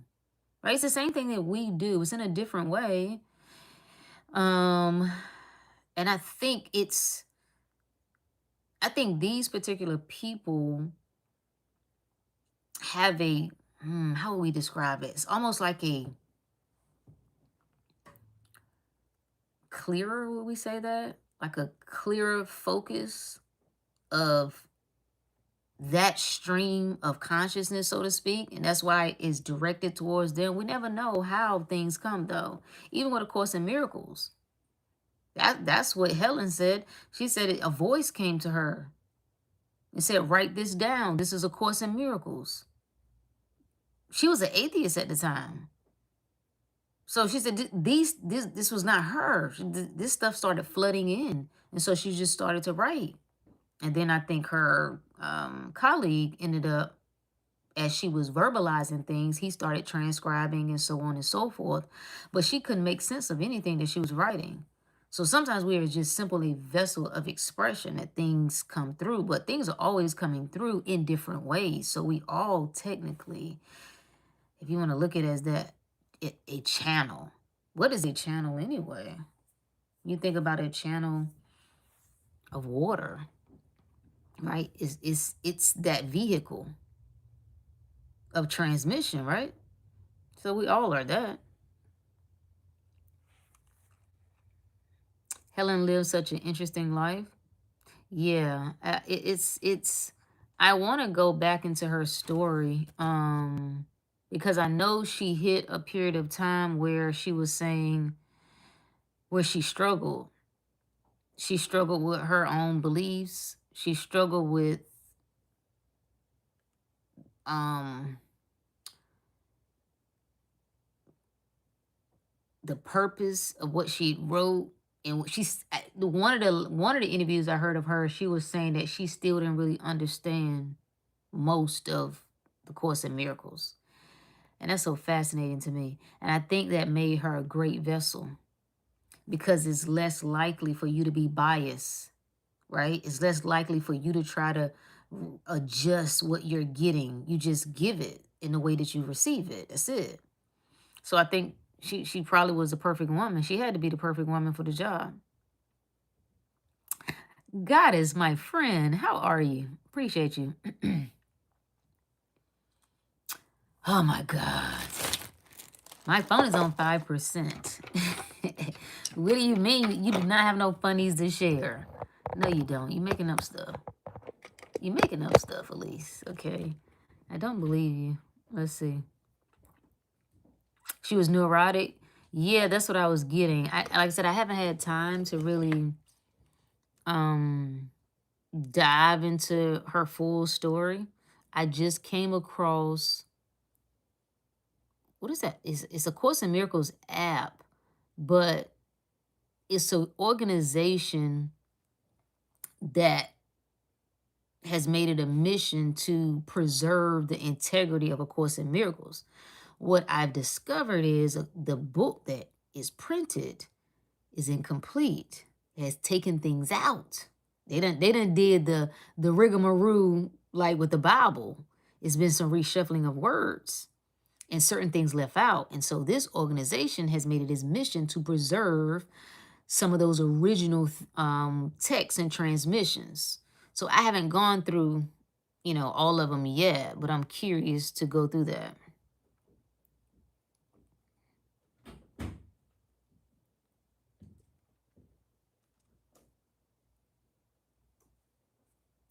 There are always rules in your reality. In your reality, there is one rule. There is but one rule. It's whatever you say it is. That's the only rule. You see how people want rules? You see how people want limitations? They fight for them. And it ain't even for themselves. When people think of rules, they want to make sure that other people can be restricted. They want to make sure other people can be ruled and controlled. That's why people like the idea of karma.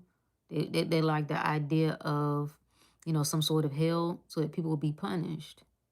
That's why people like these concepts. I've been thinking a lot about illusion will only show you more. Illusion, facts. I've been thinking about that a lot. I've never understood the nature of God by looking out there. I like all of it though. I like to remind myself that the out there is still the in here. If it's a reflection, that it's still all me. So it's still all right. It really is no out there. I'm still looking at myself. I'm still experiencing myself. So I don't really need to get rid of it. When I think of the word illusion, what I'm thinking of is incomplete. The illusion doesn't tell the full story. Not that what I'm seeing is just false. It just leaves out some details.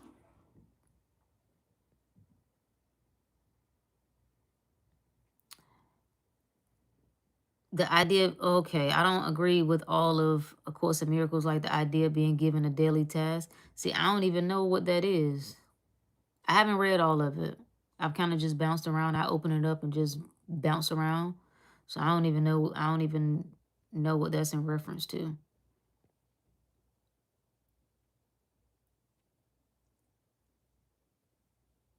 Oh, you definitely getting cussed out. You definitely getting cut on a Friday night too. You getting cussed out.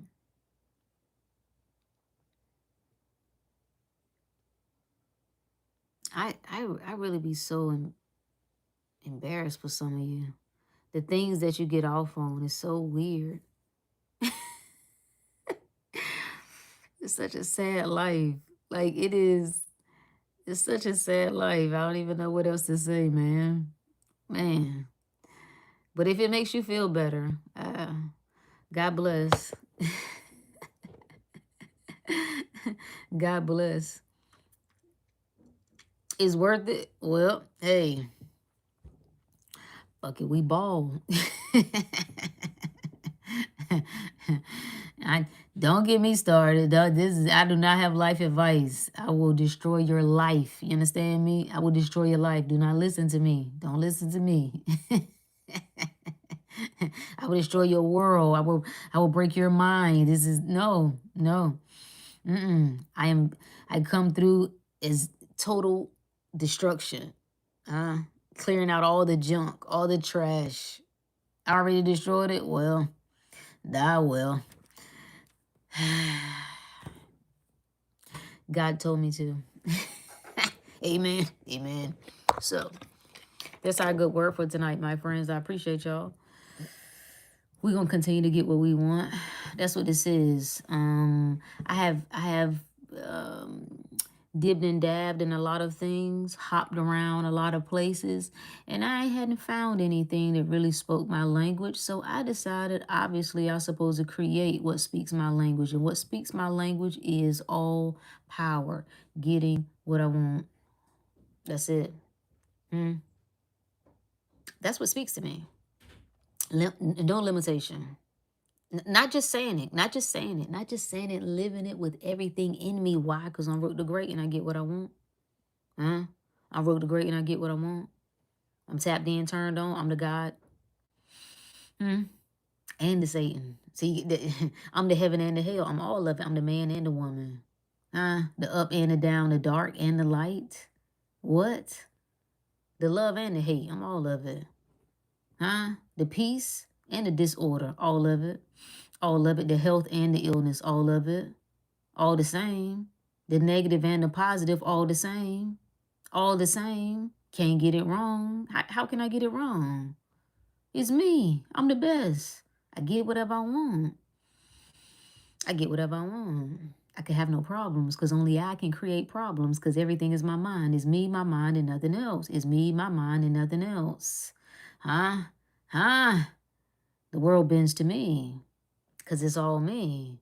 Everything's a reflection of me. I have no more questions to ask. I am not waiting on anybody else. I'm not seeking anything because I know that I don't lack anything. I'm not trying to fix anything because I know nothing is broken. I'm Root the Great, my friends. Who are you? This is what you must answer. Who are you? Oh, Michael said it. I love that. Rest and rise. Oh, I thought it said in God, but I like that too. Rest and rise, God. Yes, all of it. When you become all of it, this world can't scare you no more.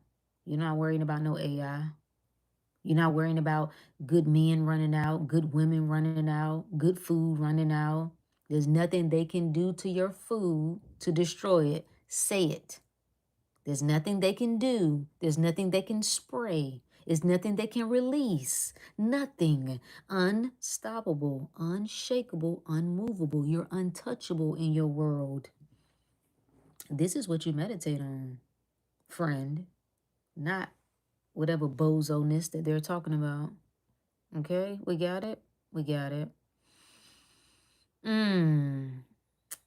I mean, money, I mean, all of it. All things work in your favor. Free ice cream for all the mods? Yes. Shout out to all the mods. I appreciate you. I appreciate you. Only good things. Only good things for you, okay? All of your service is greatly appreciated. Huh? All of it returns to you 100-fold. All of it. All your time, all your effort. You wish you had a pocket-sized me? When you need inspiration, you got it. Just call me. Just call on me, baby. I'm there. That's it. That's how we play this game. This is a consciousness game. The same way you call on any other entity, any other force. Just call, you speak the name. There's power in the name of Rook, babe. Power in the name of Rook. Yeah, it is. Yeah, it is. Yeah, it is. Kristen, hey, my friend. No, we're not worried about no fearful stories. We're not even entertaining it. Here's the thing. Feel the fear if you need to. See the fear if you must. Never been to it, though. Never been to it. Never been to it. You don't have to run from it. Don't resist it, but don't bend to it. Never. Never. Mm-mm. Mm-mm. Read the Bible and pray to God, I guess. Do whatever works for you, friend. Appreciate you, Jerome. Instant money comes to those who want it. Facts. Facts. Just accept it. Love, instant. Money, instant. Well-being, instant. Power, instant. I appreciate y'all. You are a reflection of me. And I'm like that. You understand what I'm saying? I'm the one. So you got to be the one. You got to be the one. Your body, perfect. Health, amazing. Love, tremendous. Success, everlasting. Who gonna say otherwise? Exactly. All right, y'all. Have a great night. I appreciate y'all. We'll chat soon.